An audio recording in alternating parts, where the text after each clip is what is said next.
Hello दोस्तों, कैसे हो आप सब। शैडो स्लेव के एक और भयंकर और माइंड ब्लोइंग एपिसोड में आप सभी का स्वागत है। आज का जो चैप्टर है ना, चैप्टर 55, ये एक्शन से ज़्यादा इमोशंस, कैरेक्टर डेवलपमेंट और कुछ बहुत ही डार्क सीक्रेट्स के बारे में है।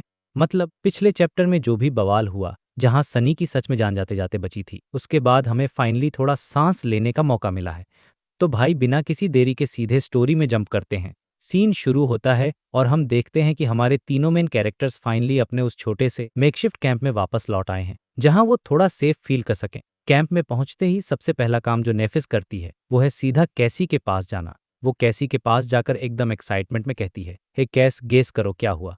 अब आपको तो पता ही है कि कैसी देख नहीं सकती, वो ब्लाइंड है। लेकिन वो नेफिस की तरफ मुड़ती है और एक बहुत ही प्यारी सी स्माइल देकर कहती है, क्या तुम्हें फाइनली एक आर्मर टाइप मेमोरी मिल गई। नेफिस भी उसी टाइम बोल रही होती है कि मुझे पहनने के लिए कुछ अच्छा मिल गया है। लेकिन जैसे ही वो कैसी की बात सुनती है, वो एकदम चुप हो जाती है। वो बस अपनी मुस्कुराती हुई दोस्त को हैरानी से देखने लगती है कि भाई इसे कैसे पता चला। तब कैसी थोड़ी सी हंसती है और कहती है, तुम्हारे चलने की आवाज़, तुम्हारे फुटस्टेप्स का साउंड बदल गया था। अब सोचो यार, ये छोटी सी डिटेल कितनी अमेजिंग है। ये दिखाता है कि भले ही कैसी ब्लाइंड है, लेकिन उसके बाकी सेंसेस कितने शार्प हो चुके हैं। वो सिर्फ कदमों की आवाज सुनकर बता सकती है कि नेफिस ने कुछ भारी या अलग पहना हुआ है। ये देखकर नेफिस, जिसे हम चेंजिंग स्टार भी कहते हैं, वो अपनी पलकें झपकाती है और कहती है, आह मैं समझ गई। फिर वो बताती है कि हाँ, ये आर्मर उसे कैरापेस सेंचुरियन से मिला है। जिस मॉन्स्टर को उन्होंने अभी अभी हराया था, ये उसी का आर्मर है। इसके बाद नेफिस कैसी को उस आर्मर के बारे में सब कुछ डिटेल में बताने लगती है। वो कैसी का हाथ पकड़कर उसे वो मिस्टीरियस वाइट मेटल टच करवाती है जिससे वो आर्मर बना था। मुझे ये सीन बहुत ही होलसम लगा, क्योंकि दोनों के बीच का जो बॉन्ड है वो एकदम रियल और स्ट्रांग फील होता है। और इस सब के बीच हमारा मेन बॉय सनी क्या कर रहा था, वो आराम से आग के पास लेटा हुआ और रिलैक्स कर रहा था। थोड़ी देर बाद का सीन आता है जहां नेफिस डिनर बनाने में बिजी थी और सनी हमेशा की तरह पत्थरों पर एकदम आलसियों की तरह लेटा हुआ था और आसमान की तरफ देख रहा था। ड्रीम रेल्म का वो आसमान जो हमेशा की तरह ग्रे, डार्क और बहुत ही अनफ्रेंडली लग रहा था। लेकिन सनी के माइंड में कुछ और ही चल रहा था। वो अपनी टीम को ऑब्जर्व कर रहा था। अब क्योंकि इन तीनों के पास ही अच्छे खासे आर्मर और इक्विपमेंट्स आ चुके थे, तो वो फाइनली एक असली अवेकंड कोहोर्ट की तरह लगने लगे थे।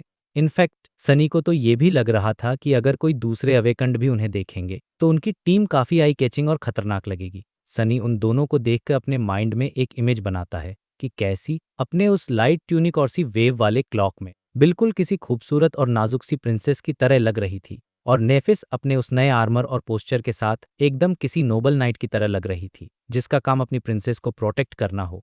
लेकिन जब सनी खुद के बारे में सोचता है तो उसका रिएक्शन एकदम हिलेरियस होता है। वो सोचता है कि अगर मैं खुद को थोड़ी सी भी इज्जत दूं तो मैं किसी यंग स्क्वायर यानी नाइट के असिस्टेंट जैसा लग रहा हूं। लेकिन अगर एकदम सच सच बोलूं तो मैं किसी पेज बॉय या नौकर से ज्यादा कुछ नहीं लग रहा। सनी मन ही मन सोचता है कि अगर कोई रैंडम अनजान इंसान हम तीनों को एक साथ देख ले तो वो 100% यही सोचेगा कि या तो मैं इनका कोई नीची जात का नौकर हूं या फिर कोई कमजोर सा गुंडा हूं जिसे इस नोबल लेडी के गार्ड ने पकड़ रखा है। अब यहाँ सनी का वो टिपिकल डार्क ह्यूमर बाहर आता है। वो अपने दिमाग में सोचता है, खैर ये तो अच्छी बात है, जब मैं उन अनजान लोगों की पीठ में छुरा घोंपूंगा तो वो और भी ज्यादा सरप्राइज हो जाएंगे। लेकिन वो खुद ही रुकता है और सोचता है, वेट, मैं किसी रैंडम इंसान की पीठ में छुरा क्यों घोंपूंगा। फिर वो खुद ही जवाब देता है, आह किसे परवाह है, मुझे पूरा यकीन है कि कोई ना कोई रीजन तो मिल ही जाएगा। मतलब सीरियसली यार, सनी का ये जो सर्वाइवल वाला माइंडसेट है ना, जहां वो हर किसी को एक थ्रेट मानता है, ये स्टोरी को बहुत ही इंटरेस्टिंग बनाता है। खैर तभी अचानक कैसी आती है और सनी के बगल में आकर बैठ जाती है। सनी अपना सिर घुमाता है उस ब्लाइंड लड़की को थोड़ी सी हैरानी से देखता है। कैसी अपने होंठ चबाती है, वो क्लियरली थोड़ी नर्वस और इमोशनल लग रही थी। फिर वो कहती है, नेफिस ने मुझे बताया कि तुम कल लगभग मरने वाले थे। सनी मन ही मन सोचता है तो ये बात है। वो बहुत ही कैजुअली अपने कंधे उचकाता है और कहता है हाँ। लेकिन फिर एक हल्की सी आह भरते हुए सनी आगे कहता है, बट तुम इसके बारे में ज्यादा टेंशन मत लो, मौत से मेरा ये कोई पहला आमना सामना नहीं था। हालांकि सनी को अंदर ही अंदर पता था कि जहां तक उसे याद है, ये उसका मौत के सबसे क्लोज वाला एक्सपीरियंस था। उस लड़ाई की मेमोरी याद करके अभी भी सनी की रीढ़ की हड्डी में सिहरन दौड़ जाती है। उसे सच में बहुत डर लगा था। कैसी थोड़ी देर तक एकदम चुप बैठी रहती है, फिर वो बहुत ही धीमी और उदास आवाज में कहती है, आई एम सॉरी। सनी अपनी भौहें ऊपर उठाता है। वो कंफ्यूज था। तुम किस बात के लिए सॉरी बोल रही हो। ब्लाइंड लड़की अपनी आंखें नीचे कर लेती है और कहती है, इतना यूजलेस होने के लिए। ये सुनकर सनी के चेहरे पर एक फ्रॉन आ जाता है। उसे ये बात बिल्कुल अच्छी नहीं लगती और वो दूसरी तरफ देखने लगता है। 1 या 2 सेकंड बाद वो अपने उसी पुराने केयरलेस और कैजुअल टोन में कहता है, तुम यूजलेस नहीं हो। कैसी धीरे से एक दर्द भरी आवाज में हंसती है। क्या मैं नहीं हूं? वो कहती है, अगर मुझे चलना होता है तो मुझे तुम दोनों में से किसी एक के साथ पट्टे से बंधा होना पड़ता है। अगर मुझे खाना खाना है तो मुझे वेट करना पड़ता है कि तुम दोनों में से कोई मुझे खाना खिलाए। यही मेरी लाइफ है। मैं तुम्हारी मदद के बिना सबसे छोटे और सिंपल काम भी नहीं कर सकती, तो फिर बदले में तुम दोनों के किसी काम आने की बात तो बहुत दूर की है। जैसे जैसे वो बोल रही थी, उसकी आवाज में एक बहुत ही रॉ इमोशन, एक बहुत गहरा दर्द झलकने लगा था। ये पहली बार था जब सनी ने कैसी का वो रिजॉल्व वाला मास्क, वो हिम्मत वाला चेहरा थोड़ा सा टूटते हुए देखा था। उस मास्क के पीछे एक बहुत ही डेस्परेट, गुस्से से भरी और डरी हुई लड़की का चेहरा था। सच कहूं तो मुझे कैसी के लिए यहाँ बहुत बुरा लगा। इमेजिन करो उस सिचुएशन को, एक ऐसी दुनिया जहां हर कदम पर मॉन्स्टर्स हैं और आप कुछ देख नहीं सकते, आप पूरी तरह दूसरों पर डिपेंडेंट हो। ये मेंटली कितना टॉर्चरिंग होगा। सनी भी इस बात को समझता है और वो काफी देर तक चुप रहता है। फिर वो एक बहुत ही डीप बात शुरू करता है। वो कहता है, क्या मैंने कभी तुम्हें अपने फर्स्ट नाइटमेयर के बारे में बताया है? ब्लाइंड लड़की अपना सिरनामे हिलाती है। सनी अपनी आंखें आधी बंद करता है, जैसे वो उन पुरानी खौफनाक यादों में वापस जा रहा हो। वो बताना शुरू करता है, मेरा फर्स्ट नाइटमेयर उतना ही बुरा था जितना बुरा कुछ हो सकता है। सच कहूं तो वो सिचुएशन पूरी तरह से होपलेस थी। वहां बचने की कोई उम्मीद नहीं थी। मैं एक गुलाम था जिसकी किस्मत में सिर्फ ठंड या लोगों के टॉर्चर से मरना लिखा था। मैं जंजीरों से बंधा हुआ था, खून से लथपथ था और मेरे पास खुद को बचाने का कोई तरीका नहीं था। और जो बात सबसे बुरी थी वो ये कि मेरा जो एस्पेक्ट था वो पूरी तरह से यूजलेस निकला। मेरा मतलब है लिटरली यूजलेस। अगर मुझे सही से याद है तो स्पेल ने मेरे एस्पेक्ट को डिस्क्राइब करने के लिए जो लाइन यूज की थी वो थी, a useless wretch with no skills और एबिलिटीज वर्थ अ मेंशन। एक यूजलेस अभागा जिसके पास कोई स्किल्स या एबिलिटीज नहीं है जिनका जिक्र किया जा सके। ये सुनकर कैसी अपना सिर थोड़ा सा उसकी तरफ घुमाती है। वो क्लियरली सनी की बातों में पूरी तरह से डूब चुकी थी। वो पूछती है, फिर तुम सरवाइव कैसे किए? क्या चीजें बाद में बेहतर हो गई थीं? सनी एक कड़वी सी स्माइल देता है, बिल्कुल नहीं भगवान कसम, बिल्कुल नहीं। इनफैक्ट चीजें बहुत जल्दी और भी बुरी हो गईं, बहुत बहुत ज्यादा बुरी। लेकिन तुम्हें पता है क्या, किस्मत के एक बहुत ही अजीब खेल में मेरा वो यूजलेस एस्पेक्ट ही वो इकलौती चीज निकला जो मुझे उस नरक से जिंदा बाहर निकाल सका। उस मामले में मैं बहुत ही इनक्रेडिबली लकी था। सनी अपनी जगह से थोड़ा सा खिंचता है और उस नाजुक सी लड़की की तरफ देखता है। वो नोटिस करता है कि कैसी के चेहरे पर एक बहुत ही थॉटफुल फ्रॉन है। वो उसकी बातों को गहराई से समझने की कोशिश कर रही थी। फिर सनी वो बात बोलता है जो मेरे हिसाब से इस पूरे चैप्टर की सबसे बेस्ट लाइन है। वो कहता है, but here is a thing about luck. Luck के बारे में एक चीज है कैसी। लोग अक्सर लक के बारे में ऐसे बात करते हैं जैसे ये बस कोई चीज है जो आपके साथ अपने आप हो जाती है, लेकिन ऐसा नहीं है। लक 50% सर्कमस्टेंस यानी सिचुएशन है और 50% तुम्हारी खुद की एबिलिटी है उस सिचुएशन को ग्रैब करने की। लक वो चीज है जिसे तुम्हें खुद मेहनत करके बनाना पड़ता है। मैंने सर्वाइव करने के लिए अपनी पूरी जान लगा दी थी। मेरे अंदर जितना भी दम था मैंने सब झोंक दिया। और यही उन दो रीजंस में से एक है कि मैं आज भी यहाँ जिंदा खड़ा हूँ। ये बोलते हुए सनी को उस ठंडे अंधेरे पहाड़ की याद आ जाती है और उसके शरीर में एक कंपकंपी सी दौड़ जाती है। लेकिन वो तुरंत उन खौफनाक यादों को झटक देता है और अपनी बात कंटिन्यू करता है। वो कहता है, और जो दूसरा रीजन है वो है खुद स्पेल। मैं स्पेल को बहुत रीजनेबल तो नहीं कहूंगा, लेकिन वो फेयर है अपने ही एक अजीब और उल्टे तरीके से। स्पेल एक हाथ से लेता है तो दूसरे हाथ से देता भी है। मेरे फर्स्ट नाइटमेयर में भी बिल्कुल ऐसा ही था और तुम्हारे साथ भी सेम यही केस है। कैसी के चेहरे का वो फ्रॉन और भी गहरा हो जाता है। वो अभी भी पूरी बात कैच नहीं कर पा रही थी। सनी अपने आगे के शब्द बहुत ही ध्यान से चुनता है। वो नहीं चाहता था कि कैसी को कोई झूठी उम्मीद मिले, लेकिन वो उसे मोटिवेट भी करना चाहता था। फाइनली वो कहता है, तुम्हारा जो फ्लॉ है, तुम्हारा अंधापन, वो मैंने आज तक जितने भी फ्लॉ देखे या सुने हैं उनमें सबसे ज्यादा खतरनाक और कमजोर कर देने वाला है। तुम सही कर रही हो। अगर नेफिस जैसे किसी इंसान की मदद तुम्हें नहीं मिलती तो ये फ्लॉ तुम्हारे लिए एक सर्टेन डेथ सेंटेंस था, तुम्हारी मौत पक्की थी। और नेफिस जैसे लोग, वेल, मुझे नहीं लगता कि इस दुनिया में उसके जैसा कोई दूसरा इंसान एग्जिस्ट भी करता है। बट ब्लाइंड लड़की अपने दांत पीसती है। वो डेस्परेशन में पूछती है, बट क्या? सनी उसे एकदम सीरियस एक्सप्रेशन के साथ देखता है। बट इसका मतलब ये भी है कि तुम्हारे फ्लॉ का जो दूसरा साइड है, यानी तुम्हारी पावर, वो भी उतनी ही एक्स्ट्राऑर्डिनरी और खतरनाक होगी। तुमने बस अभी तक उसे यूज करने का, उसे ग्रैब करने का तरीका नहीं ढूंढा है। और जब तुम वो तरीका ढूंढ लोगी ना, तो मेरा विश्वास करो कैसी, तुम आज की इस कन्वर्सेशन को याद करोगी और खुद पर हंसोगी कि तुम कितनी नादान और बेवकूफ थी जो खुद को यूजलेस समझ रही थी। ये सुनकर कैसी के चेहरे के एक्सप्रेशन डाउट और कंफ्यूजन में बदल जाते हैं। क्या तुम्हें सच में ऐसा लगता है? वो एकदम फुसफुसाते हुए पूछती है। उसकी आवाज में एक बहुत ही डेस्परेट चाहत थी। एक उम्मीद थी कि काश सनी की बात सच हो। लेकिन उसका ये सवाल सुनकर सनी को लगभग हंसी आ गई थी। रीजन बहुत ही ऑब्वियस था। सनी पूरे कॉन्फिडेंस के साथ कहता है, trust me, I am the most honest person in the world, 2 words in fact. मुझ पर भरोसा करो कैसी, मैं इस दुनिया का सबसे ऑनेस्ट इंसान हूँ, बल्कि दोनों दुनिया का सबसे सच्चा इंसान हूँ। अब यार, यहाँ पर जो आयरनी है ना वो नेक्स्ट लेवल है। सनी अंदर ही अंदर सोचता है कि भाई वो खुद दुनिया का सबसे बड़ा झूठा बनना चाहता है। वो चाहता है कि वो ऑनेस्ट ना रहे, लेकिन उसका फ्लॉ उसे फिजिकली झूठ बोलने ही नहीं देता। इसलिए वो जो भी कह रहा था वो एकदम 100% सच था। वो झूठ बोल ही नहीं सकता था। ऑफ कोर्स कैसी को ये बात पता नहीं थी और सनी भी उसे ये बताने वाला नहीं था। इसके बाद कैसी बहुत देर तक एकदम चुप रहती है। वो पूरी तरह से ख्यालों में खो चुकी थी। ऐसा लग रहा था जैसे उसके अंदर कोई बहुत बड़ा इनर स्ट्रगल चल रहा हो, जैसे वो कुछ बताने से डर रही हो। सनी को लगा कि शायद उनकी बातचीत यहीं खत्म हो गई है और वो आराम करने के बारे में सोचने लगा। लेकिन तभी अचानक से कैसी एक बहुत ही धीमी और कांपती हुई भारी आवाज में कुछ ऐसा बोलती है जिससे पूरा माहौल ही पलट जाता है। वो कहती है, मैंने तुम लोगों को जितना बताया है ना, मुझे उससे कहीं ज्यादा विजन्स आए थे। सिचुएशन काफी इंटेंस हो चुकी है। सनी लगातार अपनी आंखें झपका रहा था और वो कैसी की तरफ बहुत ही ज्यादा सरप्राइज और थोड़े से डर के साथ घूर रहा था। मतलब यार, आप खुद ही इमेजिन करके देखो, वो बेचारी ब्लाइंड लड़की जो हमेशा शांत रहती है, उसने अचानक से एक ऐसी बात बोल दी थी जिसने सनी के पूरे सिस्टम को हिला कर रख दिया था। सनी के दिमाग में हजारों सवाल एक साथ दौड़ने लगे थे।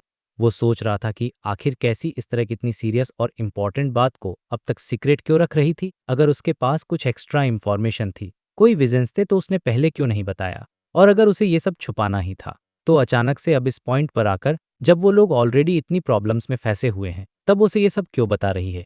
कुछ भी लॉजिकल समझ नहीं आ रहा था। तो सनी ने बहुत ही केयरफुली, थोड़ा हिचकिचाते हुए और अपने वर्ड्स को नाप तौल कर उससे पूछा, क्या मतलब और भी विजन्स? तुमने हमें इस बारे में पहले क्यों नहीं बताया? अब इस सवाल पर कैसी का जो रिएक्शन था वो सच में बहुत हार्ट ब्रेकिंग था।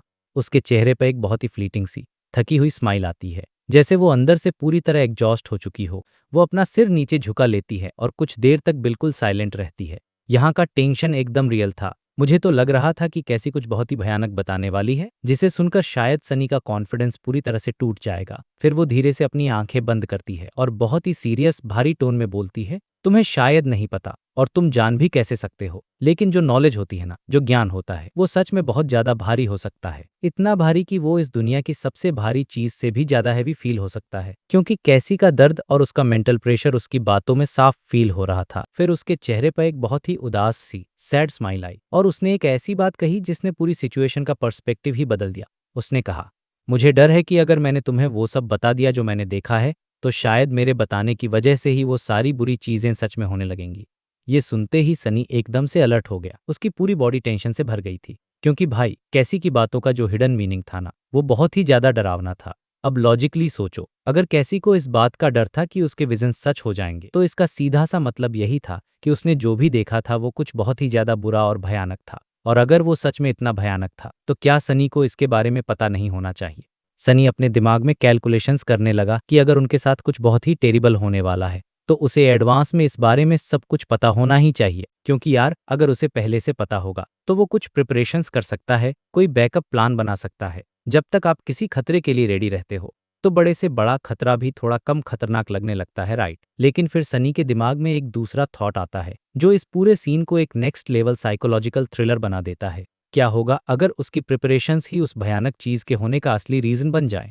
मतलब जिसे हम इंग्लिश में सेल्फ फुलफिलिंग प्रोफेसी कहते हैं, कि मान लो आपको फ्यूचर पता चल गया और आप उस बुरे फ्यूचर को अवॉइड करने के लिए कुछ एक्शंस लेते हो और आपके उन्हीं एक्शंस की वजह से एग्जैक्टली वही बुरा फ्यूचर सच हो जाता है। यही तो सबसे बड़ा डेंजर होता है फ्यूचर को जानने का। ये सब पैराडॉक्स सोच सोच कर सनी का दिमाग एकदम फटने लगा था। वो अपने मन में ही बहुत फ्रस्ट्रेट होकर बड़बड़ाता है, डैम इट, मेरा सिर दर्द कर रहा है, मुझे ये सब बकवास बिल्कुल पसंद नहीं है। काफी देर तक सनी खुद से ही स्ट्रगल करता रहा। वो ये डिसाइड ही नहीं कर पा रहा था कि उसे कैसी को फोर्स करना चाहिए या नहीं कि वो अपने विजन्स के बारे में सब कुछ उगल दे। अगर वो उससे विजन्स के बारे में पूछता है तो भी रिस्क है कि वो विजन सच हो जाए, और अगर नहीं पूछता है तो भी एक अननोन खतरे का डर हमेशा बना रहेगा कि यार पता नहीं क्या होने वाला है। दोनों ही सिचुएशंस में सनी का नुकसान ही था और उसका दिमाग इस टाइम पूरी तरह से जैम हो चुका था। इसलिए उसे सच में समझ नहीं आ रहा था कि वो क्या करे और क्या ना करे।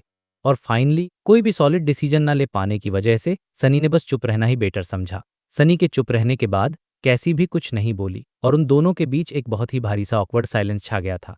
फिर काफी टाइम बीत जाने के बाद फाइनली कैसी ने उस साइलेंस को तोड़ा। उसने बहुत ही नर्वस और धीमी आवाज में पूछा, क्या तुम क्या तुम बस मुझे एक चीज़ का प्रॉमिस कर सकते हो? मुझे ऐसा लगा कि कैसी यहाँ पर एक मिडिल ग्राउंड ढूंढने की कोशिश कर रही थी। मतलब ना तो वो अपने विजन्स के बारे में सब कुछ रिवील कर रही थी और ना ही बिल्कुल चुप बैठी थी। बस वो फ्यूचर को सिक्योर करना चाहती थी।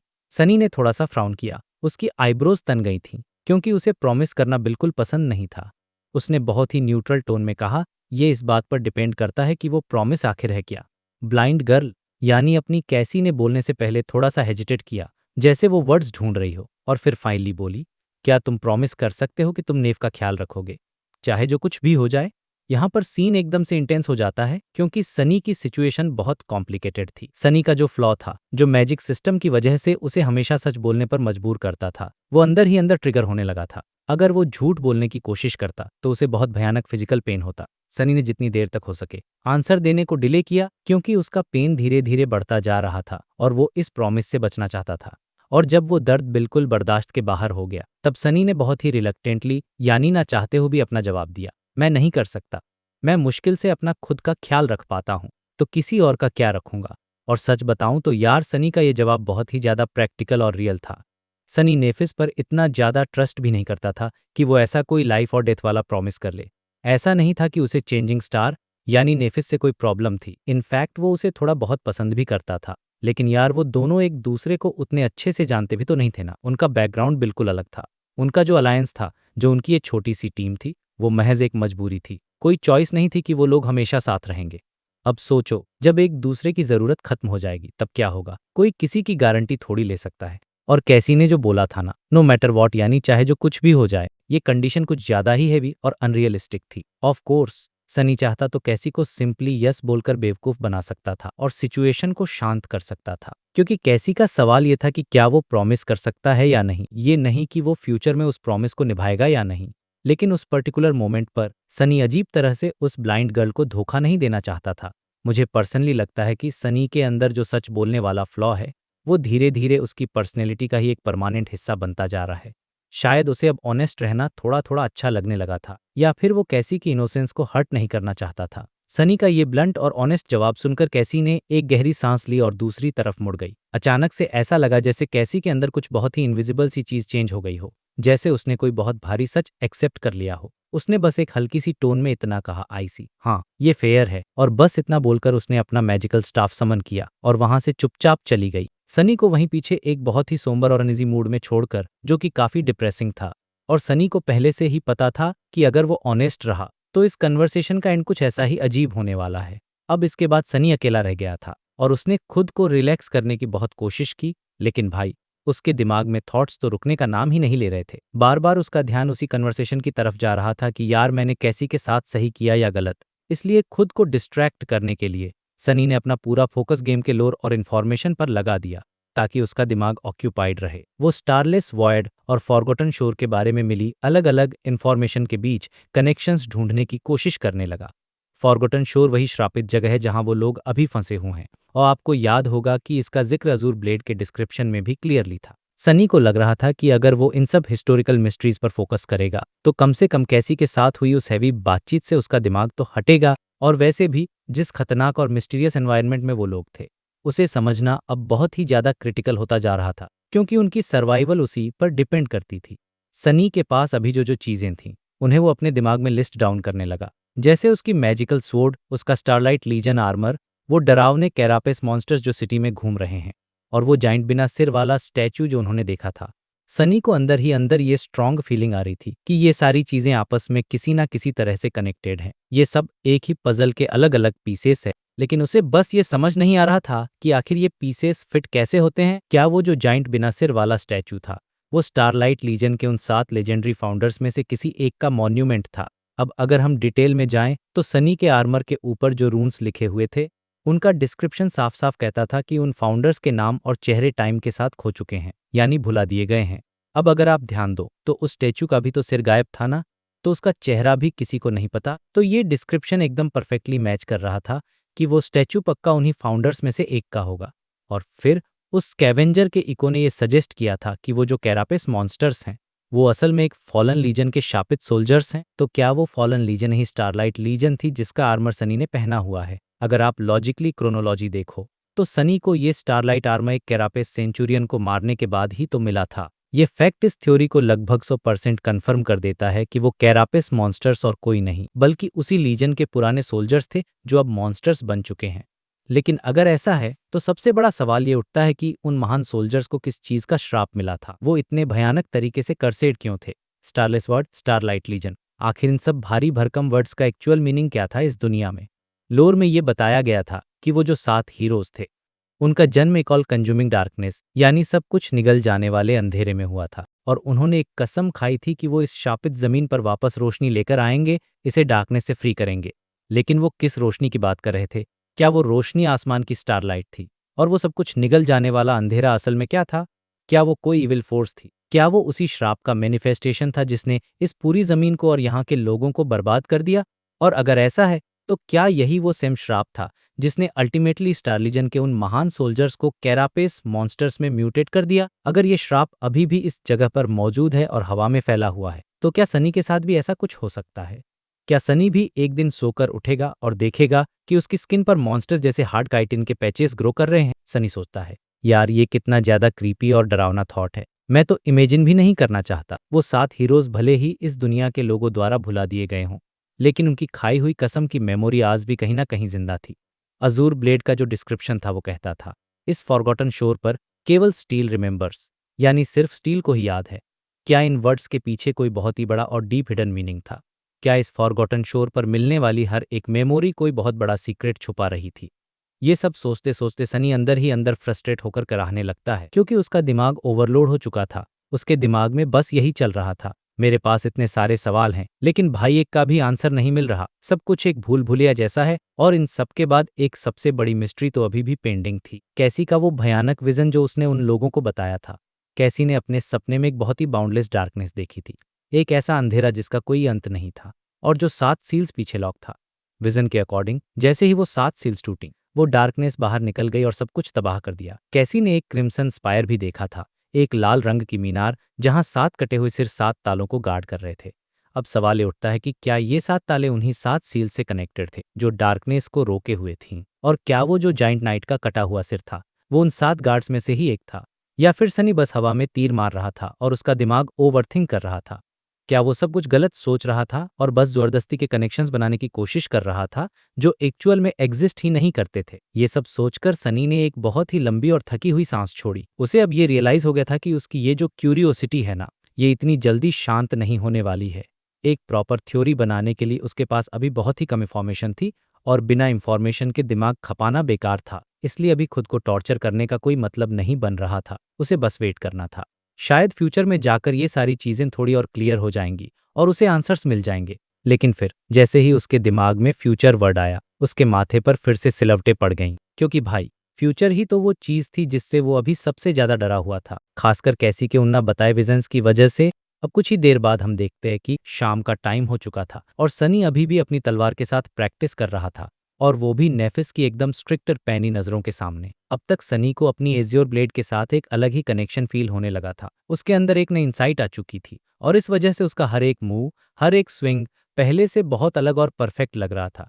लगातार पूरे 1000 स्ट्राइक्स कंप्लीट करने के बाद सनी फाइनली थोड़ा रेस्ट करने के लिए जमीन पर बैठ जाता है। वो अपनी एजियोर ब्लेड को बहुत ही ध्यान से, ऑलमोस्ट घूरते हुए देख रहा था।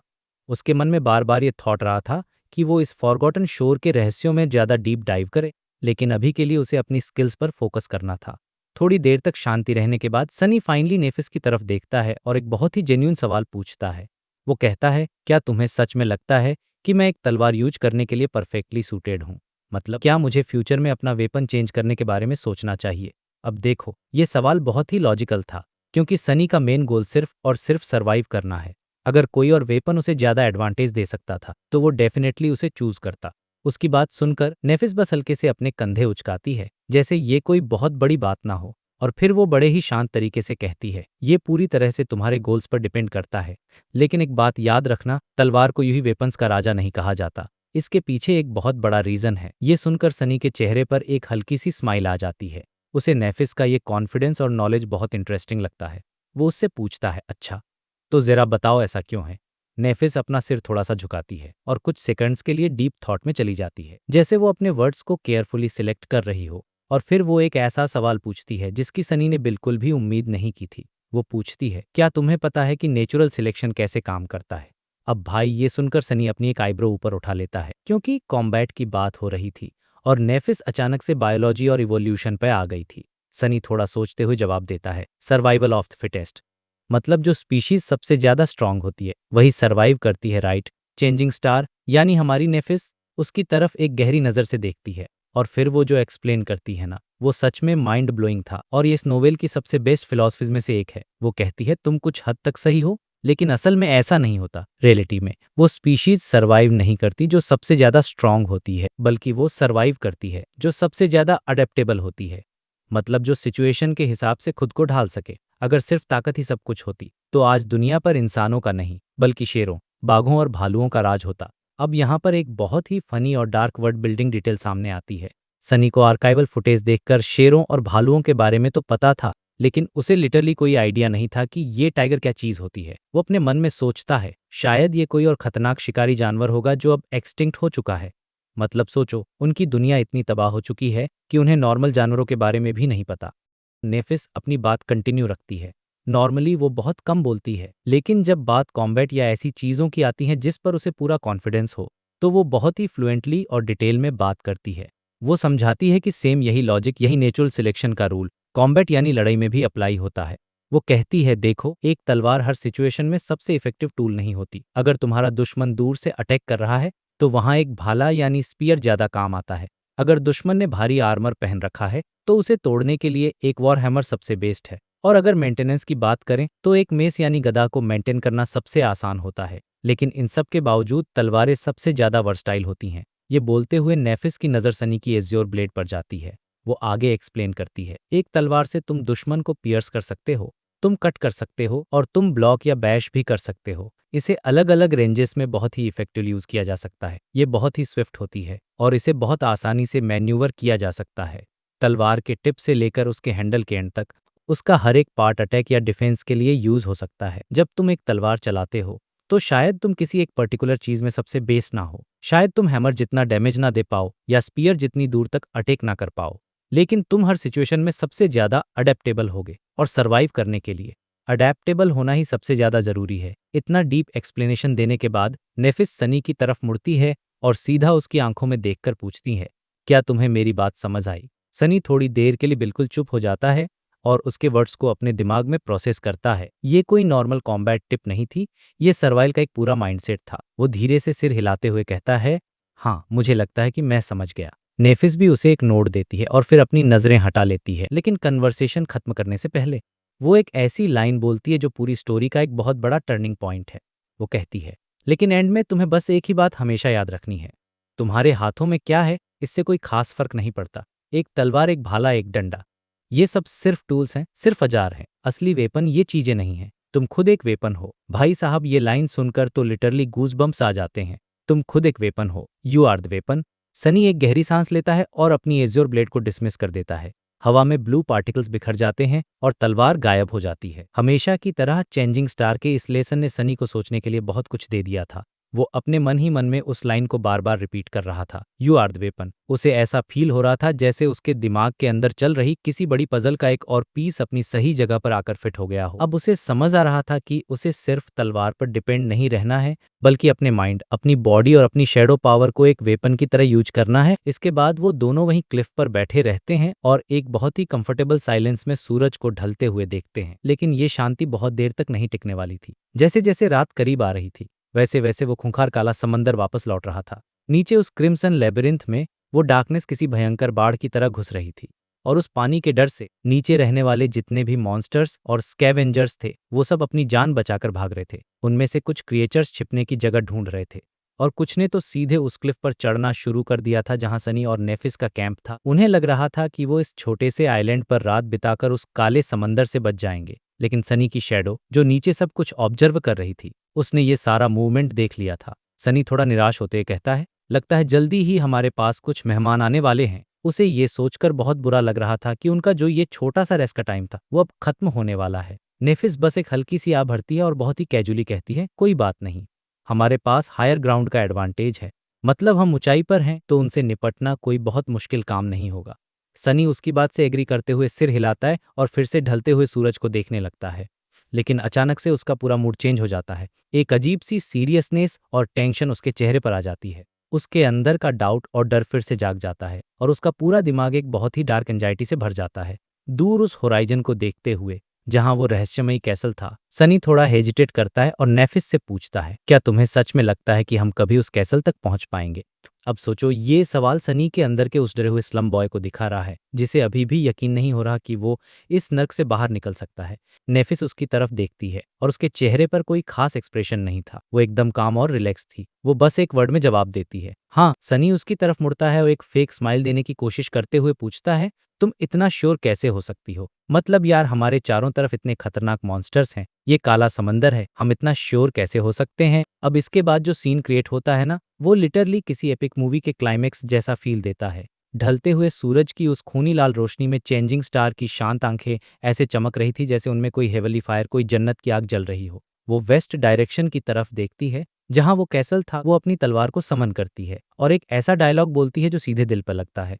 वो कहती है, अगर वहां पहुंचना हमारी विल है, हमारी इच्छा है, तो हमें रोकने की जुर्रत कौन कर सकता है? If that is our will, who dares to stop us? मतलब भाई, क्या एटीट्यूड है बंदी का। सीरियसली मजा ही आ गया इस लाइन को पढ़कर। खैर, इसके बाद स्टोरी थोड़ा आगे बढ़ती है। रात हो चुकी थी और वो जो स्कैवेंजर्स क्लिफ पर चढ़ने की कोशिश कर रहे थे, उनसे निपटना सच में काफी आसान निकला। सनी और नेफिस को बस इतना करना था कि जैसे ही वो भारी भरकम मॉन्स्टर्स ऊपर पहुंचने वाले होते, वो उन्हें एम्बुश करते और सीधा क्लिफ से नीचे धक्का देते। उन मॉन्स्टर्स को संभलने का या अपना बैलेंस बनाने का कोई मौका ही नहीं मिलता था। इस पूरे प्रोसेस में सनी को लिटरली बिना कोई खास मेहनत किए 4 शैडो फ्रैगमेंट्स एकदम फ्री में मिल गए और अब उसके पास टोटल 32 शैडो फ्रैगमेंट्स हो चुके थे। हालांकि उसे इस बात का थोड़ा अफसोस जरूर था कि मॉन्स्टर्स के नीचे गिरने की वजह से वो उनके सोल शार्ड्स कलेक्ट नहीं कर पाया, लेकिन सर्वाइवल के सामने ये एक बहुत छोटी सी कीमत थी। उन लोगों ने एक और पूरा दिन उस क्लिफ पर बिताया, बस रेस्ट करते हुए और अपनी ट्रेनिंग को कंटिन्यू रखते हुए। सनी लगातार अपनी तलवारबाजी की प्रैक्टिस कर रहा था और साथ ही साथ उसने अपनी शैडो को नीचे लेबिरिंथ के रास्तों को एक्सप्लोर करने के लिए भेज रखा था, क्योंकि अभी नेफिस का इको रिकवर कर रहा था, इसलिए उनका ग्रुप अपनी ऑप्टिमल कंडीशन में नहीं था और बिना पूरी पावर के इस सेफ कैंप को जल्दबाजी में छोड़ देना एक बहुत बड़ी बेवकूफ़ी होती। लेकिन उन्हें यह भी पता था कि बहुत जल्द उन्हें अपना ये सफ़र दोबारा शुरू करना होगा।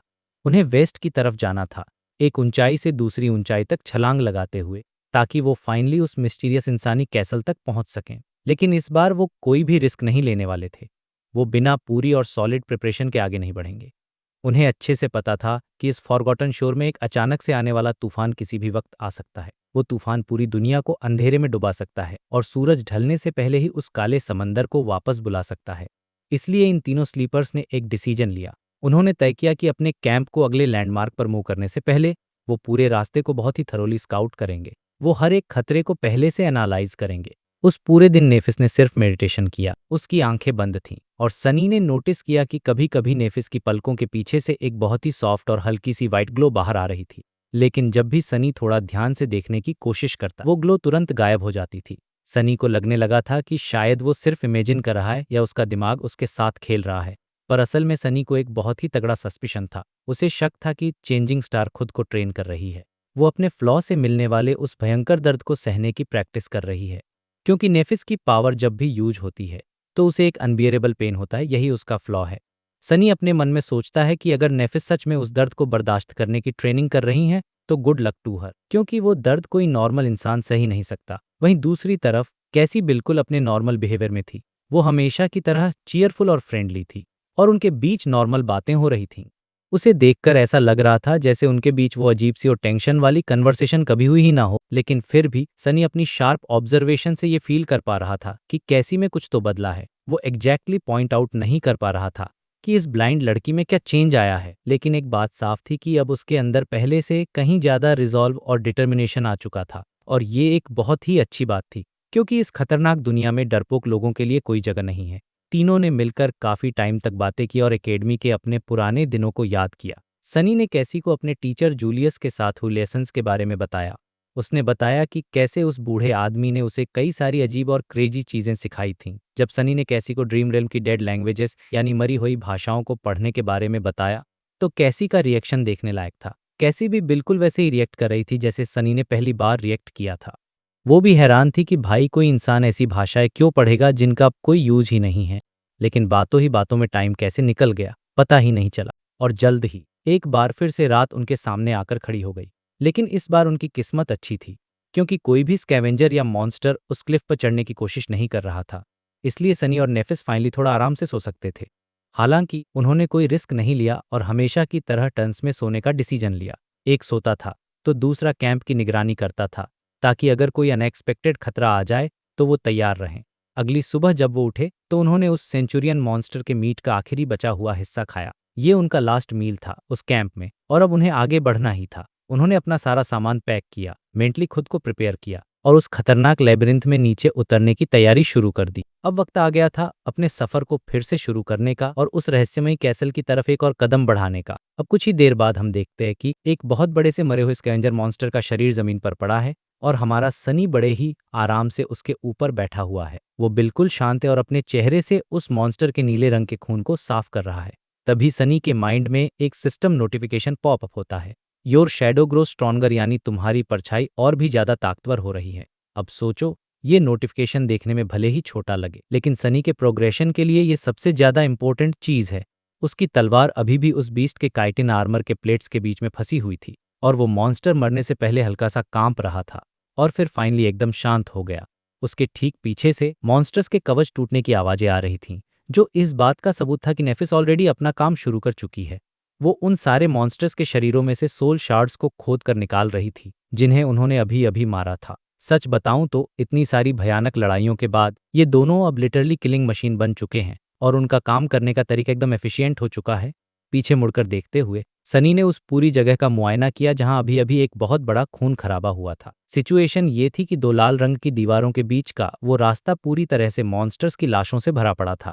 अब यहाँ पर मैं आपको इनका मास्टरमाइंड वाला प्लान समझाता हूँ कि असल में हुआ क्या था। शुरुआत में उनका प्लान बहुत ही सिंपल था। वो पिछले कुछ दिनों से एक कैरापिस सेंचुरियन को ट्रैक कर रहे थे, जो कि एक बहुत ही खतरनाक और बड़ा मॉन्स्टर होता है। वो लोग उस सेंचुरियन को लालच देकर इस पतले से रास्ते में फंसाना चाहते थे, ताकि उस मॉन्स्टर का जो बड़ा साइज है वही उसकी सबसे बड़ी कमजोरी बन जाए। लेकिन भाई, इस भूल भुलैया वाले इलाके में चीजें कभी भी प्लान के हिसाब से नहीं चलती, और यहाँ भी एकदम से एक बहुत बड़ा ट्विस्ट आ गया। हुआ ये कि इनकी लड़ाई के शोर को सुनकर वहां पर सिर्फ वो सेंटूरियन ही नहीं, बल्कि ढेर सारे स्कैवेंजर्स और वो अजीब से सेंटिपीड वाले मॉन्स्टर्स भी आ गए। और मजे की बात यह है कि इन मॉन्स्टर्स की आपस में ही एक गैंग वॉर चल रही थी, और वो सब भी इस लड़ाई में कूद पड़े। अब यहाँ पर सनी और नेफिस ने जो दिमाग लगाया ना, वो देखकर मुझे सच में मजा आ गया। उन्होंने पैनिक करने के बजाय इस पूरी तबाही और मॉन्स्टर्स की आपसी दुश्मनी का पूरा फायदा उठाया। उन्होंने लिटरली थर्ड पार्टी वाला गेम खेला, और जब वो मॉन्स्टर्स आपस में लड़ लड़कर कमजोर हो गए, तब इन दोनों ने उन सबका सफाया कर दिया, और एंड में सिर्फ यही दोनों विनर बनकर निकले। सनी से थोड़ी ही दूरी पर उनका जो एको था ना, वो अब उस सेंटूरियन की लाश को बुरी तरह से फाड़ रहा था। याद है पिछले कुछ चैप्टर्स में उस एको का एक हाथ कट गया था, अब वो हाथ पूरी तरह से वापस ग्रो कर चुका था, और अब वो एको अपने उस नए हाथ से मॉन्स्टर के मांस के टुकड़े नोच नोच कर खा रहा था, वो भी एकदम बदले की भावना के साथ। अब यहाँ पे एक बहुत ही अजीब और शॉकिंग चीज नोटिस करने वाली है, जो इस वर्ल्ड के लॉर को और भी डीप बनाती है। टेक्निकली स्पीकिंग, एक एको तो बस एक समन होता है ना, उसे सिस्टम के हिसाब से कभी भूख नहीं लगनी चाहिए। लेकिन मेरे भाई, ये वाला एको अलग ही ट्रिप पर चल रहा है। ऐसा लग रहा था कि उस तूफानी रात में जो एक बहुत बड़े और खतरनाक साइथ स्लेयर के साथ इनकी फाइट हुई थी ना, उसके बाद से इस एको के अंदर उन सेंटूरियंस के लिए एक अलग ही लेवल की नफरत पैदा हो गई है। ये बस उन्हें मार नहीं रहा था, बल्कि पूरी दुश्मनी निकाल रहा था, जो कि मेरे हिसाब से बहुत ही इंटरेस्टिंग और थोड़ा डरावना भी है कि एक समन में भी इमोशंस आ रहे हैं। खैर, अब स्टोरी थोड़ा आगे बढ़ती है और हमें पता चलता है कि उन्हें उन खतरनाक पहाड़ियों को छोड़े हुए पूरे 2 वीक्स हो चुके हैं। इन 14 दिनों में बहुत कुछ बदल गया था, लेकिन कुछ चीजें अभी भी बिल्कुल वैसी ही थीं। वो लोग लगातार एक ऊंची जगह से दूसरी ऊंची जगह की तरफ वेस्ट डायरेक्शन में आगे बढ़ रहे थे, और क्योंकि अब कैसी उस एको के ऊपर बैठकर सफर कर रही थी, तो उनके ग्रुप की स्पीड बहुत ही ज्यादा बढ़ गई थी। लेकिन स्पीड बढ़ने का मतलब ये नहीं था कि वो लोग केयरलेस हो गए थे, बल्कि वो अब और भी ज्यादा स्मार्ट तरीके से ट्रेवल कर रहे थे। पूरे दिन के सफर पर निकलने से पहले वो लोग हमेशा आगे के रास्ते को अच्छे से एक्सप्लोर करते थे कि अगला स्टॉप कहाँ होगा। इस स्ट्रेटेजी की वजह से उनका किसी नए और खतरनाक तूफान में फंसने का जो रिस्क था, वो एकदम कम हो गया था, क्योंकि अब उनके पास हमेशा एक चॉइस होती थी। या तो वो टाइम रहते अगले सेफ स्पॉट पर पहुंच सकते थे, या फिर पीछे मुड़कर अपने पुराने वाले स्पॉट पर वापस जा सकते थे। और पता है सबसे बड़ा चेंज क्या आया था? उनका इस भूल भुलैया में ट्रेवल करने का पूरा माइंडसेट ही बदल चुका था। पहले के टाइम में नेफिस और सनी हमेशा स्कैवेंजर्स से छुपने की कोशिश करते थे और सिर्फ तभी लड़ते थे जब उनके पास कोई और ऑप्शन नहीं बचता था। लेकिन उस कैरापेस सेंचुरियन के साथ हुई उस भयानक लड़ाई ने उनकी आंखें खोल दी थीं। उन्हें ये रियलिटी हिट कर गई थी कि अगर उन्हें इस नर्क से जिंदा बाहर निकलना है तो उन्हें हर हाल में स्ट्रॉन्गर बनना ही होगा, और वो भी बहुत जल्दी। इसीलिए उन्होंने डरकर छुपने के बजाय एक्टिवली उन मॉन्स्टर्स का शिकार करना शुरू कर दिया था। वो चुन चुन कर ऐसे मॉन्स्टर्स को टारगेट कर रहे थे जो या तो बिल्कुल अकेले थे या फिर ऐसे ग्रुप में थे जिनमें 3 से ज़्यादा मॉन्स्टर्स नहीं होते थे। अब आप खुद ही सोच कर देखो, 2 स्लीपर्स का जानबूझकर अवेकेंड रैंक के नाइटमेयर क्रिएचर्स को ढूंढना और उन्हें मारना, ये आइडिया सुनने में कितना पागलपन लगता है। मतलब ये तो वही बात हो गई कि एक लो लेवल का प्लेयर सीधे हाई लेवल के बॉस से भिड़ने चला जाए। लेकिन किसी ना किसी तरह अपने टैलेंट दिमाग के दम पर वो इस इम्पॉसिबल चीज को भी पॉसिबल बना रहे थे। जैसा कि नेफिस ने पहले ही कहा था, वो दोनों ही नॉर्मल इंसान नहीं हैं, वो दोनों ही एबनॉर्मल हैं। जब से नेफिस ने वो नया स्टारलाइट लीजन आर्मर पहना था, तब से तो वो लिटरली एक मॉन्स्टर बन चुकी थी। चेंजिंग स्टार हमेशा से ही एक बहुत खतरनाक फाइटर थी, लेकिन अब वो अपनी कॉम्बैट एबिलिटी का फुल पोटेंशियल दिखा पा रही थी। सिंपल वर्ड्स में कहूं तो वो अब दुश्मनों के लिए एक चलता फिरता काल बन चुकी थी। ऐसा लगता था जैसे उसकी वो सिल्वर तलवार खुद की मर्जी से चल रही हो, और जब भी वो सफेद आर्मर वाली लंबी फिगर बैटलफील्ड में उतरती थी तो वहां नीले खून की नदियां बहना एकदम तय था। और सबसे बड़ी बात तो ये थी कि नेफिस की पावर्स हर एक सोल शार्ड को अब्सॉर्ब करने के साथ बढ़ती जा रही थीं।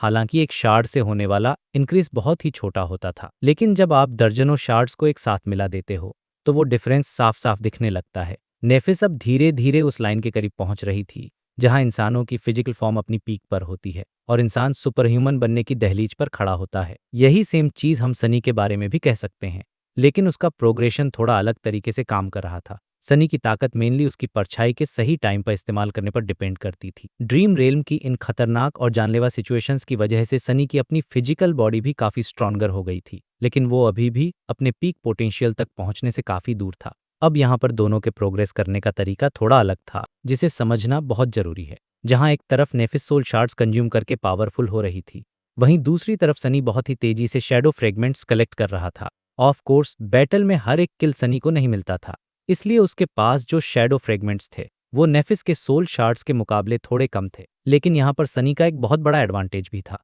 उसे अपने शैडो फ्रेगमेंट्स कैसी के साथ शेयर नहीं करने पड़ते थे, क्योंकि वो सिर्फ उसी के सिस्टम का पार्ट थे, जबकि नेफिस लगातार अपने सोल शार्ड्स कैसी के साथ शेयर कर रही थी ताकि वो भी थोड़ी स्ट्रॉन्गर बन सके। और इसी वजह से सनी और नेफिस के प्रोग्रेस का जो रेट था वो लगभग एक ही लेवल पर आ गया था। लेकिन मेरे दोस्तों, सिर्फ पावर्स का धीरे धीरे बढ़ना ही वो इकलौता फैक्टर नहीं था जिसने उन्हें इतना खतरनाक बना दिया था। सनी का जो स्किल लेवल और बैटल सेंस था ना, वो सच में छलांग मारकर आगे बढ़ रहा था। खुद स्वॉर्ड गॉडेस नेफिस के अंडर ट्रेनिंग लेते हुए सनी तलवारबाजी की हर एक छोटी से छोटी डिटेल और टेक्निक को बहुत जल्दी सीख रहा था।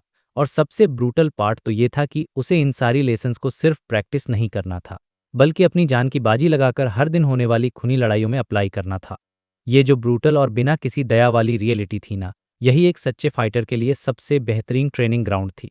वहां पर गलती करने की कोई गुंजाइश नहीं थी, कोई मार्जिन ऑफ एरर नहीं था, सिर्फ और सिर्फ प्रोग्रेस करनी थी। क्योंकि अगर सनी ने एक भी छोटी सी गलती की तो वो गलती पक्का उसकी जिंदगी की आखिरी गलती बन जाती। और जैसा कि कहते हैं ना, एक रियल फाइट 1000 घंटों की नॉर्मल ट्रेनिंग से कहीं ज्यादा वैल्यूएबल होती है। हर एक नए एक्सपीरियंस के साथ सनी को नॉलेज मिल रही थी, और एक क्लियर माइंडसेट के साथ वो उस नॉलेज को अपनी डीप अंडरस्टैंडिंग में बदल पा रहा था। लेकिन अगर आप मुझसे पूछोगे कि इस ग्रुप की ओवरऑल ताकत बढ़ने के पीछे सबसे बड़ा रीजन क्या था, तो वो ना ही उनका आर्मर था, ना ही उनके वेपन्स, और ना ही उनकी इंडिविजुअल पावर्स। इन सब चीजों से परे जो सबसे बड़ा गेम चेंजर साबित हुआ वो था उनका टीम वर्क। और सच बताऊं तो ये चीज सनी के लिए भी बहुत ज्यादा सरप्राइजिंग थी, क्योंकि वो कभी किसी पर ट्रस्ट नहीं करता था। इतने लंबे टाइम तक एक साथ कंधे से कंधा मिलाकर लड़ने के बाद सनी और नेफिस के बीच एक बहुत ही डीप और साइलेंट अंडरस्टैंडिंग बन चुकी थी। अब उन्हें बैटलफील्ड में एक दूसरे को कोई बात बोलने या कोई इशारा करने की जरूरत ही नहीं पड़ती थी। वो लिटरली एक ही दिमाग की तरह काम कर रहे थे, जहां उनके अटैक्स और एक्शंस एकदम परफेक्टली सिंक हो रहे थे। वो इस तरह से कोऑर्डिनेट करते थे कि पूरा का पूरा बैटलफील्ड उनके कंट्रोल में आ जाता था, और वो अपने दुश्मनों को पूरी तरह से डिस्ट्रॉय कर देते थे। इस यूनिटी और टीम वर्क की इंपॉर्टेंस को शब्दों में बयां करना बहुत मुश्किल है। जब वो दोनों एक साथ मिलकर काम करते थे तो ऐसा लगता था जैसे उनकी ताकत सिर्फ डबल नहीं बल्कि कई गुना बढ़ गई हो। उनका जो इम्पैक्ट था वो एकदम इंस्टेंट और सामने वाले को पूरी तरह से कुचल देने वाला होता था। बस शर्त ये थी कि वो अपनी लड़ाई खुद सोच समझकर चुने। और ये सब देखकर सच में बहुत ही ज्यादा मजा आता था। एकदम संतुष्टि वाली फीलिंग आती थी कि फाइनली ये लोग सिस्टम को ब्रेक कर रहे हैं। तो अगर हम इन सारी चीजों को एक साथ मिला दें, उनकी पावर्स, उनकी ट्रेनिंग और उनका ये डेडली टीम वर्क, तो उनका ये जो ग्रुप था ना, वो अब पूरी तरह से इवॉल्व हो चुका था। जो लोग कुछ टाइम पहले तक बस 3 खोए हुए और डरे हुए बच्चे थे, वो अब वेल इक्विप्ड, एक्सपीरियंस और बैटल हार्डन्ड सर्वाइवर्स की एक प्रॉपर टीम बन चुके थे। यहाँ तक कि कैसी भी अब धीरे धीरे स्ट्रॉन्गर हो रही थी। नेफिस की तरफ से जो सोल शार्ड्स उसे मिल रहे थे, उससे तो उसे बूस्ट मिल ही रहा था, लेकिन इसके अलावा भी वो अपनी डिसेबिलिटी के साथ जीना और फंक्शन करना सीख रही थी। हमें ये बात नहीं भूलनी चाहिए कि उसे अपनी आंखों की रोशनी खोए हुए अभी पूरे 2 महीने भी नहीं हुए थे। कैसी अभी भी अपनी इस नई सिचुएशन और अंधेरे वाले वर्ल्ड के साथ अडप्ट करने की कोशिश कर रही थी। और अगर हम उनकी करंट सिचुएशंस और इस भूल भुलैया के खतरों को ध्यान में रखें, तो वो सच में एक बहुत ही इंक्रेडिबल जॉब कर रही थी। हाँ, ये बात सच है कि वो अभी भी मॉन्स्टर्स के खिलाफ लड़ाई में उनकी मदद नहीं कर सकती थी, लेकिन कैसी का ध्यान रखने का जो एक एक्स्ट्रा बर्डन था ना, वो अब सनी और नेफिस के लिए धीरे धीरे कम होता जा रहा था। यहाँ तक कि सनी भी अब इस नए रूटीन का आदी हो चुका था, जो कि उसके कैरेक्टर डेवलपमेंट का एक बहुत ही प्यारा हिस्सा है। पहले जो सनी हर वक्त फ्रस्ट्रेट रहता था, वो अब उस अंधी लड़की का ध्यान रखने में बिताए गए टाइम को थोड़ा बहुत रिलैक्सिंग और शांत महसूस करने लगा था। ये दिखाता है कि अंदर ही अंदर सनी का दिल भी अब पिघल रहा है और वो सच में उनकी केयर करने लगा है। और फाइनली इन सारी चीज़ों को देखते हुए उनका जो अल्टीमेट गोल था, उस ह्यूमन कैसल तक पहुंचना, वो अब उतना इम्पॉसिबल नहीं लग रहा था जितना पहले लगा करता था। अब सनी को ऐसा फील होने लगा था जैसे वो अपनी मंजिल के, अपने उस सेफ हेवन के हर गुजरते दिन के साथ और भी ज्यादा करीब पहुंचते जा रहे हैं। अब हम थोड़े देर बाद का सीन देखते हैं, जहां सनी एक मरे हुए स्कैवेंजर के ऊपर से जंप मारकर नीचे उतरता है। वो अपनी स्वॉर्ड वापस निकालता है और कैसी को इशारा करने के लिए एक तेज सीटी बजाता है। उस सीटी का मतलब था कि बॉस, अब बाहर आना एकदम सेफ है, सारा खतरा टल चुका है और हमने दुश्मनों को खत्म कर दिया है। कैसी, जो कि बेचारी ब्लाइंड है, वो कोरल वॉल के एक छोटे से छेद में से रेंगते हुए बाहर आती है। वो बहुत ही केयरफुली अपने पैर जमीन पर रखती है, क्योंकि उसे नहीं पता कि बाहर क्या पड़ा हुआ है। अपने स्टाफ यानी उस छड़ी के सहारे वो खड़ी होती है और अपना सिर हल्का सा घुमाती है। वो असल में सनी के कदमों की हल्की सी आवाज को सुनने की कोशिश कर रही थी। यहाँ पर मुझे ये डिटेल बहुत अच्छी लगी कि कैसे बिना आंखों के भी कैसी इतनी ज्यादा अलर्ट रहती है और अपनी बाकी सेंसेस का कितना सही इस्तेमाल करती है। सनी धीरे से कैसी के पास जाता है, उसका हाथ प्यार से पकड़ता है और उसे अपने कंधे पर रख लेता है ताकि वो उसे आराम से और सेफली आगे के रास्ते पर गाइड कर सके। चारों तरफ खून के बड़े बड़े गड्ढे बने हुए थे जो फाइट की वजह से हुए थे, पर सनी बहुत ध्यान से उन खून के गड्ढों को अवॉइड करता है और उस ब्लाइंड लड़की को अपने इको के पास ले जाता है। रास्ते में चलते चलते वो दोनों आपस में बातें कर रहे थे। कैसी थोड़ी डरी हुई आवाज में पूछती है, क्या वो सेंटीपिड सच में वहां आ गए थे?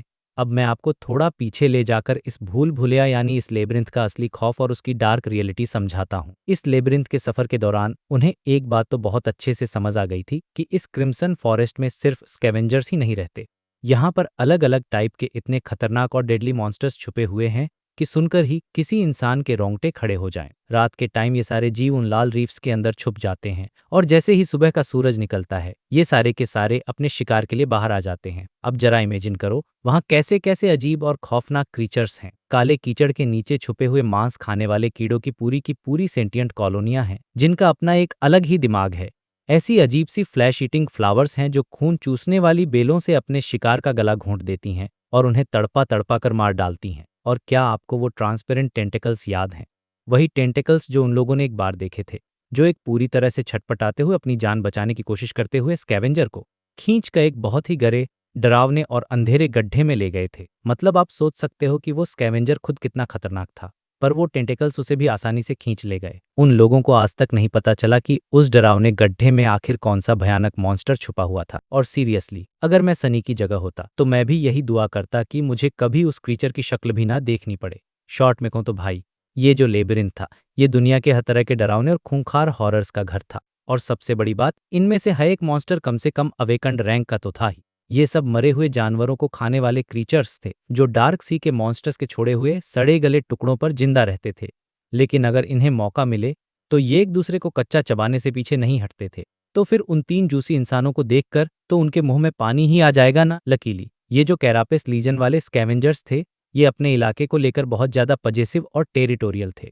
क्रिम्सन रीफ के इस पूरे एरिया में सिर्फ उनका ही दबदबा चलता था और वो किसी और को यहाँ टिकने नहीं देते थे। भले ही इन स्कैवेंजर्स का भारी आर्मर, उनका बड़ा साइज और उनकी फिजिकल स्ट्रेंथ उन्हें बहुत ही खतरनाक दुश्मन बनाते थे, लेकिन यार किसी अननोन खतरे से हर पल लड़ने और डर डर कर जीने से तो लाख गुना अच्छा है कि आप सिर्फ एक ही टाइप के मॉन्स्टर से डील करो, चाहे वो कितने भी पावरफुल क्यों ना हो। कम से कम आपको पता तो होगा कि दुश्मन कौन है और कैसे अटैक करेगा।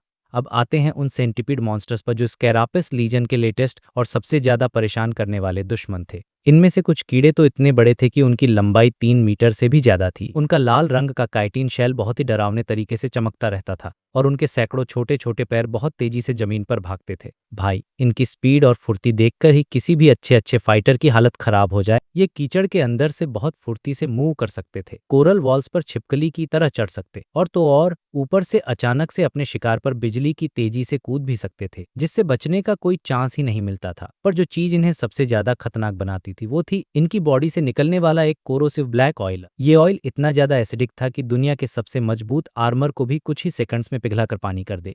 इन सेंटिपीड मॉन्स्टर्स में बस एक ही अच्छी बात थी, जिसे आप इनकी कमजोरी कह सकते हो, कि इनका वो चमकता हुआ शैल बहुत ज्यादा टफ नहीं था। अगर आपके पास एक अच्छी स्वॉर्ड है तो आप उसे आसानी से उनके आर पार कर सकते थे और उन्हें मार सकते थे। सनी ने पीछे मुड़े बिना ही कैसी को बहुत कैजुअल टोन में जवाब दिया, हाँ, उनमें से 6 यहाँ आ गए थे और उनके साथ साथ कुछ स्कैवेंजर्स भी थे। तो हमने क्या किया कि पहले उन्हें आपस में ही लड़ने दिया, ताकि वो एक दूसरे को मार मार कर कमजोर कर दे, और जब वो लड़ लड़कर पूरी तरह थक गए तो हमने बचे खुचे सर्वाइवर्स को मारकर गेम ओवर कर दिया। कैसी ये सुनकर थोड़ी नर्वस हो गई। उसने थूक निगलते पूछा, क्या तुम्हें इस फाइट में कोई चोट लगी? सनी एकदम कॉन्फिडेंस के साथ बोलता है, नहीं, ऐसा कुछ नहीं जो हमारा आर्मर हैंडल ना कर सके। कैसी फिर पूछती है, और उस सेंचुरियन का क्या हुआ? क्या वो अभी भी जिंदा है? सनी ने उस सेंचुरियन की आधी खाई हुई लाश की तरफ देखा और उसके चेहरे पर एक हल्की सी विनर वाली स्माइल आ गई। उसने कहा, अब वो हमें कभी परेशान नहीं करेगा, उसका काम तमाम हो चुका है। ड्रीम रेल में एंटर करने के बाद से ये दूसरा अवेकन्ड मॉन्स्टर था जिसे उन्होंने सक्सेसफुली मारा था। अगर हम पहली फाइट से कंपेयर करें तो ये वाली बैटल बहुत ही ज्यादा स्मूथ और परफेक्ट रही थी। इस बार ना तो कोई मरा था और ना ही किसी को कोई सीरियस इंजरी हुई थी, जो कि एक बहुत बड़ी अचीवमेंट थी। यहाँ तक कि सनी के इको के दोनों पिंसर्स भी एकदम सेफ थे, उन्हें खरोच तक नहीं आई थी। अब कैसी के चेहरे पर एक्साइटमेंट दिखाई दे रही थी। उसने जल्दी से पूछा, तो हमें कितने सोल शार्ड्स मिले? सनी ने अपने दिमाग में काउंट किया और बोला, 11 शार्ड्स होने चाहिए। ये सुनते ही कैसी के चेहरे पर एक बहुत बड़ी और प्यारी सी स्माइल आ गई। उसने खुश होकर कहा, वाह, ये तो हमारा अब तक का सबसे बड़ा कलेक्शन है, वो भी बहुत बड़े मार्जिन से। सनी ने भी उसकी बात से एग्री करते हुए बस सिर हिलाया और कहा, हाँ, बात तो सही है, लेकिन यार बाहर से भले ही वो नॉर्मल दिख रहा था, पर अंदर ही अंदर सनी बहुत ज़्यादा फ्रस्ट्रेटेड था, क्योंकि इस बार भी इतनी बड़ी फाइट जीतने के बाद भी उन्हें कोई मेमोरी नहीं मिली थी। सनी को बिल्कुल समझ नहीं आ रहा था कि क्या सच में उसकी किस्मत ही इतनी खराब चल रही है, या फिर इस सिस्टम ने यानी स्पेल ने ही सोच लिया है कि बस भाई, अब तुम्हें कोई मेमोरी नहीं मिलेगी, तुम्हारा कोटा पूरा हो गया है। पिछले 2 हफ्तों से इतने सारे मॉन्स्टर्स को मारने और अपनी जान जोखिम में डालने के बावजूद ना तो उसे और ना ही नेफिस को एक भी सिंगल मेमोरी एक्वायर करने का मौका मिला था। स्पेल का बिहेवियर बिल्कुल ऐसा लग रहा था जैसे वो उन्हें चिढ़ा रहा हो और कह रहा हो कि तुम्हें जितना मिलना था मिल चुका है, अब और एक्सपेक्ट मत करो। पर सनी के दिमाग में तो बस एक ही बात चल रही थी, यार मेमरीज कभी भी इनफ नहीं होती, उसे और मेमरीज चाहिए थी, क्योंकि बिना मेमरीज के उनका प्लान आगे नहीं बढ़ सकता था। सनी ने एक गहरी आह भरी। असल में सनी और कैसी को कैंप के टाइम पर एक बहुत ही मजेदार गेम खेलने में बड़ा मजा आता था। वो लोग अक्सर ये डिस्कस करते थे कि जब वो रियल वर्ल्ड में वापस जाएंगे और बहुत ज़्यादा अमीर हो जाएंगे तो वो लोग उस पैसे से क्या क्या खरीदेंगे और अपनी लाइफ कैसे एंजॉय करेंगे। पर सनी का लॉजिक बहुत ही क्लियर और प्रैक्टिकल था। अमीर बनने के लिए उसे पहले कुछ अच्छी मेमरीज कलेक्ट करके उन्हें ऑक्शन में बेचना पड़ेगा, वरना भाई वो अंधा पैसा आएगा कहाँ से? इसी लालच और लालसा में डूबा हुआ सनी अपने इको के पास गया और उसे बहुत ही डिसअप्रूवल वाले लुक के साथ घूरने लगा। उसने गुस्से में चिल्लाकर कहा, ओए तू चबाना बंद कर। वो स्कैवेंजर इको तुरंत एक आज्ञाकारी बच्चे की तरफ फ्रीज हो गया। उसके मुंह से अभी भी मीट का एक बड़ा सा टुकड़ा लटक रहा था, जो देखने में बहुत अजीब लग रहा था। सनी ने और जोर से कमांड दी, थूक इसे बाहर। सनी अपना सिर हिलाते हुए कैसी को उसके बैठने की जगह तक चढ़ने में मदद करता है और उसे लगाम पकड़ा देता है। वो बड़बड़ाते हुए कंप्लेंट करता है, यार ये अजीब सा जानवर उस सेंचुरियन का लगभग आधा हिस्सा खा गया। आखिर क्या प्रॉब्लम है इसके साथ?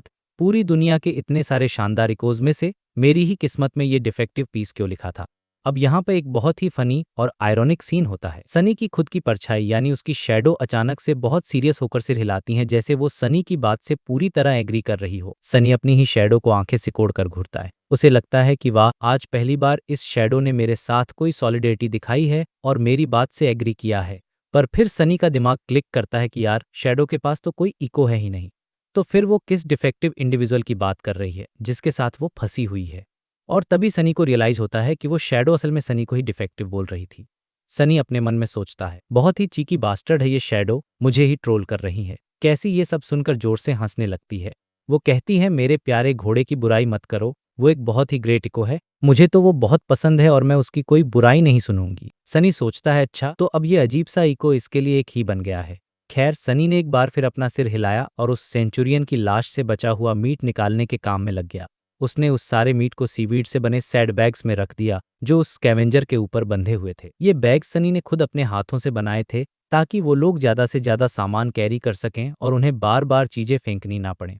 आखिरकार ये स्कैवेंजर इको बहुत ज्यादा स्ट्रांग था, तो उसकी स्ट्रेंथ का पूरा फायदा ना उठाना तो एक बहुत बड़ी बेवकूफ़ी ही होती ना। इसके बाद सनी ने एक लंबी सांस ली और उस काम में लग गया जो उसे सबसे ज्यादा बकवास और घिनौना लगता था। उसे उन मरे हुए सेंटीपीड मॉन्स्टर्स की लाशों से ऑयल सैक्स निकालने थे, जो बहुत ही रिस्की काम था। हर एक सेंटीपीड के पास ऐसे 2 सैक्स होते थे जो उनकी बॉडी के अंदर एक स्पेशल ग्लैंड से जुड़े रहते थे। ये पूरा प्रोसेस खतरनाक होने से ज्यादा बहुत ही डिस्गस्टिंग था, क्योंकि हर तरफ खून और कीचड़ था। खतरा इसलिए कम था क्योंकि वो जो पिघलाने वाला कोरोसिव इफेक्ट था वो तभी बनता था जब इन दोनों सैक्स का लिक्विड आपस में मिक्स होता था। तो अगर आप ध्यान से अलग अलग निकालो तो जलने का कोई इमीडिएट खतरा नहीं था।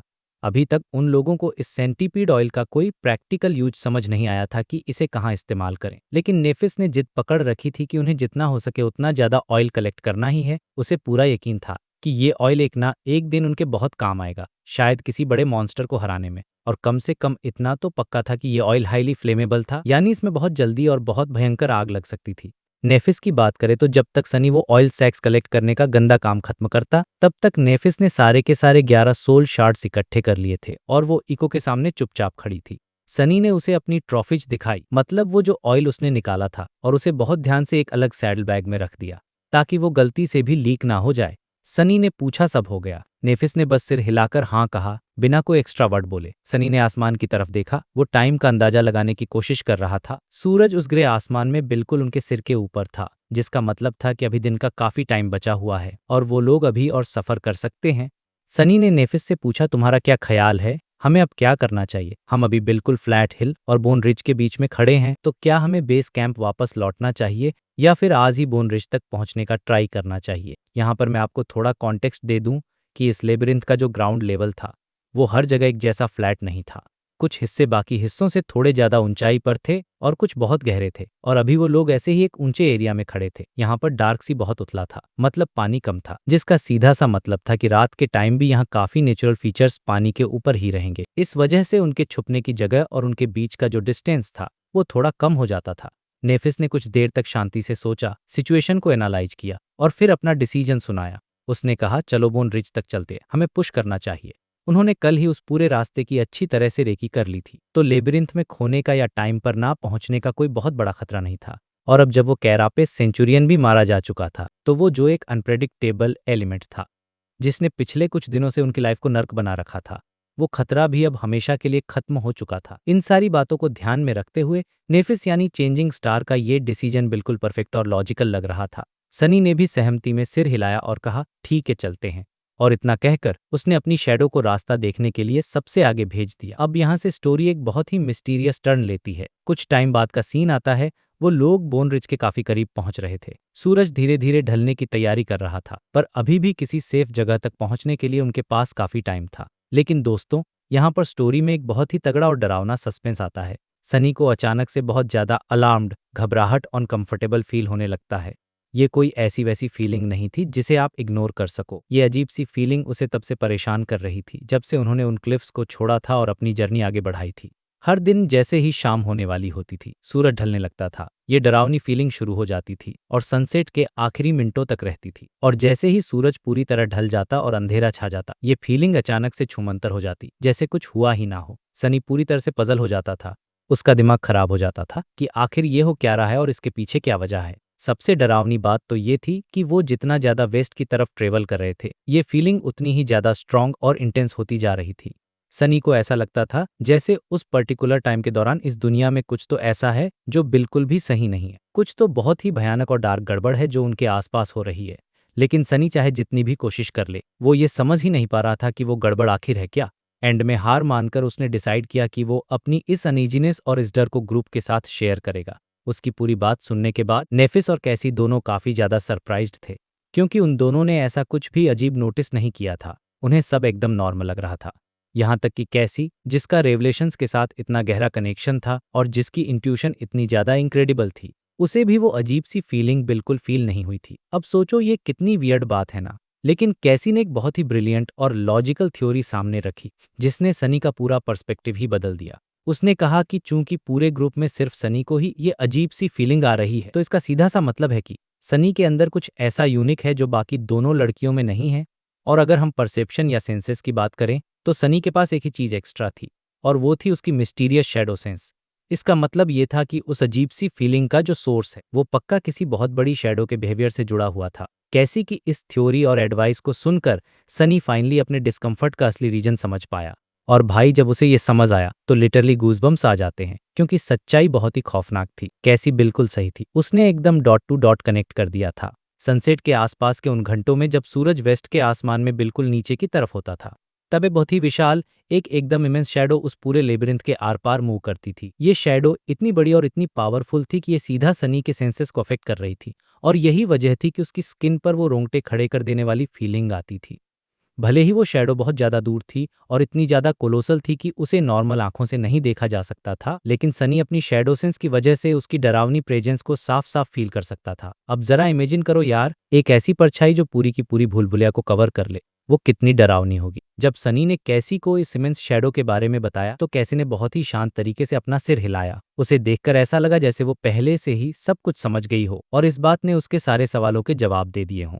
और फिर उस ब्लाइंड लड़की ने एक ऐसी बात कही जिसने पूरे माहौल में एक अलग ही लेवल का सस्पेंस क्रिएट कर दिया। कैसी ने एकदम सीरियस टोन में कहा, वो जो परछाई है ना जिसे तुम फील कर रहे हो, वो क्रिम्सन स्पायर की परछाई है। सनी को कुछ सेकंड्स लगते हैं ये प्रोसेस करने में कि कैसी आखिर किस चीज के बारे में बात कर रही है। जब उसे फाइनली समझ आता है, तो वो एकदम शॉक्ड होकर पूछता है कि क्या वो उसी स्पायर की बात कर रही जो उसने अपने विजन में देखा था, वही स्पायर जिसमें 7 सील्स लगी हुई थी। कैसी धीरे से अपना सिर हिलाकर कन्फर्म करती है, और भाई जो डिस्क्रिप्शन वो इसके बाद देती है ना, वो सच में दिमाग हिला देने वाला है। वो बताती है कि उसके सपने में वो स्पायर किसी बहुत बड़े पहाड़ जितना ऊंचा था, मतलब इतना विशाल कि ह्यूमन कासल की दूर की दीवारों से भी वो एकदम साफ दिखाई देता था। अब इमेजिन करो आसमान को चीरता हुआ एक क्रिम्सन भाला, मतलब एक डार्क रेड कलर का वेपन जो दूर से ही आपको घूर रहा है। और सबसे डरावनी बात तो ये थी, जब सूरज ढलता है तो स्पायर की परछाई पूरे ह्यूमन कासल पर गिरती है। उसकी शैडो इतनी लंबी और भयानक है कि ईस्ट डायरेक्शन में जहां तक आपकी नजर जाए, बस उसी का अंधेरा ही अंधेरा दिखता है। मुझे तो सुनकर ही ऐसा लग रहा है कि ये स्पायर इस पूरी जगह का कोई फाइनल बॉस या मेन सोर्स है। फिर कैसी थोड़ी देर के लिए एकदम चुप हो जाती है, जैसे कुछ बहुत ही बुरा याद कर रही हो, और फिर एक ऐसी बात बोलती है जिससे माहौल और भी ज्यादा सीरियस हो जाता है। वो कहती है कि जब उसने उस क्रिम्सन स्पायर को देखा तो उसे बिल्कुल वैसी ही फीलिंग आई जैसी सनी ने उसे पहले डिस्क्राइब की थी। लेकिन बस फर्क इतना था कि कैसी की फीलिंग उस डरावने एहसास से 1000 गुना ज्यादा इंटेंस थी। अब सनी का दिमाग तेजी से दौड़ने लगता है। वो याद करने की कोशिश करता है कि कैसी ने अपने विजन में एग्जैक्टली क्या देखा था। 7 कटे हुए से जो 7 सील्स को गार्ड कर रहे थे, एक मरता हुआ एंजल जिसे भूखे शैडोज बेरहमी से खा रहे थे, और एक ऐसा एहसास जिसमें सिर्फ एक्सट्रीम टेरर और लॉस भरा हुआ था। सच में यार, ये स्पायर आखिर है क्या भला? सनी गहराई से सोच में पड़ जाता है कि क्या ये स्पायर इसलिए क्रिम्सन है क्योंकि ये उसी मटेरियल से बना है जिससे ये अजीब सा भूल भुलैया यानी लेबिरिंथ बना है। अब यहाँ एक बहुत ही इंटरेस्टिंग फैक्ट बता दूं, वो लोग जिस लाल चीज को कोरल बुलाते हैं वो असल में कोरल है ही नहीं। उन्होंने बस अपनी आसानी के लिए उसे कोरल नाम दे दिया है क्योंकि वो थोड़ा बहुत वैसा दिखता है।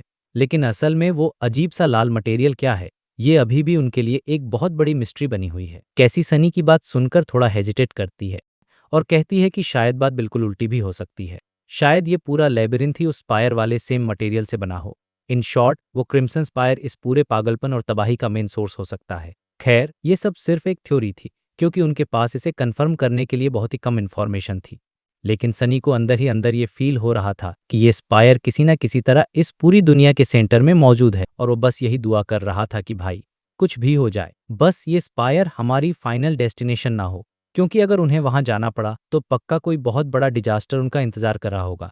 पर इस डर और टेंशन के बीच भी सनी को अपनी इस सिचुएशन में एक बहुत हिडन फायदा नजर आ गया। अब क्योंकि उसे उस फायर का खौफ लगातार महसूस हो रहा था, तो वो उस फीलिंग का यूज करके ह्यूमन कासल का डायरेक्शन आसानी से पता लगा सकता था, क्योंकि वो कासल उन दोनों के बीच में ही कहीं पर लोकेटेड था। मतलब वो डरावना क्रिम्सन स्पायर अब सनी के लिए एक इनर कंपास बन चुका था। क्या गजब का माइंडसेट है ना इस बंदे का, डर को भी अपने सर्वाइवल के लिए यूज कर रहा है। तभी अचानक नेफिस की आवाज आती है और वो कहती है कि सब लोग रेडी हो जाओ। नेफिस की आवाज सुनते ही सनी अपने ख्यालों की दुनिया से बाहर आ जाता है और अपने फोकस को वापस रियलिटी में ले आता है। अब उन्हें अपने अगले टास्क पर पूरा ध्यान देना था, क्योंकि वो लोग बोन रिज के काफी करीब पहुंच चुके थे। अब आप लोग सोचोगे कि ये बोन रिज क्या चीज है। तो भाई, जैसे ही उन्होंने इस विशाल स्ट्रक्चर को पहली बार देखा था, उनके दिमाग में अपने आप यही नाम आया था। ये स्ट्रक्चर दूर से ही दिख जाता था, क्योंकि लाल कोरल और ग्रे आसमान के बीच इसका वाइट कलर एकदम अलग ही चमकता था। और सबसे खौफनाक बात बताऊं, ये बोन रिज सच में असली हड्डियों का बना हुआ था। जी हाँ, एक बहुत ही बड़े समुद्री राक्षस का स्केलेटन लाल कोरल के एक विशाल ढेर पर पड़ा हुआ था। उस मॉन्स्टर की रीढ़ की हड्डी, यानी उसकी स्पाइन, जमीन से बहुत ज्यादा ऊपर तक उठी हुई थी। अब ये तो कोई भी नहीं बता सकता कि वो भयानक मॉन्स्टर जब जिंदा था तो कैसा दिखता होगा, लेकिन एक बात तो बिल्कुल तय थी, डार्क सी के स्टैंडर्ड्स के हिसाब से भी वो मॉन्स्टर बहुत ही ज्यादा गार्गेंटुआन था। वैसे ये कोई पहला जॉइंट स्केलेटन नहीं था जो उन्होंने अपनी जर्नी के दौरान देखा था। पूरे लेबिरिंथ में ऐसे बड़े बड़े लेवाइथन्स की हड्डियां बिखरी पड़ी थीं। इन बड़ी बड़ी हड्डियों से ही नेचुरल आर्चेस और अजीब से पैलेसेस बन गए थे। इनको ढूंढना काफी आसान था, क्योंकि जहां भी ये हड्डियां होती थीं वहां लाल कोरल बहुत ही ज्यादा घना और लंबा होता था। जैसे मानो वो लाल कोरल उन सफेद हड्डियों के हर एक निशान को पूरी तरह से निगलना चाहता हो। लेकिन सनी का पर्सपेक्टिव थोड़ा अलग था। उसे लगता था कि ये कोरल असल में उन पुरानी हड्डियों के अंदर से ही उग रहा है और हर डायरेक्शन में फैल रहा है, जैसे वो धीरे धीरे इस पूरी दुनिया को कंज्यूम कर रहा हो। जब वो उन लाल पहाड़ों को देखता तो उसे लगता जैसे वो किसी पुरानी जमी हुई खून की नदियां हों। सनी को तो यहाँ तक लगा कि अगर वो इस काली कीचड़ में गहरी खुदाई करें तो उन्हें लाल जंगल की जड़ों के बजाय सिर्फ हड्डियों की अनगिनत लेयर्स मिलेंगी। सोचकर ही कितनी डरावनी इमेज बनती है दिमाग में। खैर, सनी जो भी सोचे, लेकिन एक बात तो सच थी कि ये बोन रिज वाला बीस्ट बहुत ही ज्यादा बड़ा था, और इसी वजह से उसकी लंबी स्पाइन का एक बड़ा हिस्सा रात के समय भी डार्क सी के पानी के ऊपर रहता था। यही वो मेन रीजन था कि उन्होंने इसे अपनी जर्नी का नेक्स्ट स्टॉप चुना था। अब शाम होने वाली थी और उनका अगला काम बहुत ही ज्यादा क्रूशियल था। उन्हें उस मरे हुए मॉन्स्टर के ऊपर चढ़ना था और ये मेक श्योर करना था कि कोई और मॉन्स्टर वहां पहले से शेल्टर लेकर ना बैठा हो।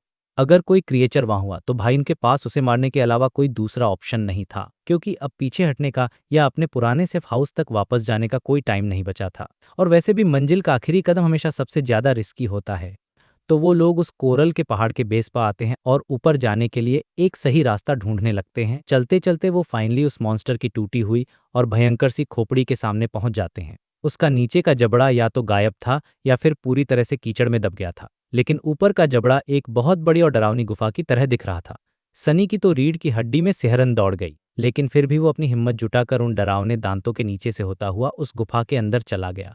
उसकी शैडो हमेशा की तरह आगे आगे चल रही थी, रास्ता दिखा रही थी और खतरे को स्कैन कर रही थी। वो लोग उस खोपड़ी के पीछे से होते हुए फाइनली उस क्रिएचर की खाली स्पाइन के अंदर एंटर कर गए। अब अंदर का सीन इमेजिन करो। स्पाइन के अंदर की वो हड्डी की सरफेस उनके पैरों के नीचे किसी चौड़ी सड़क जैसी लग रही थी। सच कहूं तो वो ऐसा लग रहा था जैसे किसी लंबे टनल के अंदर कोई हाईवे बना हो और उन बड़े बड़े वर्टरे के बीच के गैप से अजीब सी लाइट अंदर गिर रही थी, जो बहुत ही सिनेमैटिक लग रही थी। वो टनल ऊपर की तरफ जा रहा था और उसका ज्यादातर हिस्सा आगे मुड़ा हुआ होने के कारण छिप गया था।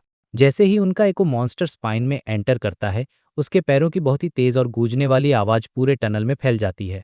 ये सुनकर नेफिस थोड़ी परेशान हो जाती है और पूछती है, क्या कोई मूवमेंट दिखा? सनी तुरंत अपनी शैडो के थ्रू चेक करता है और अपना सिर हिलाकर मना कर देता है। चेंजिंग स्टार आगे देखती है और कहती है, चलो आगे बढ़ते हैं। हालांकि शैडो को कोई भी खतरा नहीं दिखा था, लेकिन फिर भी वो लोग अपनी तलवारें निकाल लेते हैं, क्योंकि भाई सेफ्टी के किनारे पर एम्बुश उनके लिए कोई नई बात नहीं थी। वो पहले भी धोखा खा चुके थे। लकीली इस बार उनका ये डर बेकार गया और उनकी प्रिकॉशंस अननेसेसरी निकली। उस विशाल स्केलेटन के अंदर कुछ भी नहीं छिपा था, तो बिना किसी मॉन्स्टर से लड़े वो लोग आसानी से स्पाइन के सबसे ऊंचे पॉइंट तक पहुंच गए। जब तक वो लोग सेफ्टी तक पहुंचे तब तक सूरज ढलने लगा था। डार्क सी वापस आ रहा था और उस मॉन्स्टर की स्पाइन के अंदर पानी के भरने की गूंजने वाली आवाजें आने लगी थीं। सनी ने एको के ऊपर से सारा सामान उतारा और उसे वापस सिस्टम में डिसमिस कर दिया। इससे उनका कैंप अचानक से काफी खुला खुला और बड़ा लगने लगा। अब भाई उन तीनों को नहाने की बहुत ज्यादा सख्त जरूरत थी। सनी ने लड़कियों को अकेला छोड़ दिया ताकि वो लोग आराम से नहा सकें और खुद थोड़ी दूर जाकर बैठ गया अपनी थकी हुई बॉडी को रेस्ट देने के लिए। उसकी शैडो स्पाइन के निचले हिस्से में वापस चली गई थी। वहां वो छिपकर देख रही थी कि कैसे वो काला और धुंधला पानी धीरे धीरे ऊपर आ रहा है और उस सफेद हड्डी को निगल रहा है। सनी को ये चेक करना बहुत जरूरी था कि कहीं आखिरी मोमेंट पर पानी से कोई मॉन्स्टर बाहर ना निकल आए। अब सनी का आधा दिमाग तो उस बढ़ते हुए पानी पर था और आधा दिमाग एकदम फ्री था सोचने के लिए। तो उसने अपने रून्स को समन किया और चेक किया कि उसके पास कितने शैडो फ्रेगमेंट्स जमा हो गए हैं। सिस्टम दिखाता है shadow fragments 96 out of 1000। Sunny सोचता है यार बुरा नहीं है, काफी प्रोग्रेस की है मैंने। जब ये सब सर्वाइवल का गेम शुरू हुआ था तो उसके पास सिर्फ 12 फ्रेगमेंट्स थे और एक महीने से भी कम टाइम में ये अमाउंट बहुत तेजी से बढ़ गया। अब वो पहले से बहुत ज़्यादा स्ट्रांग और फास्ट था और उसे फाइटिंग का एक्सपीरियंस भी काफ़ी ज़्यादा हो गया था। लेकिन फिर भी फॉरगॉटन शोर के सबसे कमज़ोर नाइटमेयर क्रिएचर्स के सामने भी उसकी रॉ फिजिकल पावर अभी भी कुछ भी नहीं थी। अपनी शैडो की फुल हेल्प के बाद भी वो उनके सामने बहुत वीक था। वो खुद से पूछता है कि यार अभी और कितना टाइम लगेगा जब मैं अपने खाली हाथों से एक स्कैवेंजर्स को हरा पाऊंगा। और इसका जवाब बहुत ही ऑब्वियस था और उतना ही डिसअपॉइंटिंग भी था। जवाब था जब उसका अपना शैडो कोर अवेकन नहीं हो जाता तब तक वो ऐसा कुछ भी नहीं कर सकता और कोर अवेकन करने के लिए उसे असली दुनिया में वापस जाना पड़ेगा, जो अभी बहुत दूर की बात थी। सनी हताश होकर एक गहरी सांस छोड़ता है। फिर जल्दी ही उसका भी नहाने का नंबर आ जाता है। वो एकदम फ्रेश और रोज कैसी से बॉटल ऑफ एंडलेस वाटर लेता है और अपनी सीक्रेट जगह पर वापस चला जाता है। वहां जाकर वो अपना पपेटर श्राउड डिसमिस करता है। नहाते वक्त जब ठंडी हवा उसकी पेल स्किन को छूती है तो उसे ठंड से बुरी तरह कंपकंपी छूट जाती है। वो नीचे अपनी बॉडी पर लगे हुए धूल, पसीने और सूखे हुए खून को देखकर अपना सिर हिलाता है। वो मन ही मन सोचता है कि यार एक अवेकेंड होना कोई बहुत साफ सुथरा प्रोफेशन नहीं है भाई, बहुत गंदगी झेलनी पड़ती है। खैर जब वो नहा रहा था तब नेफिस ने बाकी बचे हुए टाइम में आग जलाया और कुछ मीट पकाया। आजकल तो उनके पास मीट में डालने के लिए नमक भी अवेलेबल था। शुरुआत में डार्क सी का वो सी सॉल्ट यूज करना उन्हें कुछ खास पसंद नहीं आया था, लेकिन धीरे धीरे उन्हें इसकी आदत पड़ गई और वो उसे नॉर्मली खाने लगे। सच कहूं तो नमक की वजह से उनका हर खाना पहले से बहुत ज्यादा टेस्टी हो गया था। तीनों ने बिल्कुल शांति से खाना खाया क्योंकि वो लोग इतने थके हुए और भूखे थे कि बात करने की भी किसी में हिम्मत नहीं थी। जल्दी ही उनके सोने का टाइम हो गया। सनी ने पहली वॉच ली, यानी वो पहरा देने के लिए रुका। उसने सोचा कि जब तक उसके रेस्ट करने का टाइम नहीं आता तब तक वो अपनी स्वॉर्ड प्रैक्टिस कर लेगा। बेसिक काटा के मूवमेंट्स करते हुए उसने अपने दिमाग को दो अलग अलग हिस्सों में बांट लिया। एक हिस्सा उसकी बॉडी के मूवमेंट्स पर पूरी तरह से फोकस कर रहा था और दूसरा छोटा हिस्सा अपनी शैडो के थ्रू उस काले पानी की सरफेस को गहराई से ऑब्जर्व कर रहा था। अब यहाँ से सीन बहुत ही ज्यादा इंटेंस और डरावना हो जाता है।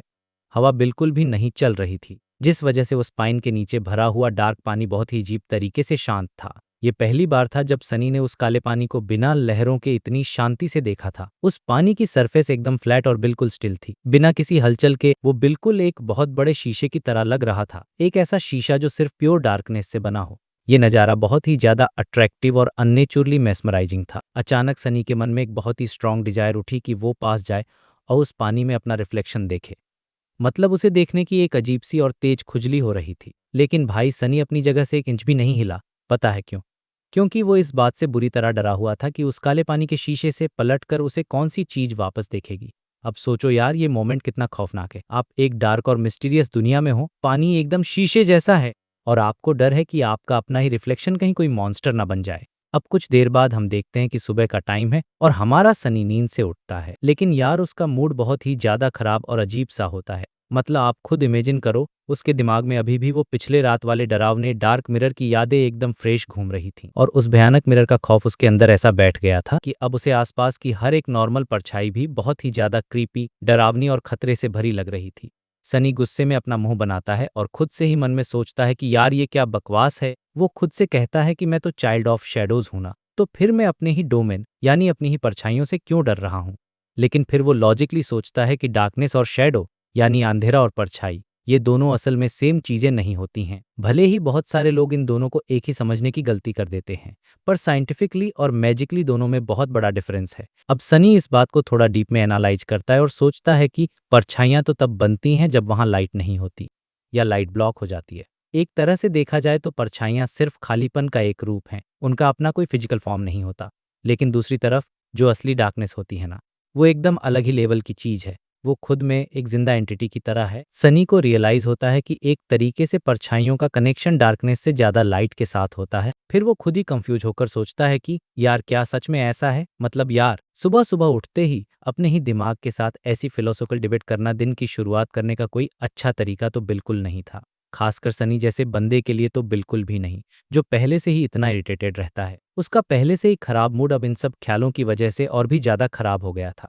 खैर, वो एक छोटी सी गहरी सांस लेता है, अपनी जगह पर उठकर बैठता है और जोर से जम्हाई लेते हुए अपने हाथ पैर स्ट्रेच करने लगता है। तभी उसे एक आवाज सुनाई देती है, गुड मॉर्निंग। लेकिन ये आवाज उस बहते हुए पानी के तेज और गूंजते हुए शोर में लगभग दब सी गई थी। सूरज उग रहा था और वो जो खतरनाक डार्क सी था ना, वो अब तेजी से वापस पीछे की तरफ जा रहा था। पानी को वापस जाते हुए देखकर सनी को फाइनली थोड़ी शांति मिलती है और वो थोड़ा रिलैक्स फील करता है। सनी भी जवाब में बस एक छोटा सा मॉर्निंग बोल देता है। अब सीन शिफ्ट होता है नेफिस की तरफ, जो रात के आखिरी हिस्से में कैंप की पहरेदारी कर रही थी। इसलिए वो पहले से ही जगी हुई थी और अपनी रोज की आदत के हिसाब से वो अपनी आंखें बंद करके मेडिटेशन कर रही थी। अब आप सोचोगे कि आंखें बंद करके पहरेदारी कैसे होती है, तो भाई रात के उस एकदम घने अंधेरे में किसी चीज पर नजर रखने का असली मतलब होता है किसी भी अजीब या सस्पिशियस आवाज को ध्यान से सुनना। इसलिए उस अंधेरे में आंखें खुली रखने का वैसे भी कोई खास फायदा नहीं था।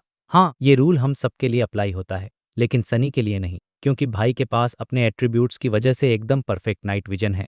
सनी को अपनी जगह से खड़ा होता हुआ सुनकर चेंजिंग स्टार नेफिस धीरे धीरे अपनी आंखें खोलती है। उसकी आंखों की गहराई में अभी वो नाचती हुई सफेद आग की एक हल्की सी चमक देखी जा सकती थी। लेकिन जैसे ही उसकी आंखों ने सुबह की हल्की रोशनी के साथ एडजस्ट किया, वो आग की चमक तुरंत गायब हो गई। नेफिस ने सनी की तरफ देखा और उसे एक बहुत ही पोलाइट और प्यारी सी स्माइल दी। अब यहाँ एक बहुत ही इंटरेस्टिंग बात नोटिस करने वाली है। पिछले 2 हफ्तों में नेफिस भी बहुत ही ज़्यादा कड़ी ट्रेनिंग कर रही थी, शायद सनी से भी ज़्यादा मेहनत कर रही थी। लेकिन इंटरेस्टिंग बात यह है कि वो अपनी स्पोर्ट्समैनशिप या लड़ने की स्किल्स को इम्प्रूव करने की कोशिश नहीं कर रही थी, बल्कि वो असल में ये सीखने की कोशिश कर रही थी कि एक नॉर्मल इंसान की तरह कैसे बर्ताव करते हैं।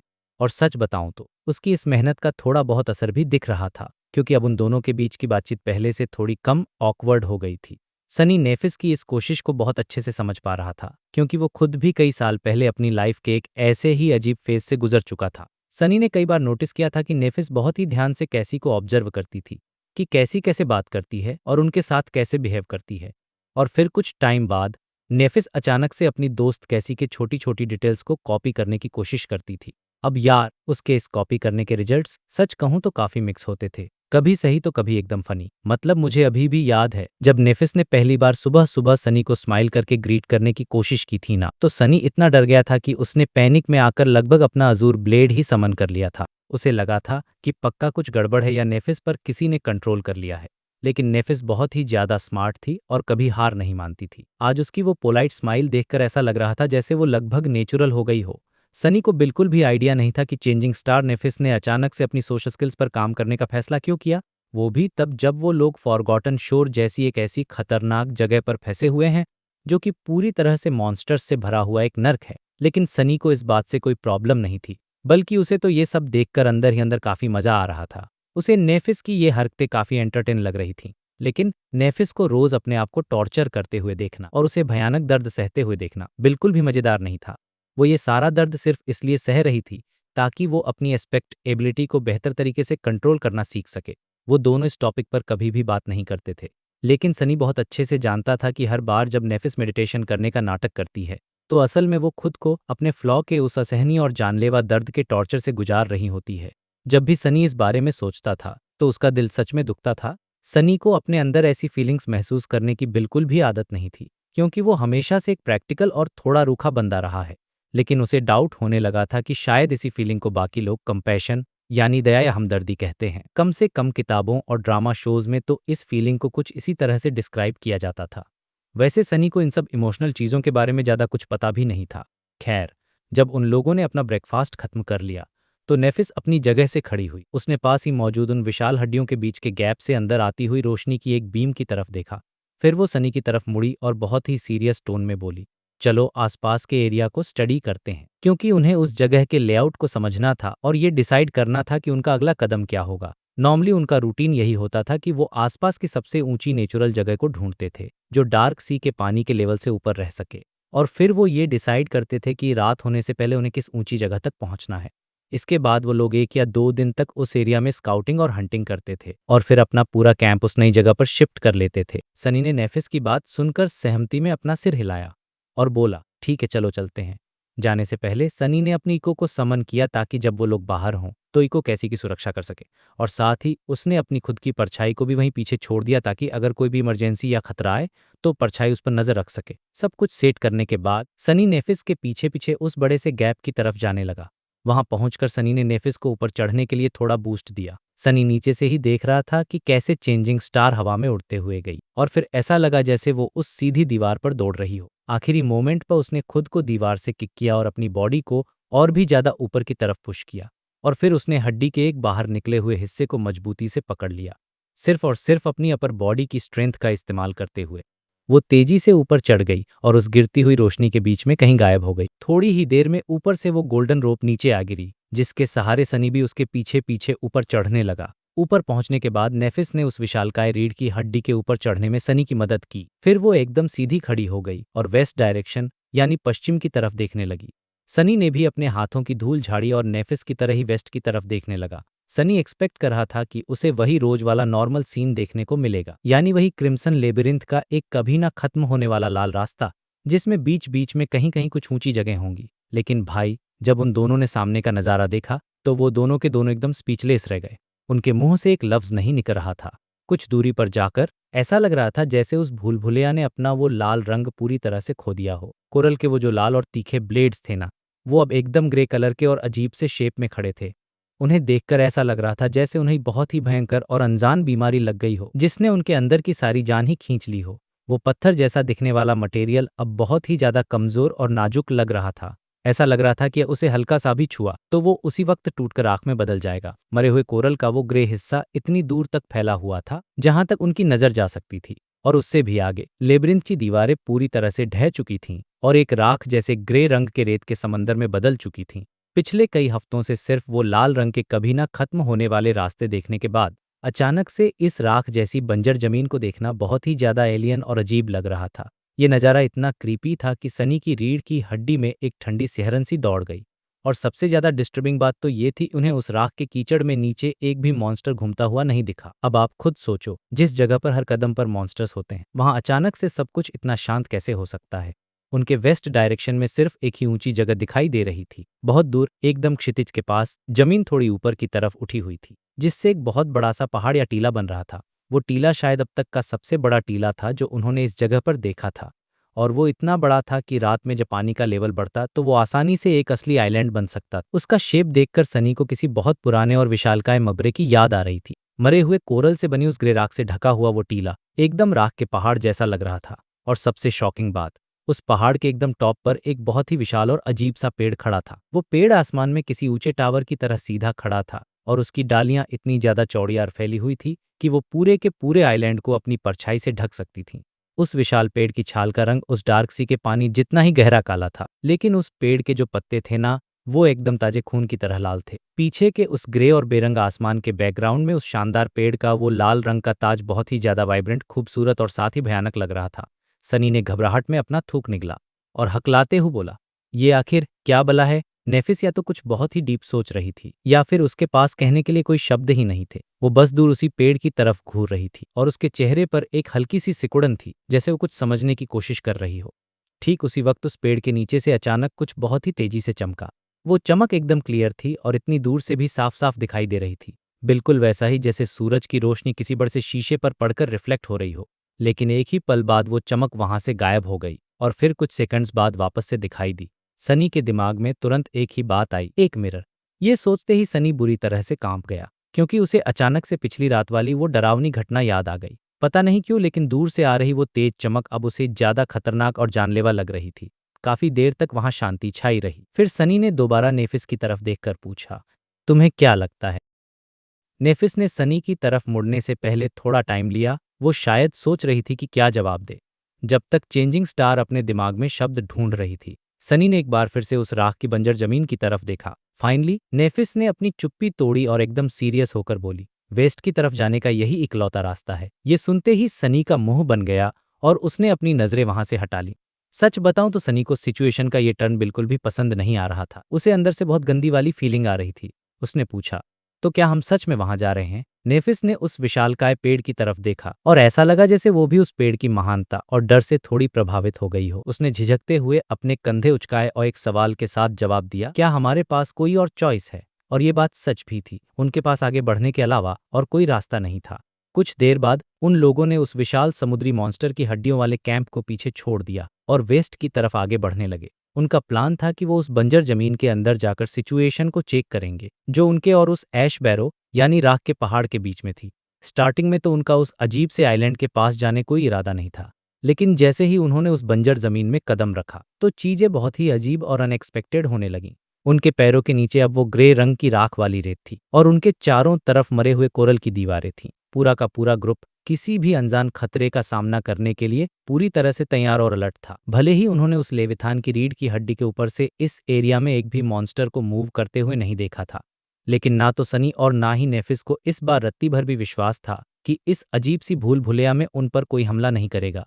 क्योंकि भाई, नाइटमेयर क्रिएचर्स के पास छुपने के इतने सारे तरीके होते हैं कि आप सोच भी नहीं सकते। और अगर स्लीपर्स ने फॉरगॉटन शोर में बिताए अपने टाइम से कुछ सीखा था तो वो ये था कि यहाँ मौजूद हर एक चीज या तो खुद जानलेवा है या फिर वो अपने अंदर किसी ऐसी चीज को छुपा रही हैं जो आपकी जान ले सकती है। इस मामले में कार्निवोरस वॉर्म्स यानी वो जो मांस खाने वाले कीड़े थे, उनके साथ हुआ उनका पहला एनकाउंटर बहुत ही ज्यादा भयानक और ट्रॉमेटिक था। लेकिन इस बार उनका वो जो कॉमन सेंस और एक्सपीरियंस था ना, वो पूरी तरह से गलत साबित हो रहा था। वो पूरी की पूरी बंजर जमीन एकदम शांत और खाली पड़ी थी। वहां जिंदगी का कोई नामोनिशान तक नहीं था। अब थ्योरी के हिसाब से देखा जाए तो मॉन्स्टर्स का ना होना सनी के लिए एक रिलीफ की बात होनी चाहिए थी। उसे अच्छा फील होना चाहिए था, लेकिन इसके एकदम उल्टा, वो इस सन्नाटे की वजह से और भी ज्यादा नर्वस और डरा हुआ फील कर रहा था। ये पूरी की पूरी सिचुएशन खतरे की बदबू दे रही थी। ये सब कुछ बहुत ही ज्यादा अजीब और अननेचुरल था। सनी के दिमाग में बस एक ही सवाल घूम रहा था कि अगर इस जगह के पास आने से वो खूंखार मॉन्स्टर्स भी डरते हैं, तो फिर हम लोग अपनी ही मर्जी से इस बंजर जमीन के इतने गहरे हिस्से में क्या कर रहे हैं? क्या हम लोग बेवकूफ हैं जो तुरंत यहाँ से पीछे मुड़कर अपनी जान बचाकर नहीं भाग रहे हैं? जल्दी ही चलते चलते वो लोग एक ऐसे पॉइंट पर पहुंच गए जहां लेबिरिंथ की दीवारें पूरी तरह से टूटकर धूल में बदल चुकी थीं। अब उनके और उस विशाल पेड़ वाले पहाड़ के बीच में सिवाय इस ग्रे राख के समंदर के और कुछ भी नहीं बचा था, और उस राख के एकदम फ्लैट मैदान में कोई भी चीज छुप नहीं सकती थी। लेकिन इसका दूसरा मतलब ये भी था कि अब वो लोग भी खुद को किसी की भी नजरों से छुपा नहीं पाएंगे। वो पूरी तरह से खुले में थे, एक परफेक्ट टारगेट की तरह। सनी ने टेंशन में आकर नेफिस की तरफ देखा और पूछा, क्या तुम सच में श्योर हो कि तुम ये करना चाहती हो?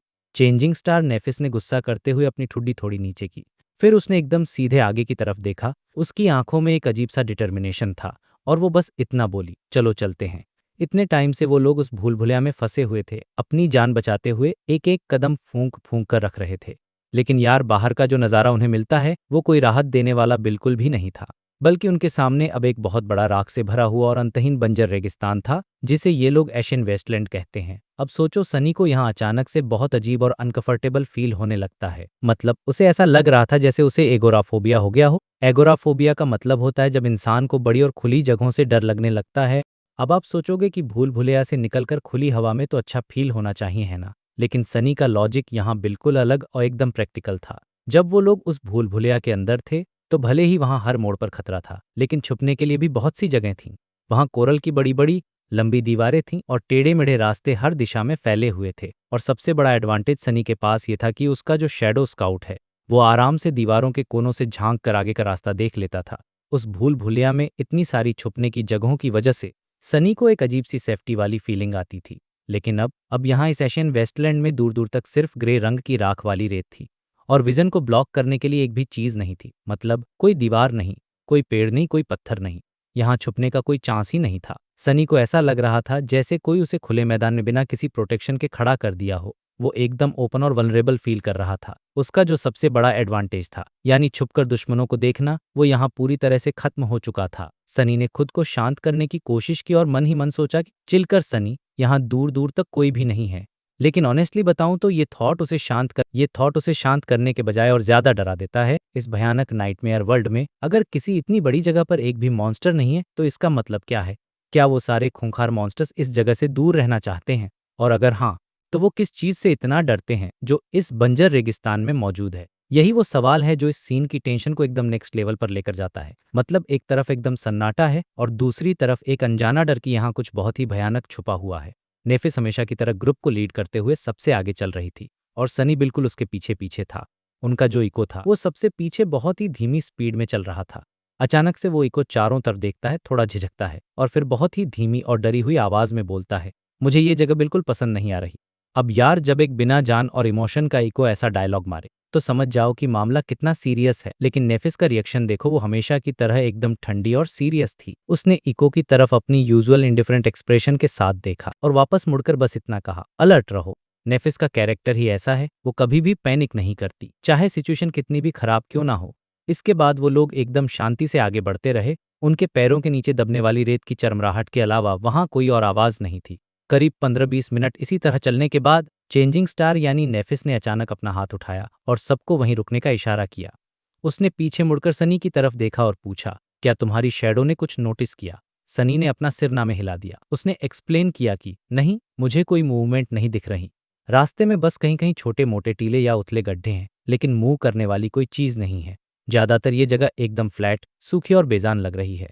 फिर सनी ने थोड़ी हिचकिचाहट के साथ कैसी की तरफ देखा और पूछा, क्या तुम्हें कुछ सुनाई दे रहा है? अब आपको पता ही होगा कि कैसी भले ही देख नहीं सकती, लेकिन उसकी सुनने की और चीजों को सेंस करने की ताकत गजब की है।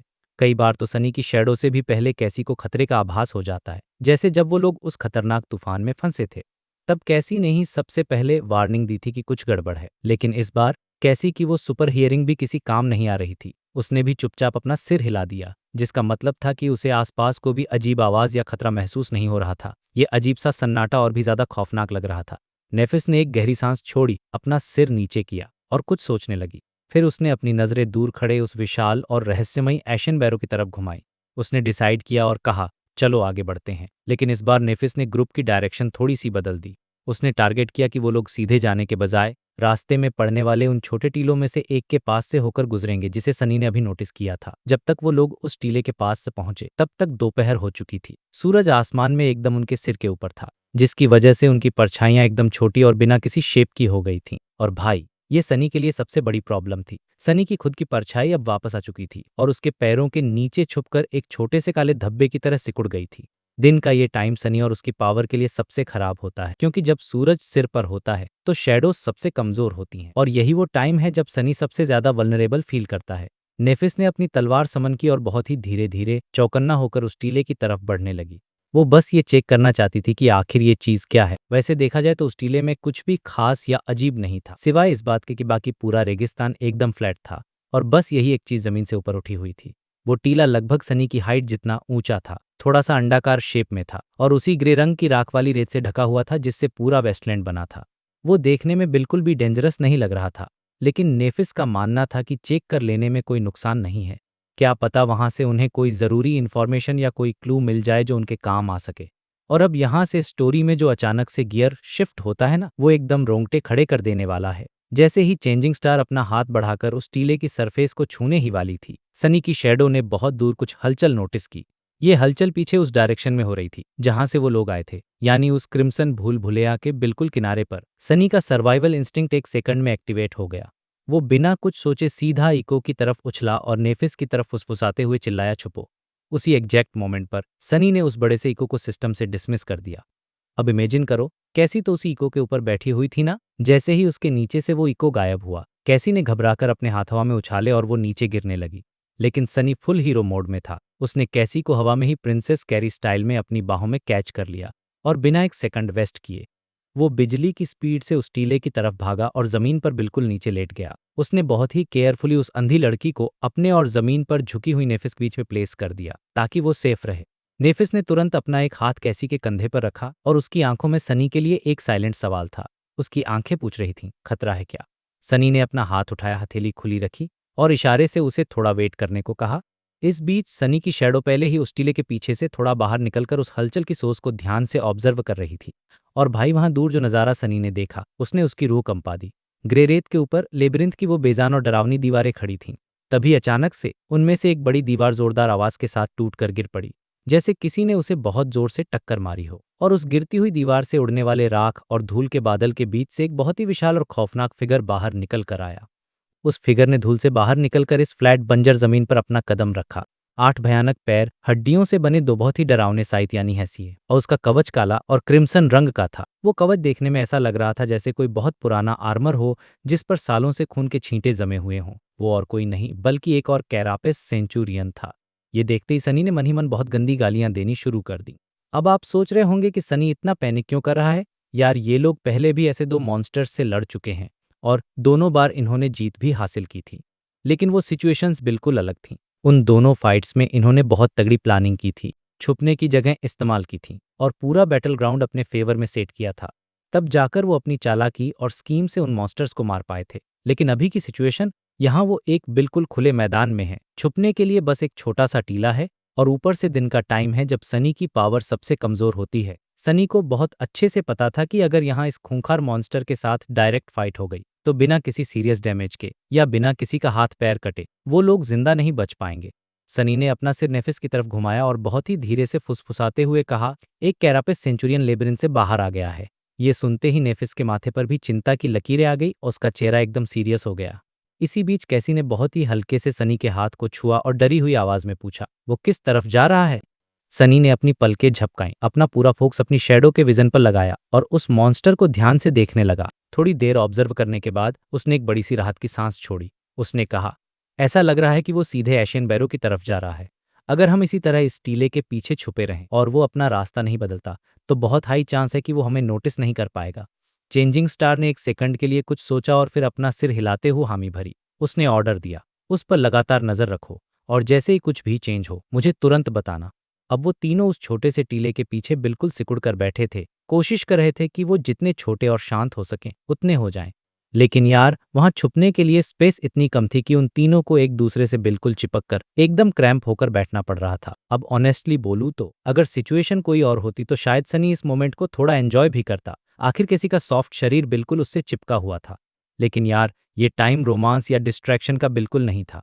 सनी ने तुरंत अपने दिमाग को झकझोरा और खुद को ही मन में डांटने लगा, अबे बेवकूफ, तू क्या सोच रहा है। तेरा पूरा फोकस उस डेडली मॉन्स्टर पर होना चाहिए। उसने बहुत गुस्से में खुद को गालियां दी। लेकिन यार, प्रैक्टिकली सोचो तो कैसी इतनी पास थी कि सनी के लिए फोकस करना बहुत मुश्किल हो रहा था। फिर उसने खुद को जोर से रिमाइंड कराया, डेडली मॉन्स्टर, बाहर एक खूंखार मॉन्स्टर घूम रहा है। फाइनली अपने दिमाग को फालतू ख्यालों से बाहर निकालकर सनी ने एक गहरी सांस ली और अपना पूरा फोकस उस सेंचुरियन को ऑब्जर्व करने पर लगा दिया। वो विशालकाय और भयानक मॉन्स्टर उस बंजर जमीन पर धीरे धीरे उनके करीब आ रहा था। जैसे जैसे वो पास आ रहा था, सनी उसके पुराने और डैमेज्ड कवच पर मौजूद एक एक क्रिम्सन लाइन और एक एक कांटे को बिल्कुल साफ साफ देख पा रहा था। लेकिन सनी की नजरें उस मॉन्स्टर के खौफनाक चेहरे या उसके आर्मर पर नहीं टिकी थीं। उसकी आंखें तो किसी और ही चीज पर फिक्स हो गई थीं। उस सेंचुरियन ने अपने दोनों भयानक हथियारों के बीच बहुत ही सावधानी से एक क्रिस्टल पकड़ रखा था। वो क्रिस्टल इतना खूबसूरत था कि उसमें से एक सम्मोहन करने वाली रोशनी निकल रही थी। वो बहुत ब्राइट था और उसमें एक अजीब सा अट्रैक्शन था जो किसी की भी नजर अपनी तरफ खींच ले। वो कोई मामूली पत्थर नहीं था, वो एक ट्रांसेंडेंट सोल शार्ड था। अब अगर आपको याद हो तो पिछले चैप्टर्स में भी इन्होंने बिल्कुल ऐसा ही एक सीन देखा था। तब दो सेंचुरियंस ने मिलकर उस विशाल शार्क जैसे मॉन्स्टर की डेड बॉडी में से ऐसे ही दो क्रिस्टल्स निकाले थे। ये देखकर सनी के दिमाग की बत्ती जल गई। तो ये था इनका असली गोल। उसने मन ही मन सोचा, ये मॉन्स्टर्स शिकार करने या लड़ने के लिए बाहर नहीं आ रहे हैं, बल्कि ये इन क्रिस्टल्स को इकट्ठा करके कहीं ले जा रहे हैं। सनी ने अपनी नजरें दूर खड़े उस शानदार और विशाल एशियन बैरो वाले पेड़ की तरफ घुमाई। उस पेड़ की काली डालियां और वाइब्रेंट लाल पत्ते इतने खूबसूरत और राजसी लग रहे थे कि नजरें ही ना हटें। लेकिन साथ ही उसमें एक अजीब सी खौफनाक फीलिंग भी थी। सनी को ऐसा लगा जैसे वो कोई बहुत ही पवित्र और जादुई चीज देख रहा है जिसे नर्क की गहराइयों में छुपा कर रखा गया हो। सनी ने जो कुछ भी देखा और समझा उसने बहुत ही सावधानी से अपनी आवाज को जितना हो सके उतना धीमा रखकर अपने ग्रुप को बता दिया। अब वो मॉन्स्टर बिल्कुल उनके छुपने वाली जगह के पास से गुजरने वाला था। भले ही उस मॉन्स्टर के रास्ते और इस टीले के बीच थोड़ा बहुत डिस्टेंस था, लेकिन फिर भी सनी की हालत खराब थी। ये इस पूरे चैप्टर का सबसे ज्यादा डेंजरस और टेंशन वाला मोमेंट था। अगर उस मॉन्स्टर ने एक बार भी गलती से इस टीले की तरफ मुड़कर देख लिया होता तो उनका पूरा का पूरा प्लान वहीं क्रैश हो जाता और एक भयानक फाइट शुरू हो जाती। वो मॉन्स्टर बिल्कुल उस टीले के लेवल में आ गया था। सनी की धड़कनें तेज हो गई थीं, लेकिन किस्मत से वो मॉन्स्टर बिना अपनी पलकें झपकाए सीधा आगे बढ़ता चला गया। उसने एक बार भी इनकी तरफ नहीं देखा। जब वो थोड़ा आगे निकल गया तब जाकर सनी ने अपने फेफड़ों में रुकी हुई सांस को बाहर छोड़ा। उसने कहा, वो सीधा उस बैरो की तरफ जा रहा है। लेकिन नेफिस अभी भी रिलैक्स नहीं हुई थी। उसकी तलवार अभी भी तैयार थी, क्योंकि वो जानती थी कि इस दुनिया में कभी भी कुछ भी गड़बड़ हो सकती है। उसने तुरंत कमांड दी, उसका पीछा करो। सनी ने बिना सवाल किए अपना सिर हिलाया। अगले ही पल सनी की शैडो उस टीले के पीछे से खिसक कर बाहर निकली और बहुत ही चालाकी से उस मॉन्स्टर का पीछा करने लगी। अब क्योंकि सनी की शैडो कंट्रोल करने की रेंज पहले से काफी ज्यादा इंप्रूव हो चुकी थी, तो उसे पूरा कॉन्फिडेंस था कि वो इस मॉन्स्टर को उस एशियन हिल के बेस तक आराम से फॉलो कर सकता है बिना खुद को खतरे में डाले।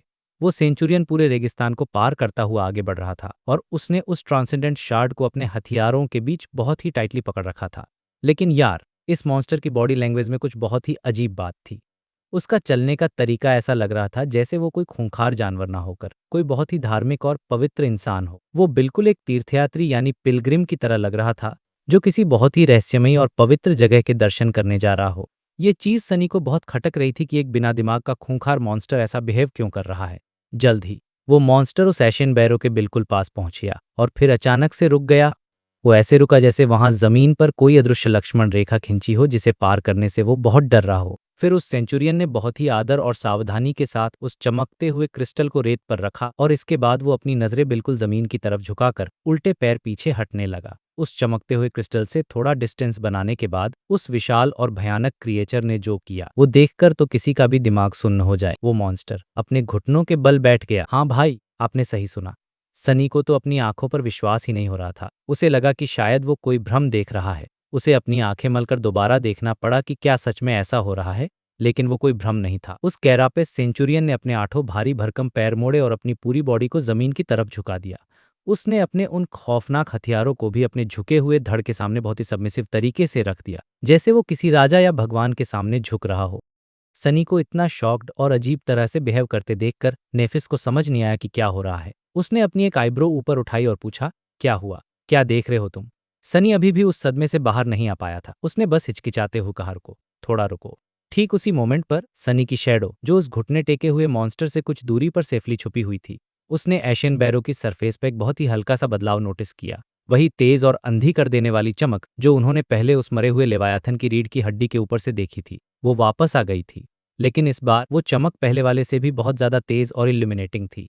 वो रोशनी उस ऊंचे और विशाल पेड़ की डालियों की परछाई के बीच से हवा में ऊपर उठी और फिर बहुत ही धीरे धीरे मूव करते हुए उस पहाड़ी के बेस की तरफ नीचे आने लगी। जब वो रोशनी पास आई और सनी फाइनली ये देख पाया कि उस चमकती हुई रोशनी का सोर्स आखिर क्या है, तो उसकी आंखें फटी की फटी रह गईं। उसे अपनी स्पाइन में यानी रीढ़ की हड्डी में एक बहुत ही ठंडी और खौफनाक सिहरन दौड़ती हुई महसूस हुई। उस सामने वाली चीज को देखकर सनी इतना ज्यादा डर गया था, वो इतना टेरिफाइड था कि वो एक पल के लिए सांस लेना भी भूल गया। मतलब यार सोचो, जो चीज एक कैरापेस सेंचुरियन जैसे खूंखार मॉन्स्टर को भी घुटने टेकने पर मजबूर कर दे, वो एंटिटी कितनी पावरफुल और भयानक होगी। स्टोरी में सनी, नेफिस और कैसी उस जीप से राख के पहाड़ के पीछे छिपकर बैठे हुए थे और तभी उनके सामने कुछ ऐसा आता है जिसे देखकर किसी की भी हवा टाइट हो जाए। उस ग्रे राख और सूखे पत्तों के बड़े बड़े ढेरों के बीच से एक बहुत ही विशाल और खौफनाक मॉन्स्टर पहाड़ी से नीचे उतरता हुआ आ रहा था। सनी जैसे ही उस चीज को अपनी आंखों से देखता है, वो डर के मारे अपनी थूक निगलता है और उसके चेहरे का रंग पूरी तरह से उड़कर डार्क हो जाता है। अब आप लोग खुद इमेजिन करो कि सिचुएशन कितनी भयानक थी, क्योंकि ये क्रिएचर कोई छोटा मोटा मॉन्स्टर नहीं था, बल्कि एक पूरे के पूरे घर जितना बड़ा था। इसके 8 पैर थे, जो इतने बड़े और मोटे थे कि किसी बहुत बड़ी इमारत के पिलर्स या खंभों की तरह लग रहे थे। वैसे अगर इसके शेप की बात करें तो देखने में इसका स्ट्रक्चर उन स्कैवेंजर्स और सेंटूरियंस जैसा ही लग रहा था, जिनका सामना हमारे हीरोज पहले ही कर चुके थे। मतलब इसकी बॉडी भी एक केकड़े जैसी थी और ऊपर का धड़ थोड़ा सा इंसानों जैसा था, जो बाहर की तरफ निकला हुआ था।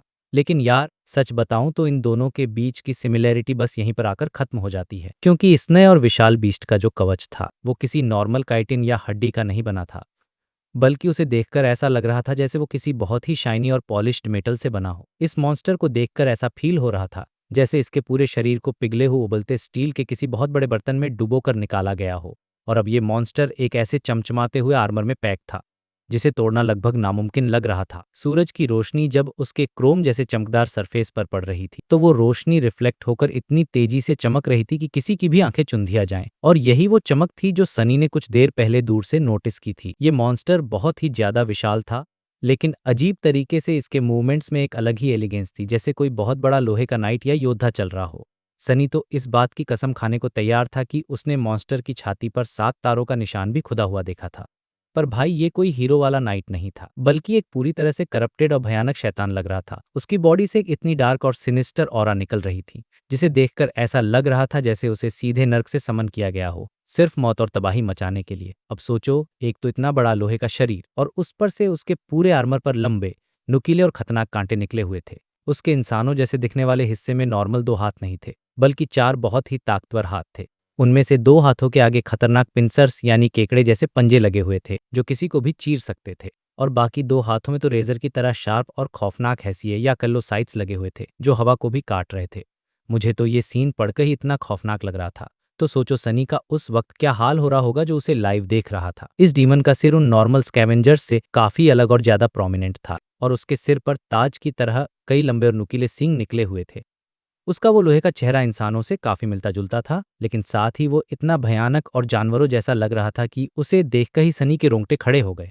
सनी अपने मन ही मन में सोचता है कि यार, ये चीज सच में बहुत ज्यादा डरावनी है। अब ये क्रिएचर जो भी था, इतना तो क्लियर था कि कैरापेस मॉन्स्टर्स की इस पूरी आर्मी में इसकी रैंक किसी सेंटूरियन से बहुत ज्यादा ऊपर थी। लोअर लेवल के स्कैवेंजर्स की तो बात ही छोड़ दो, ये उनकी एवोल्यूशन का नेक्स्ट स्टेप था। शायद ये उनका कोई जनरल या कमांडर था, पता नहीं क्या बुलाते हैं, लीगेट्स या फिर प्रिटोरियंस। सनी अपनी सांसें रोके हुए उस कैरापेस डीमन को एशन बैरो से नीचे आते हुए बहुत ही ध्यान से देख रहा था।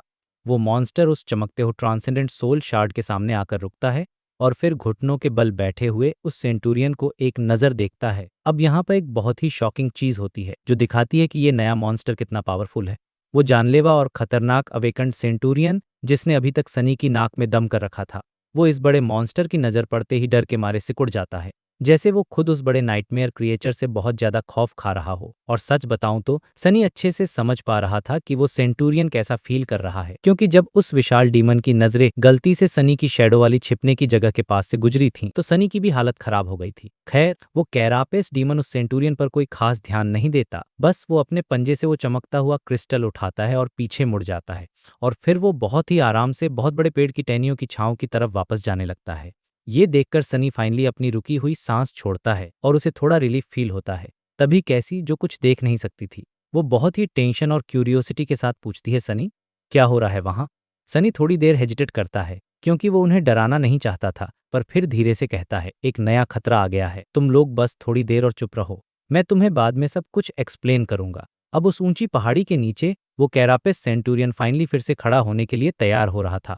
यहाँ पर सनी एक बहुत बड़ी दुविधा में फंस जाता है। उसे समझ नहीं आ रहा था कि वो क्या करे। एक तरफ तो उसे उस सेंटूरियन का पीछा करना था, ताकि वो इस बात को मेक श्योर कर सके कि वो मॉन्स्टर भूल भुलैया में वापस जाते वक्त गलती से भी इनकी छिपने की जगह पर ना आ जाए। लेकिन दूसरी तरफ सनी के अंदर की क्यूरियोसिटी उसे पागल कर रही थी। वो ये जानने के लिए बेचैन था कि आखिर वो विशाल कैरापेस डीमन उस एशन बैरो की चोटी पर अपने अड्डे में जाकर क्या करने वाला है। अब सोचने के लिए बिल्कुल भी टाइम नहीं था, फैसला तुरंत लेना था, वरना मौका हाथ से निकल जाता। तो सनी एक बहुत ही जल्दबाजी भरा फैसला लेता है और अपनी शैडो को उस ग्रे राख के ऊपर से फिसलते हुए आगे भेज देता है। उसकी शैडो बहुत ही चालाकी से सेंटूरियन की नजरों से बचती है और बस कुछ ही सेकंड्स में उस ऊंची पहाड़ी पर चढ़ने लगती है। सनी अपने दिमाग में बस यही सोच रहा था कि यार, मैं बस एक नजर देखूंगा कि वो मॉन्स्टर क्या कर रहा है। उस विशाल पेड़ के लाल पत्तों से जो गहरी छांव बन रही थी, उसी में छिपते हुए वो शैडो पहाड़ी की ढलान पर ऊपर की तरफ ग्लाइड करती है और उस जगह पहुंच जाती है जहां वो कैरापेस डीमन उसकी नजरों से ओझल हुआ था।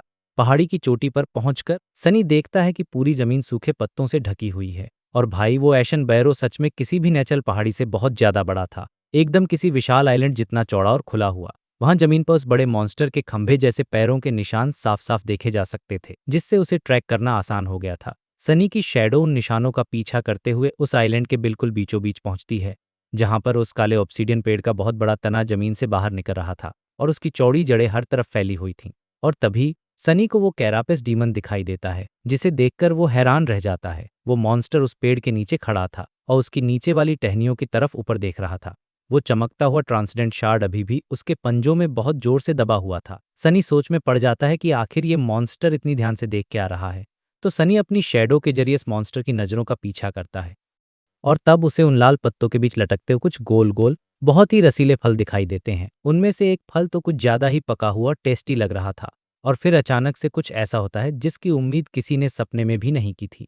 वो खौफनाक डीमन अपने पंजे में दबे उस बेशकीमती सोल शार्ड को वहीं रेत पर गिरा देता है, जैसे उसकी कोई वैल्यू ही ना हो। वो उस शार्ड को पूरी तरह से भूल जाता है और फिर अपना शरीर ऊपर उठाता है और अपना एक पंजा ऊपर बढ़ाकर बहुत ही प्यार से उस फल को पकड़ता है और उसे धीरे से खींचकर तोड़ लेता है। बिना किसी रुकावट के वो फल टहनी से टूट जाता है और भाई वो विशाल मॉन्स्टर उस फल को इतनी केयर के साथ पकड़ता है जैसे वो कोई बहुत ही नाजुक और बेशकीमती चीज हो जो टूट ना जाए। फिर वो धीरे धीरे अपने भारी शरीर को वापस नीचे जमीन पर लाता है और बहुत ही सावधानी से उस फल को अपने मुंह के पास ले जाता है और उसमें से एक छोटी सी बाइट लेता है। मतलब सीरियसली, सनी के तो जैसे दिमाग के तार ही हिल गए। उसे अपनी आंखों पर यकीन नहीं हो रहा था। वो मन ही मन सोचता है, ये फल खा रहा है, ये इतना खौफनाक और भयानक मॉन्स्टर एक वेजिटेरियन है। मैं सच बता रहा हूँ, ये मोमेंट स्टोरी का सबसे अनएक्सपेक्टेड फनी मोमेंट था, जहाँ इतनी टेंशन के बीच एक मॉन्स्टर फ्रूट्स एंजॉय कर रहा है। सनी पूरी तरह से कंफ्यूज्ड और हैरान था कि उसने अभी अभी क्या देख लिया, पर अब उसके पास ज्यादा टाइम नहीं था, तो वो मजबूरी में अपनी शैडो को वापस लौटने का कमांड देता है ताकि वो जल्दी से पहाड़ी के नीचे पहुंच सके। क्योंकि अगर उसे उस कैरापेस सेंटूरियन के पीछे जाना था तो उसे बहुत तेजी से काम करना होगा, वरना वो लोग खतरे में पड़ जाते। तो उसकी शैडो उन सूखे पत्तों के ऊपर से फिसलते हुए एशन बैरो से नीचे उतरती है और भूल भुलिया की तरफ तेजी से उड़ती है और बहुत ही जल्द वो उस वापस लौटते हुए मॉन्स्टर को कैच अप कर लेती है। सनी फाइनली एक बहुत बड़ी राहत की सांस लेता है और पसीना पोंछता है। वो ये श्योर करता है कि सेंटूरियन का रास्ता उस टीले से ना टकराए जिसके पीछे वो लोग छिपे हुए थे। और जब वो पूरी तरह से कन्फर्म कर लेता है कि अब कोई खतरा नहीं है, तब जाकर वो अपनी बॉडी को थोड़ा रिलैक्स करने देता है। सनी तब तक वेट करता है जब तक वो हैसिए वाला मॉन्स्टर पूरी तरह से वहां से गायब नहीं हो जाता और फिर वो धीरे से वापस अपने पैरों पर खड़ा होता है। सनी कहता है, बाहर आना सेफ है, हम लोग बच गए हैं। नेफिस और कैसी भी खड़ी हो जाती हैं और अपने सुन्न पड़े हाथ पैरों को स्ट्रेच करने लगती हैं और तभी सनी को अचानक से याद आता है कि टीले के पीछे छिपते वक्त वो तीनों एक दूसरे के कितने ज्यादा करीब चिपके हुए थे। ये बात याद आते ही सनी शर्म के मारे लाल होने से बस बाल बाल बचता है। वो खुद को समझाता है कि भाई, वो तो बस सिचुएशन की डिमांड थी, मजबूरी थी यार, जान बचानी थी। वो तो मन ही मन खुश हो रहा था कि सही टाइम पर वो कैरापेस डीमन आ गया, वरना सनी तो इसी ऑकवर्ड सिचुएशन के बारे में सोचता रहता। नेफिस उसकी तरफ देखती है, अपनी एक भौं ऊपर उठाती है और पूछती है, आखिर क्या हुआ था वहां? और यार, इस बार नेफिस के चेहरे पर वो हमेशा वाली इंडिफरेंस या इग्नोर करने वाली फीलिंग बिल्कुल भी कन्विंसिंग नहीं लग रही थी। मतलब उसे भी अंदर से जानने की बहुत ज्यादा चुल मची हुई थी कि सनी ने ऐसा क्या देख लिया जो वो इतना डरा हुआ है। सनी थोड़ी दूर पर मौजूद उस एशन बैरो की तरफ देखता है और डर के मारे हल्का सा कांप जाता है। वो सीरियस टोन में कहता है, आगे बहुत बड़ा खतरा है, हम वहां नहीं जा सकते। हमें तुरंत बोन रिज वापस लौटना होगा, जहां हमारा कैंप है। एक बार हम अपने कैंप में सही सलामत पहुंच जाएं, फिर मैं तुम्हें सब कुछ डिटेल में एक्सप्लेन करूंगा। नेफिस कुछ बोलने के लिए अपना मुंह खोलती है, पर फिर कुछ सोचकर चुप हो जाती है और बस सिर हिलाकर हाँ बोल देती है। सच कहूं तो उनके बीच अब इतना ट्रस्ट तो बिल्ड हो गया था कि वो सनी की बात बिना सवाल किए भरोसा कर सके। फिर सनी अपने इको को समन करता है। उस मॉन्स्टर के शरीर के चारों तरफ वो गोल्डन रस्सी बांधता है, कैसी कि वो जुगाड़ वाली काठी वापस उसके कैरापेस पर रखता है और उस अंधी लड़की को उसकी सीट पर चढ़ने में मदद करता है। सैडल बैग्स उठाकर वो उन्हें भी स्कैवेंजर पर फिक्स कर देता है और एक कदम पीछे हटता है। अब वो लोग वापस जाने के लिए पूरी तरह से तैयार थे, लेकिन जाने से पहले सनी को एक और काम करना था जो उसके दिमाग में खटक रहा था।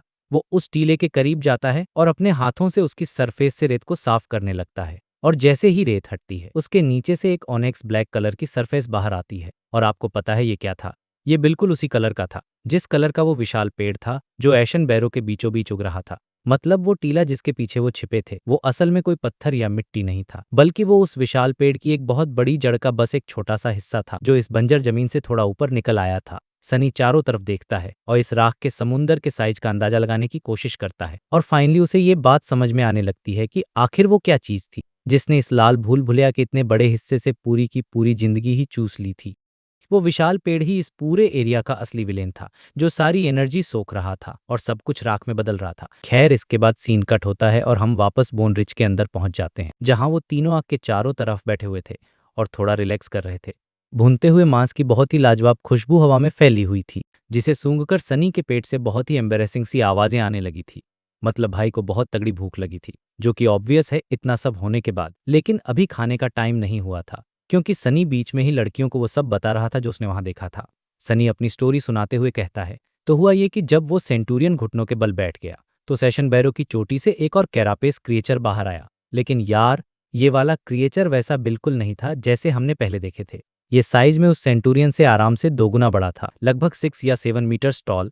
मैं तो इमेजिन भी नहीं कर सकता कि उसका वजन कितना होगा। वो एकदम पहाड़ जैसा था। कसम से वो एक चलते फिरते घर जैसा लग रहा था जिसे गिराना इम्पॉसिबल है। ये सुनकर नेफिस के चेहरे पर भी चिंता की लकीरें आ जाती हैं। वो साफ तौर पर खुश नहीं थी कि उनके रास्ते में इतना बड़ा दानव खड़ा है। सनी आगे बताता है, और तो और उसका कवच कोई नॉर्मल शेल या काइटिन का नहीं बना था, बल्कि ऐसा लग रहा था जैसे वो किसी बहुत ही अजीब से मेटल एलॉय का बना हो। मुझे नहीं लगता कि हमारी तलवारें उस आर्मर को खरोंच भी पाएंगी। काटना तो दूर की बात है, मैंने उस खौफनाक मॉन्स्टर के आर्मर में कोई गैप, कमजोर जगह भी नहीं देखी, यहाँ तक कि उसके जॉइंट्स के आसपास भी नहीं। मतलब वो पूरी तरह से एक टैंक की तरह सील था, जहां से कोई वेपन अंदर नहीं जा सकता। ये सुनकर कैसी डर के मारे थूक निकलती है और अपना सिर घुमाकर अपनी दोस्त की तरफ देखती है। लेकिन चेंजिंग स्टार यानी नेफिस बिल्कुल शांत रहती है। उसके चेहरे पर कोई रिएक्शन नहीं था, जैसे वो कुछ बहुत ही सीरियस सोच रही हो। सनी एक गहरी सांस लेता है और कहता है, इसके अलावा उस चीज के पास नॉर्मल 2 हाथों की जगह 4 हाथ थे। एक पेयर में पिंसर्स थे और दूसरे पेयर में खौफनाक साइट्स लगे हुए थे, और वो सेंटूरियन के हथियारों से भी बहुत ज्यादा बड़े और शार्प थे। उसके पूरे आर्मर पर जगह जगह कांटे निकले हुए थे और सिर पर लंबे लंबे सींग थे। और सबसे क्रीपी बात बताऊं, वो थोड़ा बहुत इंसानों जैसा भी लग रहा था। उसके पास एक प्रॉपर चेहरा था, भले ही वो बहुत ज्यादा बदसूरत और भयानक क्यों ना हो।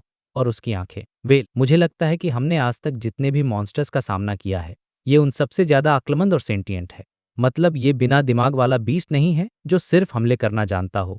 ये सोच समझ सकता है। नेफिस उसकी बातें सुनकर बहुत गहरी सोच में पड़ जाती है, और फिर थोड़ी देर बाद वो फाइनली मुंह खोलती है और कहती है, ये शायद एक अवेकन्ड डीमन है। अब दोस्तों, यहाँ पर थोड़ा सा नाइटमेयर स्पेल का लॉजिक समझ लो, जो नए व्यूअर्स के लिए काम आएगा। जिन नाइटमेयर क्रिएचर्स के पास सिर्फ एक सोल कोर होता है, उन्हें बीस्ट कहा जाता है। जिनके पास 2 कोर्स होते हैं, उन्हें मॉन्स्टर्स बुलाते हैं, जो काफी खतरनाक होते हैं। 3 कोर्स वाले क्रिएचर्स डीमंस की क्लास में आते हैं, जो बहुत ही ज्यादा पावरफुल होते हैं। और उनके ठीक ऊपर डेविल्स आते हैं, जिनके पास पूरे 4 कोर्स होते हैं, जिनसे पंगा लेना मतलब सीधे मौत को बुलावा देना। सनी नेफिस की बात पर सिर हिलाता है, ये जताते हुए कि वो भी उसके कंक्लूजन से पूरी तरह एग्री करता है। सनी कहता है, हाँ, या शायद वो एक डेविल भी हो सकता है, हम पक्का नहीं कह सकते। खैर जो भी हो, मुझे लगता है कि हमें किसी भी कीमत पर उस डरावने मॉन्स्टर से दूर ही रहना चाहिए। हम उससे पंगा अफोर्ड नहीं कर सकते, वो हमें चुटकियों में कुचल देगा। लेकिन चेंजिंग स्टार सनी को घूरती रहती है और अपना सिर थोड़ा सा टेढ़ा कर लेती है। लगभग 1 मिनट तक वहां एकदम सन्नाटा छाया रहता है।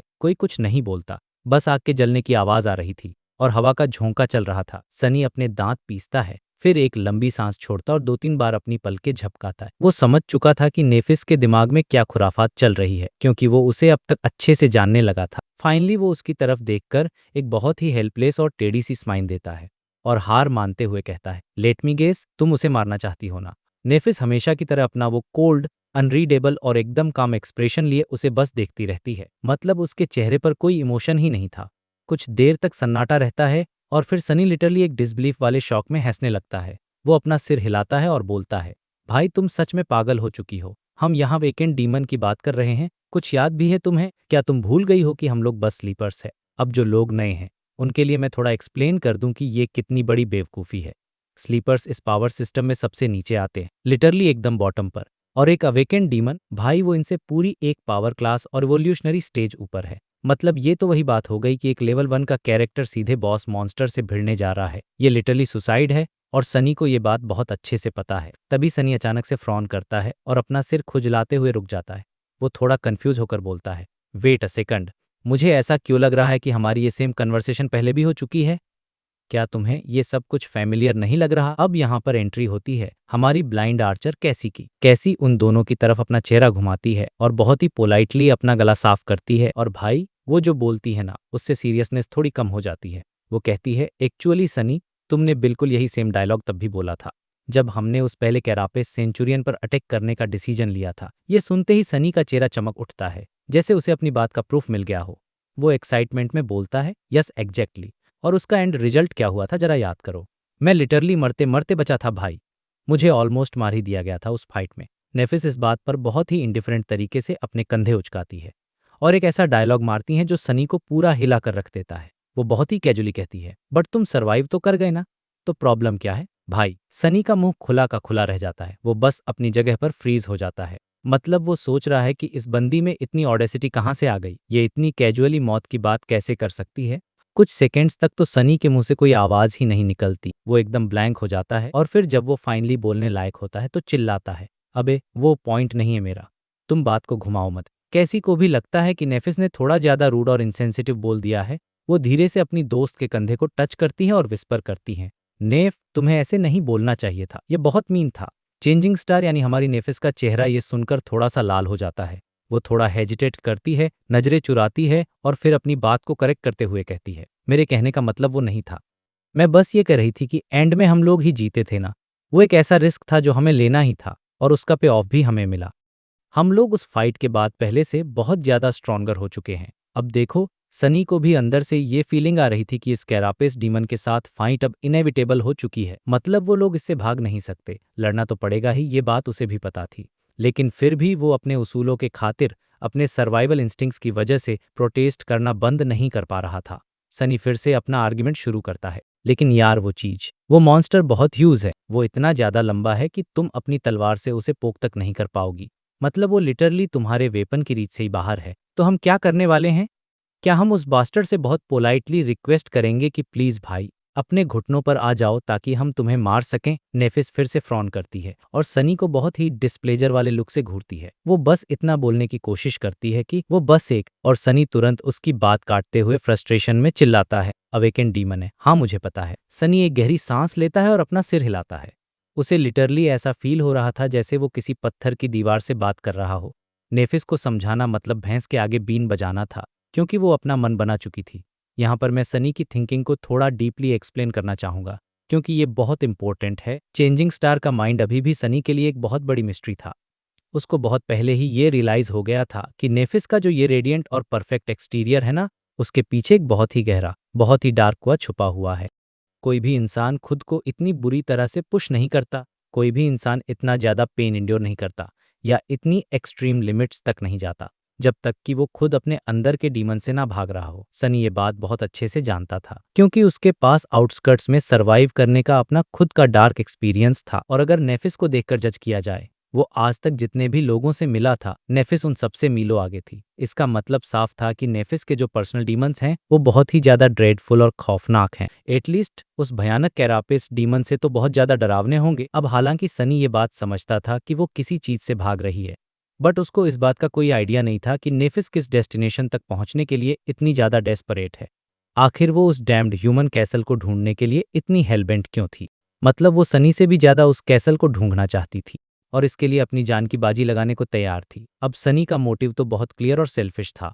उसके अंदर एक बर्निंग डिजायर थी कि उसे वापस रियलिटी में जाना है और वो सारे रिवॉर्ड्स क्लेम करने हैं जो ये दुनिया उसे ओ करती है। सनी का ये लालच और डिजायर इतना इंटेंस था कि वो नॉर्मल लोगों को डरा कर रख दे। अपने इस ड्रीम को अचीव करने के लिए वो कुछ भी कर गुजरने को तैयार था। बट यार, ये सारे रिवॉर्ड्स, ये सारा पैसा, ये सारी पावर, ये सब तभी तक मैटर करते हैं ना जब तक तुम जिंदा हो। अगर तुम मर गए तो इस मेहनत के फ्रूट्स को एंजॉय कौन करेगा? लेकिन नेफिस का केस बिल्कुल अलग था। वो एक ऐसे गोल के पीछे भाग रही थी जो लिटरली उसकी खुद की जिंदगी से ज्यादा मैटर करता था, वरना वो अपनी लाइफ को इतने हाई रिस्क में क्यों डालती? सनी को ये लॉजिक बिल्कुल भी समझ नहीं आ रहा था। ये पूरी तरह से इर्रेशनल और पैराडॉक्सिकल था। अरे भाई, तुम्हारी अपनी जान से ज्यादा इंपॉर्टेंट और क्या हो सकता है दुनिया में? सनी फाइनली नेफिस की आंखों में सीधे देखता है और बहुत ही सीरियस टोन में कहता है, देखो, जब हमने उस कैरापेस सेंचुरियन से लड़ने का एग्रीमेंट किया था ना, तो हमने वो इसलिए किया था क्योंकि हमारे पास कोई और चॉइस नहीं थी। हम लिटरली एक पत्थर के ऊपर उस मॉन्स्टर के साथ स्टक हो गए थे, वहां से भागने का कोई रास्ता नहीं था। लेकिन अभी सिचुएशन अलग है। क्या हमारे पास उस एशन बैरो को अवॉइड करने की चॉइस नहीं है? हम उस रास्ते से जाए बिना भी तो आगे बढ़ सकते हैं ना। नेफिस कुछ देर तक उसे घूरती रहती है और फिर बहुत ही कामली एक सिंगल लाइन बोलती है, वेस्ट की तरफ जाने का बस वही एक रास्ता है।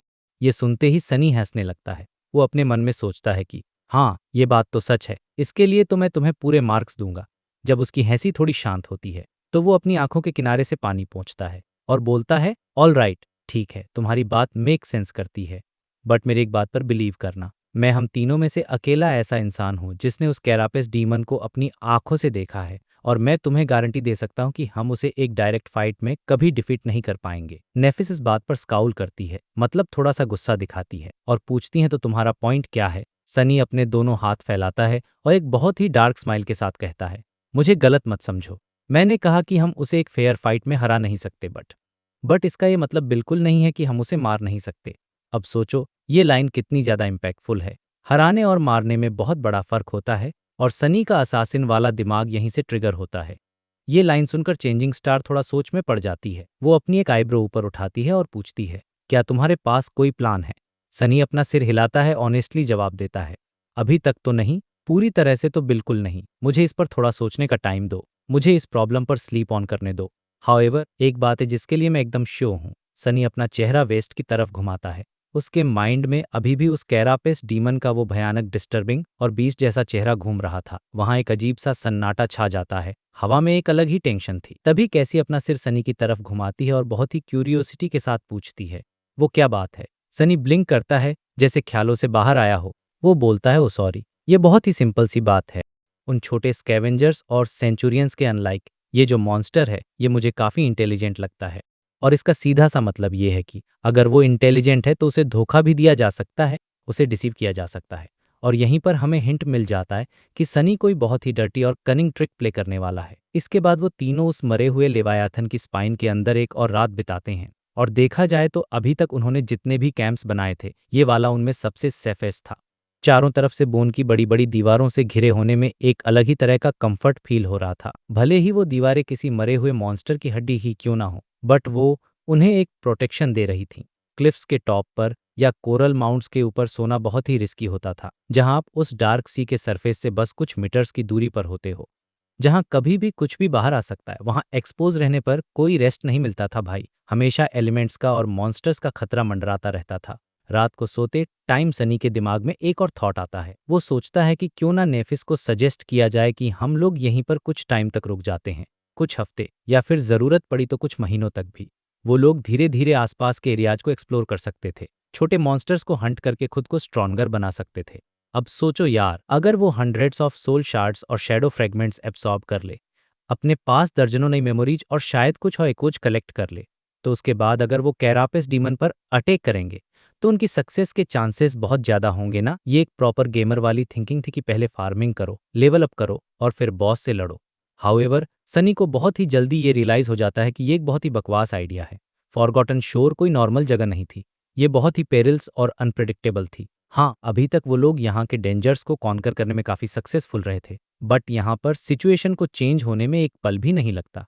लिटरली बैड लक का सिर्फ एक मोमेंट और उनका खेल हमेशा के लिए खत्म। बस एक गलत टर्न, एक अनफॉर्चुनेट एनकाउंटर या फिर एक ऐसा एक्स्ट्रा एनिमी जिसे वो हैंडल ना कर पाएं और उनकी जिंदगियां वहीं पर खत्म हो जाएंगी। और ये सब तो मैं सिर्फ उन नॉर्मल हॉरर्स की बात कर रहा हूँ जिनसे वो डेली बेसिस पर लड़ते थे। ये जो भूल भुलैया वाला लेबिरिंथ था ना, ये अपने अंदर बहुत ही टेरिफाइंग सीक्रेट्स और एग्जिस्टेंस छुपाए हुए था। और उस डीप डार्क सी के अनइमेजिनेबल टेरर्स के बारे में तो बात करना ही बेकार है, वो तो अलग ही लेवल का नाइटमेयर था। मतलब है एक एक्स्ट्रा दिन जो वो यहाँ बिताएंगे, वो किसी ना किसी फेटल और अनवॉइडेबल चीज़ के होने का चांस बढ़ा देगा। उनकी सर्वाइवल की सबसे बेस्ट होप इसी बात में थी कि वो जितनी जल्दी हो सके उस कैरापेस डीमन को फेस कर लें। शायद शायद उसे डिफीट करने के बाद वो फाइनली उस प्रॉमिस किए गए कैसल की ऊंची दीवारों को देख पाएंगे, जो उनका अल्टीमेट गोल था। पूरी रात सनी बस करौटे बदलता रहता है, उसके माइंड में बस उस जाइंट क्रिएचर की इमेजेस चल रही थीं। वो उस नेसेंट सीड को, उस छोटे से आइडिया को एक शेप देने की कोशिश कर रहा था कि उसे मारना कैसे है। फाइनली सुबह के करीब जाकर वो सो पाता है, बट भाई उसकी ये नींद सिर्फ आधे घंटे ही टिक पाती है, क्योंकि कैसी धीरे से उसका कंधा हिलाकर उसे उठा देती है। सनी ब्लिंक करता है और कंफ्यूजन में उस ब्लाइंड लड़की की तरफ देखता है। वो नींद में ही पूछता है, क्या हुआ? कैसी अपने हाथों से नेफिस को भी पास आने का जेस्चर करती है। वो थोड़ी पेल लग रही थी, मतलब उसका चेहरा उड़ा हुआ था, जैसे उसने कोई भूत देख लिया हो। उसने अपनी सारी हिम्मत जुटाई और एक ऐसी बात बोली जिसने माहौल में फिर से टेंशन भर दिया। उसने धीरे से कहा, मुझे एक और विजन आया है। एक विजन उस कैरापेस डीमन के बारे में। सनी एकदम से झटके से अपनी नींद से जाग जाता है। उसकी आंखों में अभी भी नींद थी, तो वो जल्दी जल्दी अपनी आंखें मलता है और सीधा हमारी ब्लाइंड गर्ल यानी कैसी की तरफ देखने लगता है, क्योंकि उसे पता था कि कैसी कुछ बहुत ही ज्यादा इंपॉर्टेंट बताने वाली है और वो उसे सुनने के लिए पूरी तरह से रेडी था। तभी नेफिस भी चलकर उनके पास आ जाती है और वहीं जमीन पर बैठ जाती है। सुबह का हल्का हल्का अंधेरा था, जिसे आप अर्ली डॉन कह सकते हो, तो नेफिस का चेहरा उस डिम लाइट में बस थोड़ा थोड़ा ही दिखाई दे रहा था। नेफिस बिना कोई टाइम वेस्ट किए सीधा मुद्दे पर आती है और कैसी से पूछती हैं कि पास्ट या फ्यूचर, मतलब उसने जो भी विजन अभी देखा है वो समय में पीछे की घटना है या आगे आने वाले कल की। सनी अपनी आंखें झपकाता है और मन ही मन खुद को कोसते हुए सोचता है कि यार सही बात है, ये सवाल तो मुझे खुद उससे पूछना चाहिए था। कैसी उनकी बात सुनकर थोड़ा सोच में पड़ जाती है और फिर हेजिटेट करते हुए हल्की सी हिचकिचाहट के साथ बोलती है कि मुझे लगता है ये पास्ट है, मतलब जो भी घटना वो बताने वाली थी वो पहले ही घट चुकी है। फिर एक छोटे से पॉज के बाद उसका एक्सप्रेशन एकदम से बदल जाता है और वो एकदम कॉन्फिडेंट हो जाती है और वो पूरे यकीन के साथ कहती है कि नहीं, मैं 100% श्योर हूं कि ये पास्ट का ही विजन है। चेंजिंग स्टार यानी नेफिस अपना सिर हल्का सा एक तरफ टिल्ट करती हैं और बोलती है कि ये तो अच्छी बात है, तो तुमने आखिर क्या देखा? अब यहाँ से सीन बहुत ही ज्यादा इंटेंस और डार्क होने लगता है दोस्तों, तो ध्यान से सुनना। कैसी एक बहुत ही गहरी सांस लेती है और कुछ सेकंड्स के लिए एकदम शांत हो जाती है। वो शायद उस डरावने विजन को दोबारा अपने माइंड में रिकॉल कर रही थी जो उसने अभी अभी देखा था। उसका चेहरा डर के मारे थोड़ा पीला पड़ जाता है, बट इस बार वो पीछे हटने वाली नहीं थी। वो अपने डर का सामना करने के लिए पूरी तरह से रेडी थी। कैसी बताना शुरू करती है कि मैंने विजन में एशियन बैरो को देखा। अब जिन लोगों को याद नहीं है, मैं बता दूं कि एशियन बैरो वो जगह है जहां वो बहुत बड़ा और जादुई पेड़ मौजूद है जिसके बारे में हमने पहले सुना था। तो कैसी बताती है कि आधी रात का टाइम था और उस आइलैंड पर एक बहुत ही भयानक और खतरनाक तूफान आया हुआ था। हवाएं इतनी तेज चल रही थीं कि वो उस बड़े से जादुई पेड़ की डालियों को ऐसे मोड़ रही थी जैसे उन्हें जड़ से उखाड़कर तोड़ना चाहती हों। पूरे आइलैंड पर लगातार भयंकर बिजलियां गिर रही थीं और आसमान से बारिश ऐसे हो रही थी जैसे आज बाढ़ ही आ जाएगी। इतना बोलकर कैसी थोड़ा रुकती है, अपनी सांस कंट्रोल करती है और फिर आगे की कहानी बताती है। वो बोलती है कि कैरापिस डीमन वहीं था। अब इमेजिन करो दोस्तों, वो भयानक मॉन्स्टर उस तूफान के बीचों बीच ऐसे खड़ा था जैसे कोई लोहे का बना हुआ अनशकेबल किला हो जिसे कोई हिला नहीं सकता। उसके आर्मर पर जो नुकीले स्पाइक्स लगे हुए थे उनके बीच में बिजली के झटके डांस कर रहे थे। बट उस डीमन को इस चीज से कोई फर्क नहीं पड़ रहा था। वो एकदम इग्नोर करके चिल खड़ा था।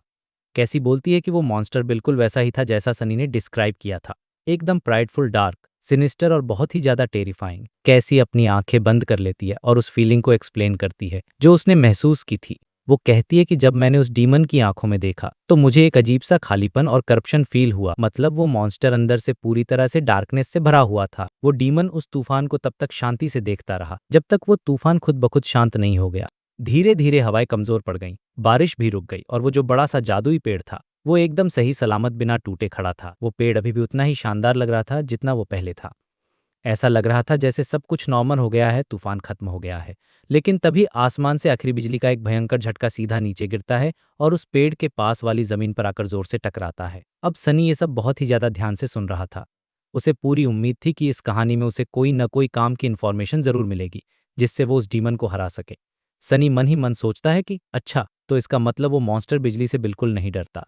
शिट यार, ये तो बहुत ही बुरा हुआ। एक अच्छा मौका हाथ से निकल गया, क्योंकि सनी सोच रहा था कि उस डीमन का आर्मर तो मेटल का बना हुआ है, तो क्यों न तूफान के टाइम उसे पेड़ के नीचे से बाहर निकाला जाए। अगर वो बाहर आता तो मेटल होने की वजह से बिजली सीधा उस पर गिरती और वो मारा जाता। मतलब साफ था कि सनी का ये वाला मास्टर प्लान तो यहीं पर पूरी तरह से फ्लॉप हो गया था। खैर, कैसी आगे अपनी कहानी कंटिन्यू करने के लिए रेडी थी। वो बताती है कि वो जो बिजली गिरी थी वो कैरापेस डीमन या उस मिरेकुलस पेड़ का तो बाल भी बांका नहीं कर पाई। लेकिन जब वो बिजली जमीन पर टकराई तो उसने एशियन बैरो के सरफेस पर जो सूखे पत्ते गिरे हुए थे इनमें भयानक आग लगा दी और देखते ही देखते उस आइलैंड का एक बहुत बड़ा हिस्सा आग की लपटों में घिर गया। रात के उस घने और एब्सोल्यूट अंधेरे में वो आग किसी चमकते हुए बीकन की तरह दूर से ही दिखाई दे रही थी। अब ये बात सुनकर सनी के कान खड़े हो जाते हैं, क्योंकि उसे तुरंत एक पुरानी और डरावनी बात याद आ जाती है। अगर आपको याद हो तो जब ये तीनों पहली बार मिले थे इस ड्रीम रेल्म के एडवेंचर की स्टार्टिंग में, तो इन लड़कियों ने बताया था कि सनी ने जो दूर जाइंट नाइट के स्टैचू के पास से एक रोशनी देखी थी वो दरअसल इन्होंने ही जलाई थी। लेकिन वो आग जलाना इनकी सबसे बड़ी और जानलेवा गलती साबित हुई थी, क्योंकि भाई इस फॉरगॉटन शोर में रात के टाइम कोई भी रोशनी जलाना अपनी मौत को दावत देने के बराबर है। वो रोशनी इस डार्क सी के अंदर छुपे हुए खूंखार और टेरिफाइंग मॉन्स्टर्स के लिए एक लालच का काम करती है। और इसीलिए उस दिन के बाद से इन तीनों ने कसम खा ली थी कि सूरज ढलने के बाद ये कभी भी आग नहीं जलाएंगे, भले ही अंधेरे में ठिठुरना पड़े और तकलीफ सहनी पड़े। लेकिन उन अनजान मॉन्स्टर्स को अट्रैक्ट करने का रिस्क ये लोग किसी भी कीमत पर नहीं ले सकते थे। तो अब सनी को पूरा आइडिया लग चुका था कि कैसी के विजन में आगे क्या होने वाला है। कैसी की आवाज़ अब थोड़ी कांपने लगी थी, जैसे उसे वो विजन याद करके अभी डर लग रहा हो। वो बताती है कि इससे पहले कि वो आग बुझ पाती उस डार्क समंदर में एक बहुत ही भयानक हलचल हुई और एक बहुत ही अजीब सी चीज उस समंदर से बाहर निकलकर जमीन पर रेंगने लगी। उस क्रिएचर की बॉडी इतनी ज्यादा बड़ी थी कि उसने एशियन बैरो का लगभग पूरा का पूरा स्लोप ही अपने शरीर से कवर कर लिया था। मतलब आप इमेजिन कर सकते हो कि वो कितना जायंट और मैसिव मॉन्स्टर होगा। कैसी बताती है कि वो क्रिएचर दिखने में ऐसा लग रहा था जैसे ढेर सारी हड्डियों और सड़े हुए मांस का एक बड़ा सा ढेर हो। जो ब्लैक सीवीड यानी समंदर की काली घास से आपस में बुरी तरह से जुड़ा हुआ था। और सबसे डरावनी बात तो ये थी कि उस मॉन्स्टर के नीचे से हजारों भयानक आंखें कैसी को भूखे जानवर की तरह घूर रही थीं। उसके टेंटिकल्स एकदम अजीब तरीके से हिल रहे थे और सीध कर रहे थे जब वो खुद को उस बड़े से पेड़ की तरफ पुश कर रहा था। ये सब याद करके ही कैसी का चेहरा एकदम हरे रंग का पड़ गया, जैसे उसे उल्टी आ रही हो। बट फिर भी उसने अपने दांत पीसे, खुद को कंट्रोल किया और कहानी बताना नहीं छोड़ा। सोचो कैसी पर क्या बीत रही होगी जिसने ये सब अपनी आंखों से फील किया। कैसी बोलती है कि वो मेरी लाइफ का सबसे घटिया और रिपल्सिव क्रिएचर था जो मैंने आज तक देखा था। लेकिन वो समंदर का मॉन्स्टर जमीन पर आकर थोड़ा स्लो और क्लमजी लग रहा था। ऐसा लग रहा था जैसे उस डार्क ब्लैक पानी से बाहर आना उसे कमजोर कर रहा हो। और दूसरी तरफ हमारा कैरापेस डीमन भाई, उसने एक सेकंड भी वेस्ट नहीं किया और सीधा उस भयंकर क्रिएचर पर छलांग लगा दी। डीमन ने इस बात की बिल्कुल परवाह ही नहीं की कि वो समंदर वाला मॉन्स्टर उससे कम से कम 10 गुना ज्यादा बड़ा था। ऐसा लग रहा था जैसे डीमन का दिमाग पूरी तरह से खराब हो गया हो और वो पागल हो गया हो। उसे इतना ज्यादा गुस्सा आ रहा था कि कोई उसके आइलैंड पर घुसपैठ करने की हिम्मत कैसे कर सकता है। यहाँ नेफिस अचानक से बीच में टोकते हुए बोलती है कि तो फिर वो डीमन जिंदा कैसे बचा। कैसी थोड़ी हेजिटेट होती है और बोलती है कि मुझे नहीं पता, क्योंकि मैंने वो पूरी लड़ाई खुद नहीं देखी। मैंने सिर्फ उस बैटल की स्टार्टिंग देखी और सीधा उसका एंड देखा था। कैसी आगे एक्सप्लेन करती है कि जब सुबह हुई तो उसने देखा कि कैरापेस डीमन रेंगता हुआ वापस उस बड़े से पेड़ की छांव में जा रहा था। डीमन बहुत ही बुरी तरह से घायल हो चुका था। उसके कई सारे पैर टूटकर गायब हो चुके थे और उसके जो बड़े बड़े ब्लेड्स वाले हाथ थे उन पर मकड़ी के जाले की तरह क्रैक्स आ चुके थे। आग पूरी तरह से बुझ चुकी थी और दूर दूर तक उस समंदर वाले क्रिएचर के भी नामोनिशान नहीं था। मतलब भाई, डीमन ने इतने बड़े मॉन्स्टर को भी हरा दिया था। ये देखकर पता चलता है कि वो डीमन कितना ज्यादा पावरफुल है। कैसी एक पल के लिए रुकती है और फिर बहुत ही धीमी आवाज में सीक्रेट बताते हुए बोलती है। उसने कहा कि डीमन का सबसे भयानक घाव उसकी चेस्ट पर था। डीमन का वो जो स्टील जैसा हार्ड आर्मर था वो बीच में से टूट कर खुल गया था और उसके अंदर से उस मॉन्स्टर का धड़कता हुआ दिल साफ दिखाई दे रहा था। उस घाव में से अजीब से नीले रंग के खून की नदियां बह रही थीं, जो जमीन की उस राख जैसी रेत में मिक्स हो रही थी। डीमन किसी तरह रेंगकर उस पेड़ के बेस तक पहुंचा और अपनी टूटी फूटी बॉडी को उस पेड़ की जड़ों के बीच में आराम करने के लिए रख दिया। अब सोचिए ये कितनी बड़ी इन्फॉर्मेशन थी सनी और नेफिस के लिए। कैसी एक गहरी सांस छोड़ती है और बोलती है कि इसके बाद मैंने सिर्फ टाइम को आगे बढ़ते हुए देखा। मुझे नहीं पता कि कितना वक्त बीत गया, लेकिन इवेंचुअली कैरापेस डीमन अपने उन भयानक घावों से रिकवर होने लगा। ये चीज ड्रीम रेल्म के मॉन्स्टर्स को इतना खतरनाक बनाती है यार, उनका हीलिंग फैक्टर एकदम नेक्स्ट लेवल होता है। कैसी बताती है कि उसके जो टूटे हुए हाथ थे वो वापस से रिस्टोर हो गए, उसके जो पैर कट गए थे वो भी दोबारा से उगाए और सबसे आखिर में उसकी चेस्ट का वो क्रैक हील होना शुरू हुआ। लेकिन और यहीं पर कहानी में आता है सबसे बड़ा ट्विस्ट। कैसी बोलती है कि वो जो चेस्ट का आर्मर था वो पूरी तरह से हिल नहीं हुआ था। बाहर से देखने पर ऐसा लगता है कि सब ठीक है और वो छुप गया है, लेकिन उस आर्मर के अंदर अभी भी एक बहुत बड़ी कमजोरी मौजूद है जो किसी को दिखाई नहीं देती। बूम। अब ये इन्फॉर्मेशन सुनकर तो सनी और नेफिस दोनों ही काफी देर तक एकदम शांत हो गए। वो लोग अपने दिमाग के घोड़े दौड़ाने लगे कि इस इन्फॉर्मेशन का यूज कैसे किया जाए और इसे अपने फायदे में कैसे बदला जाए। चेंजिंग स्टार यानी नेफिस ने सबसे पहले इस खामोशी को तोड़ा। वो एक हल्की सी स्माइल के साथ बोलती है कि इसका मतलब वो डीमन इम्पेनेट्रेबल नहीं है, मतलब उसे मारना इम्पॉसिबल नहीं है। उसका भी एक वीक पॉइंट है जिसे हम टारगेट करके उसे खत्म कर सकते हैं। फिर नेफिस सनी की तरफ देखती है और पूछती है तुम्हारे प्लान का क्या हुआ, कैसे चल रहा है तुम्हारा काम। सनी अपनी पलकें झपकाता है और अपने ख्यालों की दुनिया से बाहर आता है। अपने दोनों साथियों की तरफ देखकर सनी एक बहुत ही चालाक सी स्माइल देता है। वो बोलता है कि मेरा प्लान बहुत ही बढ़िया चल रहा है।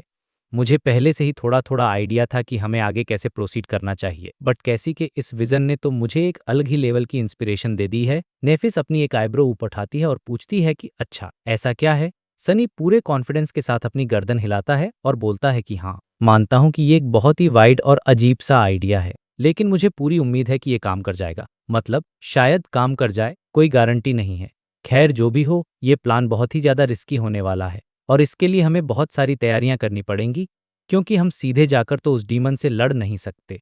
अब कैसी और नेफिस दोनों ही सनी की तरफ बहुत ही उम्मीद भरी नजरों से देख रही थीं। ब्लाइंड गर्ल कैसी बहुत ही सावधानी से पूछती है कि तो तुम्हारा प्लान आखिर है क्या?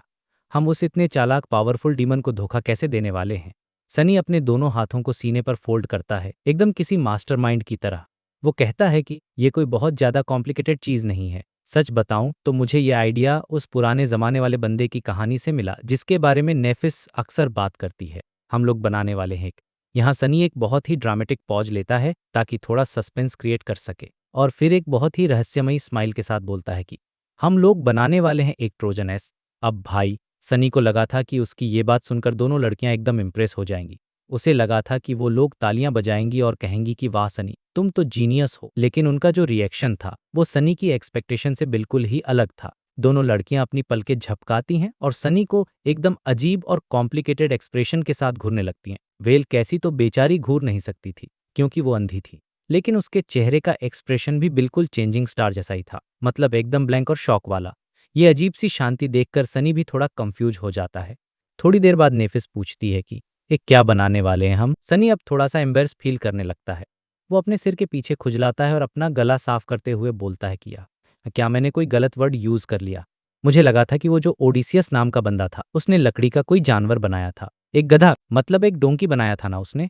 भाई साहब, ये सुनते ही नेफिस अपना हाथ उठाती है और अपने माथे पर मार लेती है। उसने अपनी आंखें बंद कर ली थी, जैसे उसकी जिंदगी का सबसे बड़ा सरदर्द शुरू हो गया हो। सनी मन ही मन सोचता है कि अजीब है, क्या इसके सिर में दर्द हो रहा है।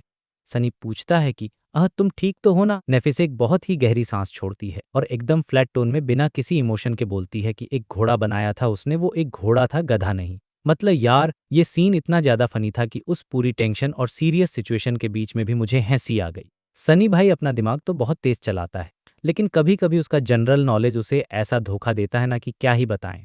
खैर, अब ट्रोजन हॉर्स वाला प्लान तो सेट हो गया था, लेकिन जाहिर सी बात है कि ड्रीम रेल में उन्हें लकड़ी का घोड़ा तो मिलने से रहा। तो अगले दिन का सीन स्टार्ट होता है। ये तीनों लोग वापस उसी जगह पर पहुंच जाते हैं जहां कुछ दिन पहले वो महायुद्ध हुआ था। आप लोगों को याद ही होगा, वो भयंकर बैटल जो कैरापेस लीजन और उन गंदे सेंटिपीड मॉन्स्टर्स के बीच हुई थी कुछ दिन पहले। ये तीनों एक कैरापेस सेंचुरियन को लालच देकर यहां तक लाए थे ताकि उस पर छुपकर हमला कर सकें। लेकिन गलती से उन्होंने वहां के नाइटमेयर क्रिएचर्स की दो अलग अलग ट्राइब्स के बीच में एक बहुत बड़ी जंग छेड़ दी थी। और अब उस बैटल को हुए कई दिन बीत चुके थे, लेकिन उन मॉन्स्टर्स के जो बड़े बड़े ढांचे और कंकाल थे वो अभी भी वहीं पड़े हुए थे। उनमें से तो कीचड़ में आधे धंसे हुए थे। जाहिर सी बात है, अब उन कंकालों पर कोई भी मांस या गोश्त नहीं बचा था, क्योंकि भाई इस भूल भुलैया के अंदर रहने वाले ज्यादातर मॉन्स्टर्स सड़ा हुआ मांस ही खाते हैं। जैसे ही यहाँ कोई मरता है, बाकी के क्रिएचर्स उसकी दावत उड़ा लेते हैं। लेकिन हमारे इन तीनों स्लीपर्स को उस सड़े हुए मांस में कोई इंटरेस्ट भी नहीं था। वो लोग यहाँ किसी और ही चीज की तलाश में आए थे। अपना जो सनी बाबू है वो सीधा जाकर उस सेंचुरियन के खाली शेल के सामने खड़ा हो जाता है। वो शेल जिसे वहां के जंगली जानवरों ने खा खाकर एकदम साफ कर दिया था। सनी उस ब्लैक और क्रिम्सन कलर के हार्ड कैरापेस को देखकर बहुत ही ज्यादा खुश और सेटिस्फाइड फील कर रहा था। नेफिस भी चलकर उसके पास आती है और उसके साइड में खड़ी हो जाती है। उसके चेहरे पर एक ऐसा एक्सप्रेशन था जिसे पढ़ पाना मुश्किल था। मतलब वो न तो खुश लग रही थी और न ही उदास। नेफिस सनी से पूछती है कि क्या तुम इसी चीज की तलाश में थे? सनी के चेहरे पर एक बड़ी सी स्माइल आ जाती है। वो बोलता है कि हाँ, बिल्कुल यही चीज चाहिए थी मुझे। मुझे पहले से ही पता था कि इस पूरे आइलैंड पर कोई भी ऐसा पागल मॉन्स्टर नहीं होगा जो इस हार्ड काइटिन को चबाने की कोशिश करेगा। मतलब ये शेल इतना ज्यादा हार्ड होता है कि इसे खा पाना नामुमकिन है। लेकिन यार, ये ड्रीम रेल्म है, इस जगह पर तुम कभी कुछ भी दावे के साथ नहीं कह सकते। पता नहीं कौन सा अजीब सा मॉन्स्टर आ जाए, इसलिए मुझे इसकी कंडीशन को लेकर थोड़ा डाउट था कि ये सही सलामत मिलेगा या नहीं। लेकिन भाई, उस शेल की कंडीशन बहुत ही ज्यादा अच्छी थी। इनफैक्ट अगर मैं सच कहूं तो वो एकदम परफेक्ट कंडीशन में था, बिल्कुल वैसा ही जैसा सनी को अपने उस पागलपन वाले प्लान के लिए चाहिए था। सीन शिफ्ट होता है और हम देखते हैं कि शाम का टाइम है और सूरज धीरे धीरे हॉराइजन के पीछे छुपने की तैयारी कर रहा था। माहौल में एक अजीब सी थकावट थी। ऐसा लग रहा था जैसे सूरज भी इस डरावनी जगह को देखकर थक चुका है और बस जल्दी से छुप जाना चाहता है। और तभी उस बेरंग और डरावनी भूलभुलैया के खंडहरों में से एक बहुत ही अजीब सा क्रीचर बाहर निकल कर आता है। अब यार, अगर मैं इस क्रीचर के लिए चलना वर्ड यूज करूँ ना, तो वो लिटरली बिल्कुल गलत होगा, क्योंकि वो नॉर्मल तरीके से चल ही नहीं रहा था, बल्कि रेत में अपने पैरों को अजीब तरीके से घसीट रहा था। वो किसी तरह बिना अपने पैर हिलाई हवा में आगे की तरफ तैरता हुआ सा लग रहा था, जो देखने में बहुत ही ज्यादा क्रिपी था। दूर से देखने पर वो बिल्कुल एक कैरापेस सेंचुरियन जैसा लग रहा था, या कम से कम उसकी एक सस्ती कॉपी तो लग ही रहा था। मतलब उसके पास वो सारे बॉडी पार्ट्स मौजूद थे जो एक खूंखार सेंचुरियन के पास होने चाहिए। उसके पास एक काले रंग का भारी भरकम कवच था जिस पर लाल रंग के डरावने पैटर्न बने हुए थे, जो उसे एक बहुत ही खतरनाक लुक दे रहे थे। उसका एक इंसानों जैसा धड़ था, 8 कटे फटे पैर थे और 2 हाथ थे जिनके आगे वो हड्डियों वाले खतरनाक और नुकीले ब्लेड्स लगे हुए थे। लेकिन भाई, प्रॉब्लम ये थी कि ये सारे पार्ट्स एक दूसरे से बिल्कुल मैच नहीं कर रहे थे, एकदम अजीब लग रहे थे। ऐसा लग रहा था जैसे किसी नौसिखिए मूर्तिकार ने अलग अलग मॉन्स्टर्स के हिस्सों को फेविकोल से चिपका कर एक अजीब सा पुतला खड़ा कर दिया हो। और सबसे फनी बात तो ये थी कि वो सेंचुरियन ऐसे मूव कर रहा था जैसे उसने बहुत ज्यादा पी रखी हो, मतलब एकदम सीरियसली ड्रंक लग रहा था। उसका वो भारी कवच बार बार एक तरफ को झुक रहा था और कभी कभी तो रेत से घिसट भी रहा था, जिससे एक अजीब सी आवाज आ रही थी। उसका धड़ बिना किसी लॉजिकल वजह के आगे पीछे झूल रहा था, जैसे उसे अपना बैलेंस ही नहीं मिल रहा हो और वो किसी भी पल गिर जाएगा। उसके हाथों के वो डरावने ब्लेड्स उसकी पीठ के पीछे एक बहुत ही वियर्ड से एंगल पर फंसे हुए थे और एक दूसरे को क्रॉस कर रहे थे। और फिर एक मोमेंट ऐसा आता है जब उसका एक हाथ का ब्लेड टूटकर सीधा जमीन पर गिर जाता है। वो सेंचुरियन वहीं रुकता है और कुछ सेकंड के लिए हेजिटेट करता है, जैसे उसे समझ नहीं आ रहा हो कि अब वो क्या करे। लेकिन फिर वो अपने उस गिरे हुए हाथ को वहीं छोड़कर ऐसे आगे बढ़ जाता है जैसे कुछ हुआ ही ना हो। उसका एटीट्यूड एकदम चिल था। अगर कोई बहुत ही ध्यान से देखने वाला ऑब्जर्वर वहां मौजूद होता तो उसे एक बहुत ही शॉकिंग चीज नोटिस होती जो किसी का भी दिमाग घुमा देती। उस अजीब से क्रीचर की एक नहीं बल्कि दो परछाइयां थीं, जो कि नॉर्मल दुनिया में पॉसिबल ही नहीं है। पहली परछाई तो बिल्कुल वैसी ही थी जैसी होनी चाहिए, मतलब उस क्रीचर के शेप की जो जमीन पर पड़ रही थी। लेकिन जो दूसरी परछाई थी ना, वो बिल्कुल किसी इंसान की लग रही थी। और यही सीन का सबसे बड़ा सस्पेंस था। जब उस सेंचुरियन ने अपना हाथ जमीन पर गिराया था, तब वो इंसानी परछाई उस बड़ी परछाई के नीचे से एक छोटे से सेकंड के लिए बाहर दिखी थी। और भाई, उस इंसानी परछाई ने जो किया वो देखकर आप भी लोटपोट हो जाओगे। उसने लिटरली अपना हाथ अपने माथे पर मार लिया, जैसे हम लोग फ्रस्ट्रेशन में फेस पाम करते हैं ना, बिल्कुल वैसे ही। और फिर पूरी निराशा और बेइज्जती फील करते हुए अपना सिर हिलाने लगा, जैसे सोच रहा हो कि यार मैं किन पागलों के साथ फंस गया हूँ। ये पूरी की पूरी सिचुएशन इतनी ज्यादा अजीब थी कि मैं आपको शब्दों में नहीं बता सकता। एकदम नेक्स्ट लेवल कॉमेडी और सस्पेंस का मिक्सचर था। लेकिन अच्छी बात या बुरी बात ये थी कि वहां आसपास इस अजीब से क्रीचर की इन पागलों वाली हरकतों को नोटिस करने वाला कोई नहीं था। तो वो बिना किसी रुकावट के उस बंजर और खाली जमीन को पार करता हुआ सीधा एशन बैरो की तरफ बढ़ने लगा। देखते ही देखते वो उस ऊंची पहाड़ी के बिल्कुल कदमों में पहुंच गया था और अब एक्शन शुरू होने वाला था। सूरज लगभग ढलने ही वाला था और रात का अंधेरा अपना कब्जा जमाने के लिए पूरी तरह तैयार था। अब वो अजीब सा सेंचुरियन एशन बैरो के बिल्कुल नीचे जाकर जमीन पर धम से गिर पड़ा और उसने हिलना डुलना एकदम बंद कर दिया। वो इतना टेढ़ा मेढ़ा और अजीब लग रहा था कि ऐसा लग रहा था जैसे वो अपनी ही प्रजाति के मॉन्स्टर्स का मजाक उड़ा रहा हो। क्योंकि आपको याद होगा, कुछ दिनों पहले एक दूसरा सेंचुरियन बिल्कुल इसी जगह पर कितने ग्रेसफुल तरीके से घुटनों के बल बैठा था। और इस वाले क्रीचर की सबसे बड़ी गलती पता है क्या थी? वो वहां बिना किसी ट्रिब्यूट के आ गया था, जो कि इस दुनिया में एक बहुत बड़ा क्राइम माना जाता है। उसके आसपास कोई ट्रांसेंडेंट सोल शार्ड नहीं था, जो कि डीमन को खुश करने के लिए जरूरी होता है। एक तो उसने वो अजीब सा और बेइज्जती करने वाला पोज बना रखा था और ऊपर से खाली हाथ आया था। भाई, ये ट्रांसग्रेशन इतना बड़ा था कि उस सेंचुरियन को मार डालने के लिए सिर्फ यही एक रीजन काफी था। मुझे तो एक पल को लगा कि शायद ये सेंचुरियन खुद ही सुसाइड करना चाहता है, इसीलिए डीमन के सामने ऐसी बेवकूफी कर रहा है। अब बात करते हैं पहाड़ी के ऊपर के सीन की, जहां असली खतरा छुपा हुआ था।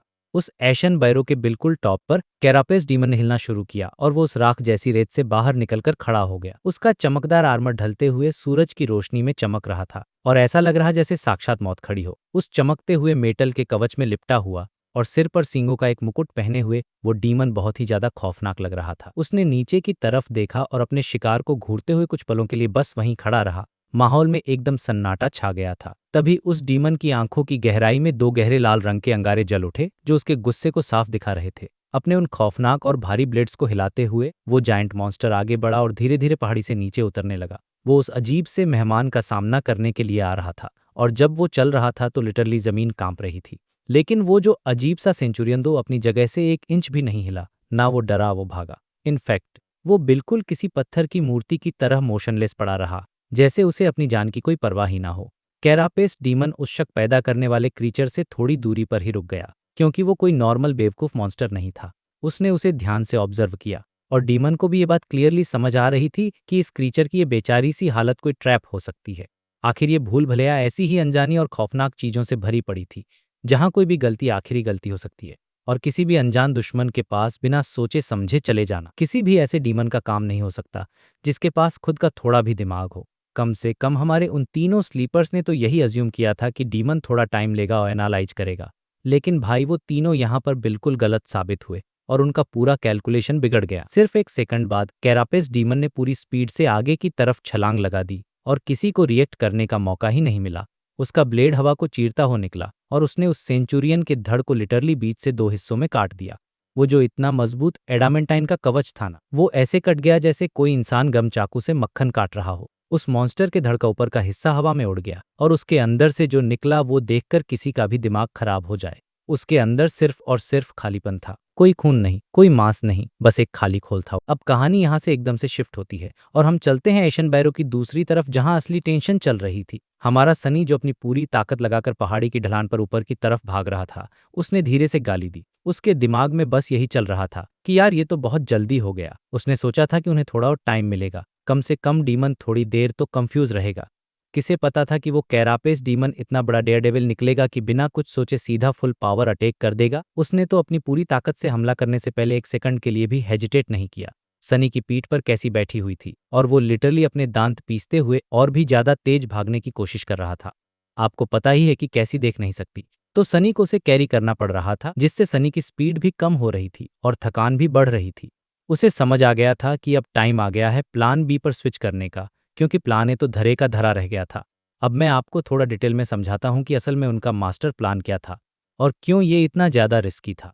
एक पल बाद वो जो अजीब सा सेंचुरियन था, उसका कवच टूटकर अलग हो गया और उसके नीचे जो एक छुपा हुआ वो बाहर आ गया। अपने उन पावरफुल पंजों से उस टूटे हुए कवच के टुकड़ों को हटाते हुए वो स्कैवेंजर सीधा उस विशाल डीमन की तरफ दौड़ पड़ा। उसका टारगेट था किसी तरह डीमन के नीचे की तरफ घुसना और उस जायंट के पैरों को डैमेज करना या उसे उलझाना। अब ध्यान से सुनना, सनी के प्लान का जो पहला हिस्सा था वो सुनने में काफी सिंपल लेकिन बहुत ही जीनियस लग रहा था। उन्होंने डिसाइड किया था कि वो एक मरे हुए कैरापेस सेंचुरियन के बचे हुए हिस्सों का इस्तेमाल करेंगे अपने एको को छुपाने के लिए, क्योंकि एको साइज में काफी छोटा था तो वो उस बड़े से कवच के अंदर आराम से फिट हो गया था और एक परफेक्ट डिस्गाइज बन गया था। दूर से देखने पर वो बिल्कुल कैरापेस आर्मी के किसी ऑफिसर जैसा लग रहा था, जिससे डीमन को धोखा दिया जा सके। फिर उनका प्लान ये था कि वो इस फेक सेंचुरियन को एशन बैरो के नीचे भेजेंगे ताकि डीमन का ध्यान पूरी तरह भटक जाए। और इस बीच सनी, नेफिस और कैसी, ये तीनों पहाड़ी का चक्कर लगाकर पहले से ही उस ग्रे रंग की रेत के नीचे छुप जाएंगे। और जैसे ही डीमन उस डिकाय के पीछे जाएगा, वो तीनों तेजी से ढलान पर भागते हुए आइलैंड के सेंटर में पहुंच जाएंगे। एको का काम बस इतना था कि वो डीमन को उलझाए रखे ताकि इन तीनों को उस विशाल पेड़ पर चढ़ने का टाइम मिल जाए। उन्हें बस इतना वक्त चाहिए था कि वो उस पेड़ की घनी टहनियों में खुद को अच्छे से छुपा लें। और एक बार जब ये लोग सेफ हो जाते तो सनी अपने एको को डिसमिस कर देता और इस तरह प्लान का पहला स्टेज सक्सेसफुल हो जाता। सनी का कभी भी इंटेंशन नहीं था कि उसका स्कैवेंजर असल में उस खौफनाक और पावरफुल डीमन से फाइट करे, क्योंकि उसे अच्छे से पता था कि एको उस डीमन के सामने एक मिनट भी नहीं टिक पाएगा। दोनों के लेवल में जमीन आसमान का फर्क था। लेकिन भाई, कैरापेस डीमन ने जो अनएक्सपेक्टेड तरीके से इतनी जल्दी अटैक कर दिया था, उसने पूरे प्लान की टाइमिंग की धज्जियां उड़ा दी थीं। उनका जो डिकॉय था वो तो पहले ही डिस्ट्रॉय हो चुका था और ये तीनों अभी तक उस पेड़ के आधे रास्ते तक भी नहीं पहुंचे थे। अब इस जानलेवा सिचुएशन में सनी के पास कोई और ऑप्शन नहीं बचा था सिवाय इसके कि वो अपने एको को डीमन पर अटैक करने का आर्डर दे। वो बस यही उम्मीद कर रहा था कि किसी तरह एको उस जायंट मॉन्स्टर को थोड़ी देर के लिए स्टॉल कर ले, बस कुछ सेकंड्स और दे दे। बेशक ऐसा करके सनी अपने उस कीमती स्कैवेंजर की जान सीधे खतरे में डाल रहा था और ये डिसीजन उसके लिए बहुत भारी था। मुझे तो उस वक्त सनी के लिए बहुत बुरा फील हो रहा था। यार, एक तो इतनी मुश्किल से वो एको मिला था और अब उसे ऐसे ही दांव पर लगाना पड़ रहा था। लेकिन सच कहूं तो उनके पास इसके अलावा कोई और चॉइस भी तो नहीं थी। अगर वो ऐसा नहीं करते तो तीनों मारे जाते। जैसे ही सनी पहाड़ी की चोटी पर पहुंचने वाला था, उसने देखा कि एको उस कैरापेस डीमन की विशाल बॉडी के नीचे छुपने की कोशिश कर रहा था। एको बिल्कुल वही स्ट्रेटेजी यूज कर रहा था जो नेफिस ने पहले कैरापेस सेंचुरियन से लड़ते वक्त की थी, एकदम सेम टू सेम। वो दुश्मन के बड़े साइज को ही उसकी कमजोरी बनाना चाहता था ताकि डीमन अपने ही पैरों में उलझ जाए। लेकिन इस बार डिफरेंस ये था कि लड़ाई में जो छोटा प्लेयर था, यानी हमारा एको, वो एक बहुत ही मजबूत कवच पहने हुए था, जबकि नेफिस तो एक नॉर्मल इंसान थी जिसके पास कोई प्रोटेक्शन नहीं था। वो एकदम स्क्विशी ह्यूमन गर्ल थी। तो लॉजिक ये था कि अगर डीमन अपने भारी वजन से स्कैवेंजर को कुचलने की कोशिश भी करता तो भी वो उसे आसानी से मार नहीं पाता। लेकिन सबसे बड़ी प्रॉब्लम ये थी कि वो डीमन भी कोई बेवकूफ़ नहीं था। उसे भी ये बात बहुत अच्छे से समझ आ गई थी। और भाई, उसने जो इनक्रेडिबल स्पीड दिखाई है ना, मैं क्या ही बताऊं। वो इतना फास्ट था कि आंखें धोखा खा जाएं। उसने अपना धड़ घुमाया, अपने एक विशाल पंजे से एक जोरदार वार किया जो सीधा एको को जाकर लगा। हमारा बेचारा स्कैवेंजर हवा में ऐसे उड़ता हुआ गया जैसे किसी ने किसी परेशान करने वाले कीड़े को हाथ से मार कर उड़ा दिया हो। वो हवा में गोल गोल घूमता हुआ गया और जमीन पर बहुत ही बुरी तरह से क्रैश हो गया, जिससे एक जोरदार आवाज आई। उसका जो मजबूत कवच था वो लगभग टूट ही गया था और उसकी हालत बहुत खराब लग रही थी। ये सब देखकर सनी के चेहरे पर हवाएं उड़ रही थीं। वो भागते भागते एकदम ग्रिमेस कर रहा था, मतलब उसका चेहरा टेंशन से सिकुड़ गया था। वो दिल से चाहता था कि वो एको तुरंत डिसमिस कर देता कि उसे बचा सके, लेकिन उसे पता था कि अभी बहुत जल्दी है। उन्हें अभी भी थोड़ा और टाइम चाहिए था। अगर उसने अभी एको को गायब कर दिया तो डीमन सीधा इन तीनों के पीछे आ जाएगा। सनी के आगे नेफिस पहले ही उस विशाल और काले पेड़ के तने के पास पहुंच चुकी थी। उसकी स्पीड वाकई में कमाल की थी। उसने एक सेकंड भी वेस्ट नहीं किया। उसने तुरंत अपनी पीठ से वो समुद्री घास वाला रक्सैक उतारा, उसे बहुत ही आराम से जमीन पर रखा और बिना पीछे देखे उसने पेड़ पर चढ़ना शुरू कर दिया। वो उस गोमेज जैसे काले और मजबूत छाल की दरारों को पकड़ पकड़ कर ऊपर जा रही थी। वहीं दूसरी तरफ हमारा एको लड़खड़ाते हुए फिर से अपने पैरों पर खड़ा होने की कोशिश कर रहा था। उसकी हिम्मत देखने लायक थी। उसकी आंखों में अभी भी एक जिद्दी सी चमक जल रही थी। वो इतनी आसानी से हार मानने को तैयार नहीं था।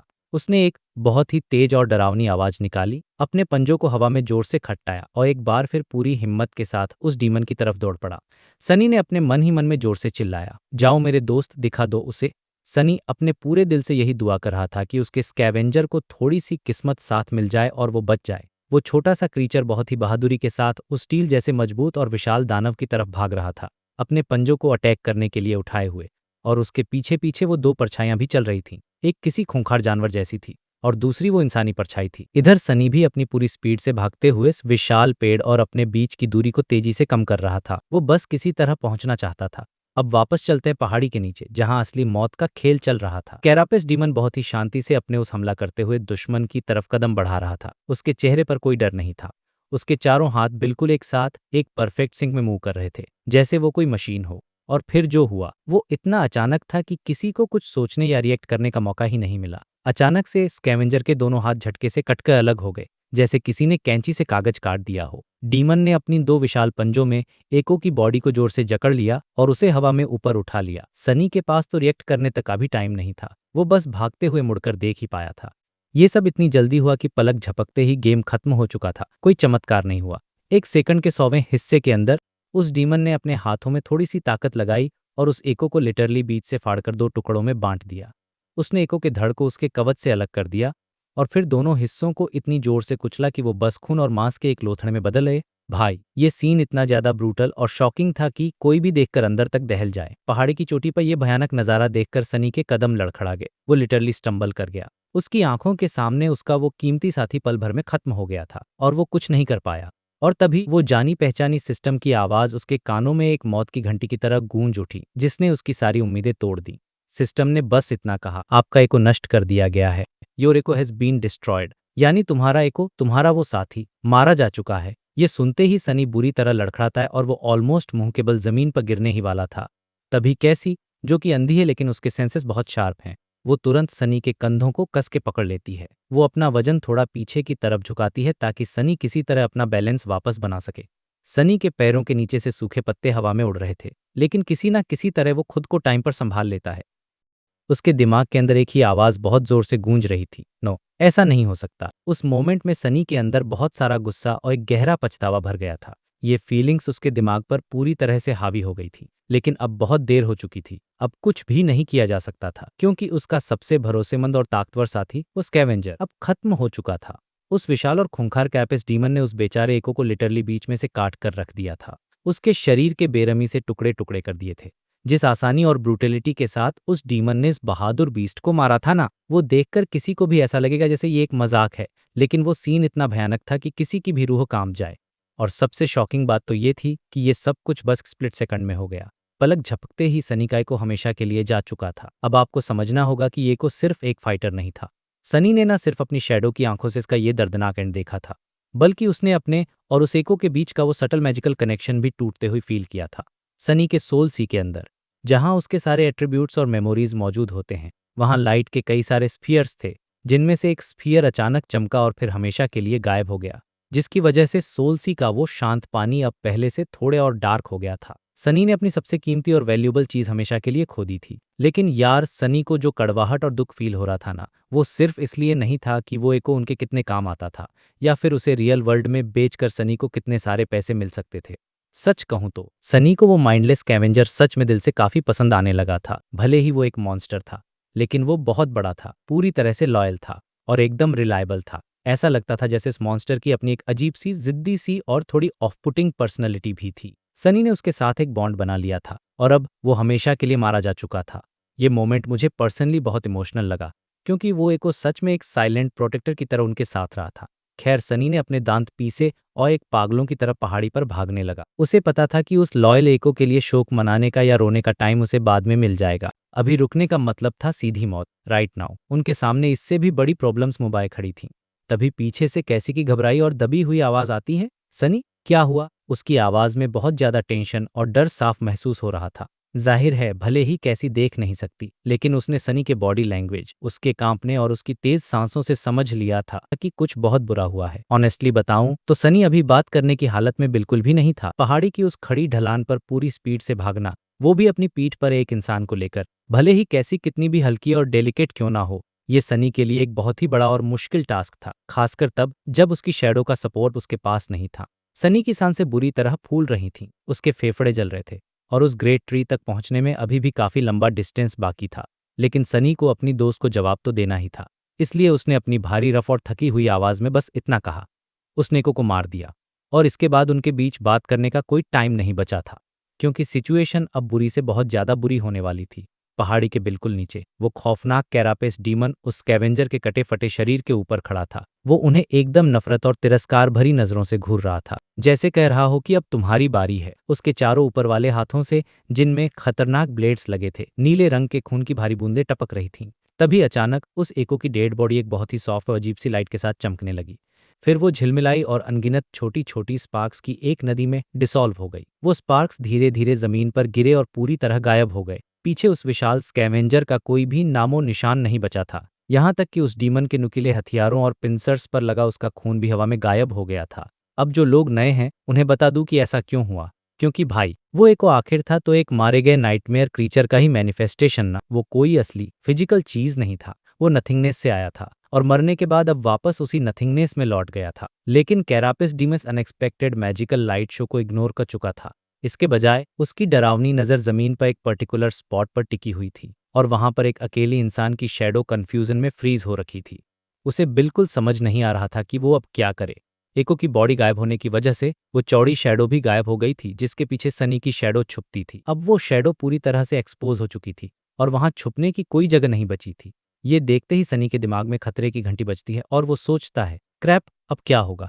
डीमन ने अपना सिर टेढ़ा किया, जैसे वो उस शैडो को स्टडी कर रहा हो, और फिर बिजली की स्पीड से मूव करते हुए अपने एक विशाल हथियार से उस शैडो को आर पार कर दिया। ये सीन इतना फास्ट था कि सनी बुरी तरह डर गया। वो एक भयानक और ब्लाइंडिंग पेन एक्सपीरियंस करने के लिए एकदम रेडी हो गया था। उसे लगा कि अब उसका काम तमाम हो जाएगा, लेकिन कुछ भी नहीं हुआ। कोई दर्द नहीं, कोई खून नहीं। वो शैडो जिसने डर के मारे अपने हाथ ऊपर उठा लिए थे, उसने नीचे देखा कि उसके सीने से एक बहुत बड़ा ब्लेड आर पार हो रखा है और वो कंफ्यूज में अपना सिर खुजलाने लगी। यार वो शैडो एकदम ठीक थी।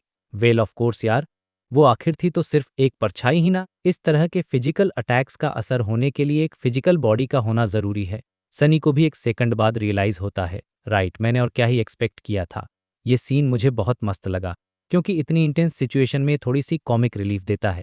मीनवाइल वो डीमन उस बेफिक्र शैडो को घूर रहा था। उसकी आंखों में जो खतरनाक स्कारलेट लाइट थी, वो अब गुस्से से और भी ज्यादा ब्राइट हो गई थी। सनी अब उस पेड़ के तने के और भी करीब पहुंच रहा था। उसके अंदर के एड्रेनालाइन रश की वजह से उसमें थोड़ी बहुत जान बची हुई थी, वरना वो इतनी भयंकर थकान से अब तक बेहोश हो चुका होता। वो खुद को मोटिवेट कर रहा था थोड़ा सा, और उनके पास वहां तक पहुंचने का और बचने का पूरा चांस था। बस उस शैडो को, उस जाइंट मॉन्स्टर को थोड़ी देर के लिए डिस्ट्रैक्ट करना था। लेकिन ऐसा लग रहा था कि आज किस्मत उनके साथ बिल्कुल भी नहीं थी। नीचे कैरापिस डीमन ने अपना हथियार वापस खींचा, लेकिन उस इंसान की शैडो पर दोबारा अटैक करने के बजाय उसने अचानक अपना रुख बदला और उसने एशन बैरो के टॉप की तरफ एक बहुत ही डार्क और खतरनाक लुक डाला, जहां वो विशाल और शानदार पेड़ खड़ा था। यार ये देखकर मेरे तो रोंगटे खड़े हो गए, क्योंकि वो बास्टर्ड मॉन्स्टर सच में बहुत ज्यादा स्मार्ट था। उसे समझ आ गया था कि परछाई से लड़कर कोई फायदा नहीं है, असली शिकार तो ऊपर भाग रहा है। सनी मन ही मन गालियां देता है, कर्स इट ऑल, ये इतना चालाक कैसे हो सकता है। उस शैडो को पूरी तरह इग्नोर करके वो बेहिम्मत आगे की तरफ झपटा और उस ऊंची पहाड़ी की ढलान पर वापस ऊपर की तरफ दौड़ने लगा। उसकी स्पीड इतनी भयानक थी कि वो हर सेकंड में दर्जनों मीटर का डिस्टेंस कवर कर रहा था।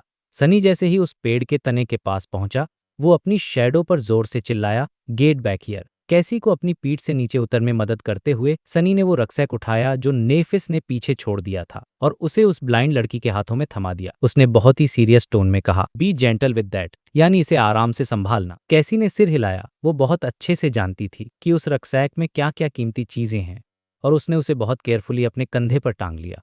इस टाइम तक चेंजिंग स्टार यानी नेफिस उस ग्रेट ट्री की सबसे निचली ब्रांचेस तक पहुंच चुकी थी। बिना कोई भी टाइम वेस्ट किए वो अपने साथियों के ठीक ऊपर वाली जगह पे आई। उसने अपनी मैजिकल गोल्डन रोप समन की और उसका एक सिरा नीचे फेंक दिया। रस्सी को हवा में पकड़ते ही सनी ने तुरंत एक लूप बनाया और कैसी को दे दिया और बोला, तुम पहले ऊपर जाओ। ब्लाइंड लड़की एक पल के लिए हेजिटेट हुई क्योंकि उसे सनी की फिक्र थी, लेकिन फिर उसने लूप ले लिया। जैसे ही वो अपना पैर लूप के अंदर रखने वाली थी, सनी ने अचानक उसे रोक दिया। वेट, अपना स्टाफ समन करो। अब यहाँ पर सनी का जीनियस टैक्टिकल माइंड काम करता है। वो लकड़ी का स्टाफ जिसे कैसी चलने के लिए यूज करती थी, वो एक्चुअल में एक बहुत ही पावरफुल मैजिकल आइटम था जिससे बहुत तेज हवाएं और आंधी समन की जा सकती थीं। उनकी जर्नी में उन्हें रेयरली ही इसे यूज करने की जरूरत पड़ी थी, इसलिए हमें भी इसके बारे में ज्यादा नहीं पता था। लेकिन अभी ये उनकी जान बचाने में बहुत बड़ा रोल प्ले करने वाला था। कैसी हैरान थी और उसे एग्जैक्ट रीजन भी नहीं पता था कि सनी ये क्यों करवा रहा है। फिर भी उसने सनी की बात मानी और अपने सी ऑफ सोल से उस मेमोरी को तुरंत समन किया। वो पुराना सा लकड़ी का स्टाफ उसके हाथ में आ गया। सनी ने हल्के से उस ब्लाइंड लड़की को पीछे से हक किया और उसकी बॉडी को टर्न किया ताकि जिस हाथ में स्टाफ है उसे सही डायरेक्शन में पॉइंट किया जा सके। फिर उसने इंस्ट्रक्शन दिया, नाउ समन द विंड। अगले ही पल उनके चारों तरफ एक बहुत ही स्ट्रांग और खतरनाक आंधी चलने लगी, जिसने जमीन पर गिरे हुए सारे पत्तों और उस राख जैसी उड़ने वाली रेत को हवा में उड़ा दिया। एक ही इंस्टेंट में उस आइलैंड के सरफेस का एक बहुत बड़ा हिस्सा पूरी तरह से साफ हो गया और नीचे की और भी ज्यादा रेत दिखाई देने लगी। ये एक ब्रिलियंट मूव था यार। सनी ने ये इसलिए किया ताकि उनके जितने भी फुटप्रिंट्स वहां बने थे वो सारे मिट जाएं और वो डीमन उन्हें ट्रैक ना कर पाए। मीनवाइल नीचे वो शैडो और कैरापिस डीमन के बीच एक लाइफ एंड डेथ की रेस चल रही थी। वो मैसिव क्रीचर पहले ही आधी पहाड़ी चढ़ चुका था और किसी तेज भागती हुई ट्रेन की स्पीड से मूव कर रहा था। लेकिन भाई वो फुर्तीली शैडो उससे भी ज्यादा फास्ट थी। उसने उस बीहमत को पीछे छोड़ दिया था और अपने मास्टर के पास वापस जाने के लिए हवा में उड़ती हुई आ रही थी। सनी ने सिचुएशन देखकर कहा, गुड, नाउ गो। सनी ने कैसी को लूप में पैर रखने में हेल्प की और एक कदम पीछे हट गया। वो ऊपर देख रहा था कि कैसे नेफिस रस्सी को ऊपर खींच रही है। नेफिस अपनी पूरी जान लगाकर उसे खींच रही थी और ह्यूमन स्टैंडर्ड्स के हिसाब से वो स्पीड सच में बहुत ज्यादा तेज थी। लेकिन सवाल ये था कि क्या वो स्पीड उस डीमन से बचने के लिए काफी थी। पसीने से लथपथ सनी सेकंड्स काउंट कर रहा था और बस वेट कर रहा था। अब उसकी जान पूरी तरह से सिर्फ इस बात पर डिपेंड करती थी कि डीमन के पहुंचे से पहले वो रस्सी वापस नीचे आती है या नहीं। वहां खड़ा हर एक मोमेंट उसे एक इटर्निटी जैसा यानी सदियों लंबा लग रहा था। वो दूर से आ रही कैरापिस डीमन के उन 8 विशाल और भारी पैरों की भयानक आवाज सुन सकता था जो रेत को बेरहमी से चीरते हुए बड़ी तेजी से उनके करीब आ रही थी।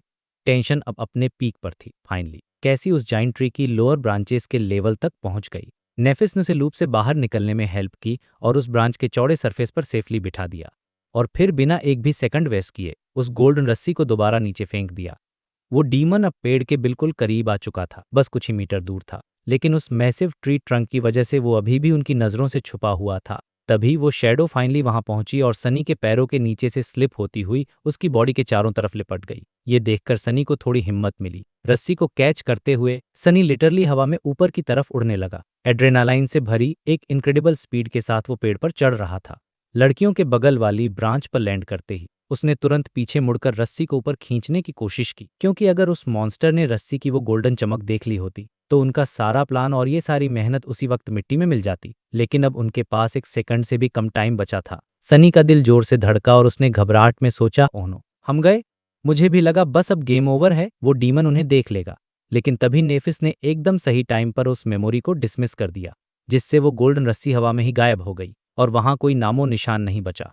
वो तीनों तुरंत नीचे झुके, खुद को छुपने वाली पोजीशन में रखा और अपनी सांसें पूरी तरह से रोक लीं। और अगले ही पल वो स्पाइक्स और पॉलिश्ड मेटल का एक भयानक और गुस्से से भरा हुआ मॉन्स्टर उनके ठीक नीचे आकर खड़ा हो गया। कैरापेस डीमन अचानक रुका और अपनी उन जलती हुई स्कॉर्लेट आंखों से चारों तरफ देखने लगा। उसके पिंसर्स में से क्लिकिंग साउंड्स आ रही थीं, जैसे वो किसी भी इंसान के मांस को फाड़ने के लिए तड़प रहे हों। उसके वो खौफनाक हथियार हवा में ऊपर उठे हुए थे, काटने और चीरने के लिए एकदम रेडी। लेकिन उस ग्रेट ट्री के नीचे मारने के लिए उसे कुछ भी नहीं मिला। वो डीमन वहां रुका रहा, अपनी डरावनी नजरों से दाएं और बाएं देखता रहा। फिर उसने अपना सिर उठाया और ऊपर की तरफ देखा। थैंकफुली वो ब्रांच जिस पर ये तीनों स्लीपर्स छुपे हुए थे वो बहुत ज्यादा चौड़ी थी, इतनी चौड़ी कि वो उन्हें उस डीमन की तेज नजरों से आसानी से छुपा सके।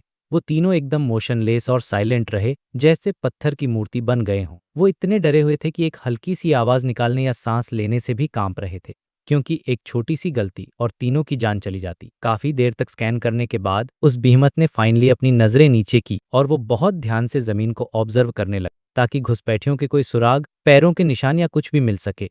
लेकिन यार ज़मीन एकदम साफ और कोरी थी। उनके वहां होने के सारे निशान सनी ने कैसी के स्टाफ की मदद से जो आंधी बुलाई थी उसने पहले ही मिटा दिए थे। ये देखकर मुझे सनी के आईक्यू पर सच में प्राउड फील हुआ। जब कैरापेस डीमन को वहां कुछ भी नहीं मिला तो उसके पास वहां से चले जाने के अलावा कोई और ऑप्शन नहीं था। वो आइलैंड के बाकी हिस्सों को एक्सप्लोर करने के लिए वहां से आगे बढ़ गया। जब वो थोड़ा दूर गया तब जाकर सनी फाइनली अपनी रुकी हुई सांस छोड़ पाया।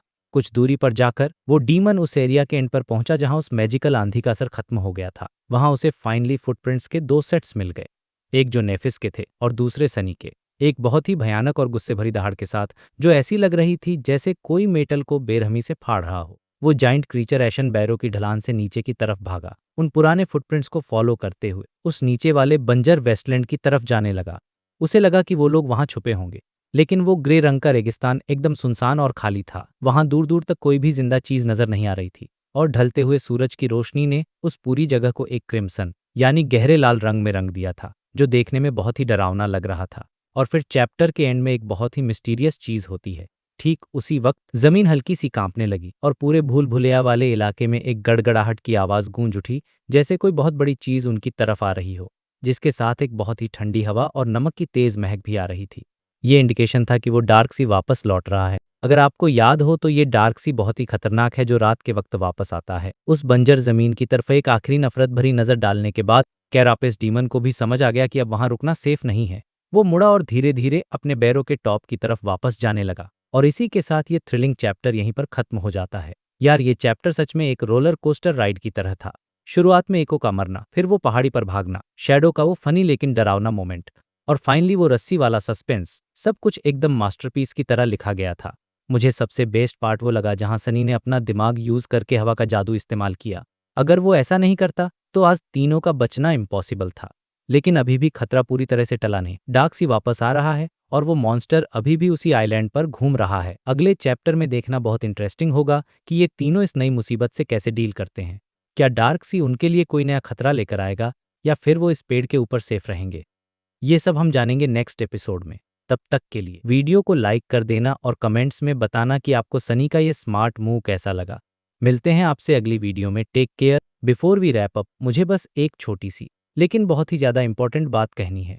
मुझे पता है कि आप में से बहुत सारे लोग यहाँ सिर्फ और सिर्फ स्टोरी के लिए आते हैं और मैं उस बात की पूरी रिस्पेक्ट करता हूँ। मैं कभी नहीं चाहता कि जब आप स्लेव की डार्क और इंटेंस दुनिया में पूरी तरह से डूबे हों तो बीच में आकर मैं आपका एक्सपीरियंस खराब करूं। इमेजिन करो सनी किसी डेडली मॉन्स्टर से अपनी जान बचाने के लिए लड़ रहा है और मैं अचानक से बीच में बोलूं कि गाइस प्लीज सब्सक्राइब कर लो, तो वो पूरा का पूरा इमर्शन एक सेकंड में ब्रेक हो जाता है।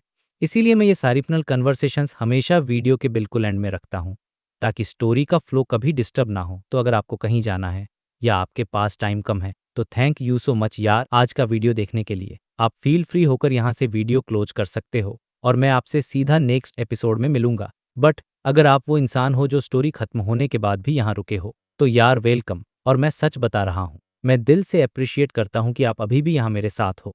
कभी कभी ना, जब मैं इन मैसिव वीडियोस को कंप्लीट करके बैठता हूँ तो अक्सर सोचता हूँ कि आखिर कितने लोग वीडियो को बिल्कुल लास्ट सेकंड तक देखते होंगे। शायद कुछ सौ या शायद कुछ हजार लोग, मुझे एग्जैक्टली नहीं पता।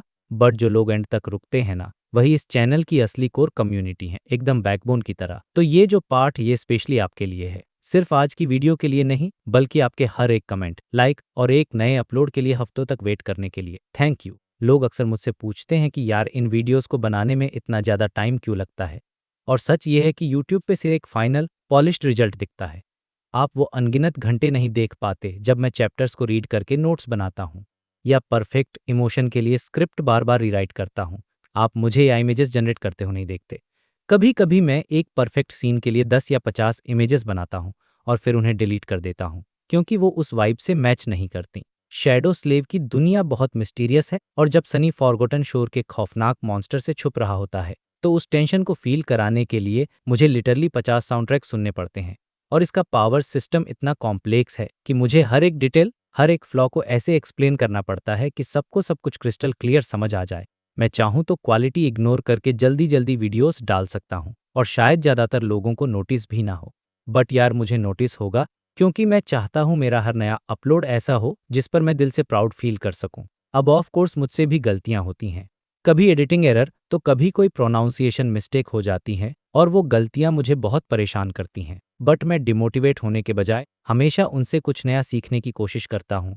इसीलिए मैं बिना स्किप किए आप लोगों का फीडबैक पढ़ता हूँ। जब आप हिडन डिटेल्स पॉइंट आउट करते हो या बस इतना लिखते हो कि can't wait for next episode, तो वो कुछ वर्ड्स मुझे जेन्युइनली बहुत ज़्यादा मोटिवेट करते हैं। स्टार्टिंग के दिन बहुत टफ थे, जब मैं घंटों मेहनत करता था और व्यूज़ बिल्कुल जीरो आते थे। लगता था कि क्या इंडिया में कोई डार्क फैंटेसी पसंद करेगा। बट फिर किसी एक अननोन इंसान ने कमेंट किया कि स्टोरी माइंड ब्लोइंग है, और उस एक कमेंट ने मेरे लिए सब बदल दिया। कई बार मैं काम करते करते पूरी तरह एग्जॉस्ट हो जाता हूँ, बैक पेन हो रहा होता है और लगता है कि बस अब काम बंद कर दूँ। बट फिर आपके कुछ प्यारे कमेंट्स पढ़कर मुझे काम करते रहने की एक नई एनर्जी मिल जाती है।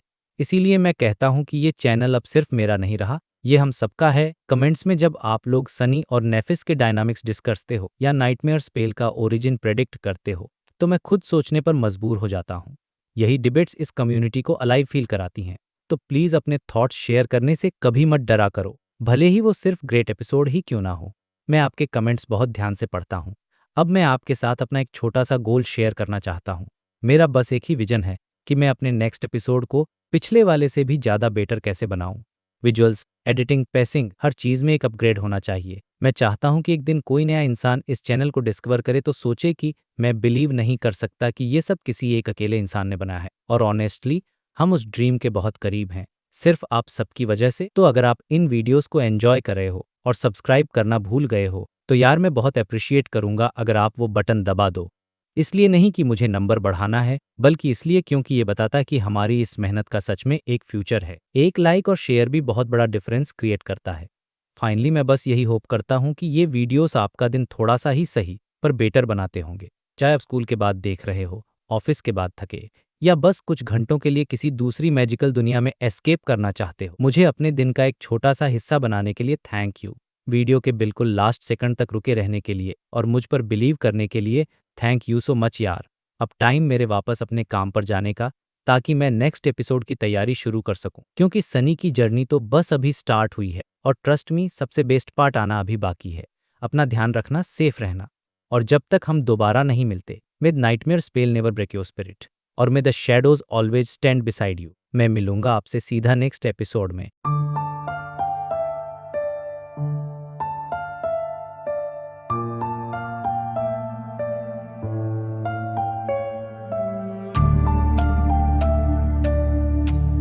The night remembers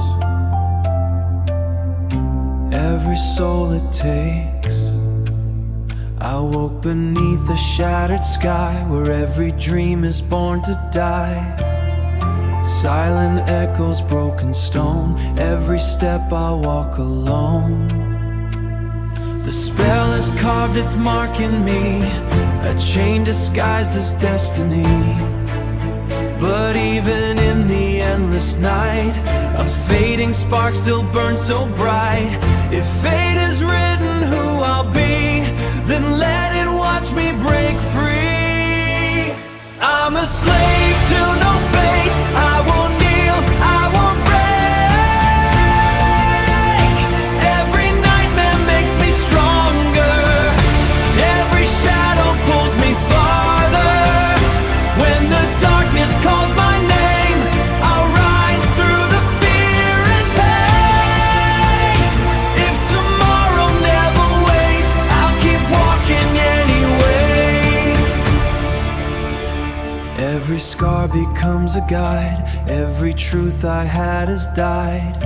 Blood and ashes mark the trail, still my stubborn heart prevails. The world keeps whispering, give in now, but I refuse, I won't bow down. If hope survives within the night, then I'll become my own last light. No crown, no throne, no hand to lead me home. If the stars refuse to shine, I'll become my own divine. I'm a slave to no fate, I won't kneel, I won't break. Every nightmare makes me stronger, every shadow pulls me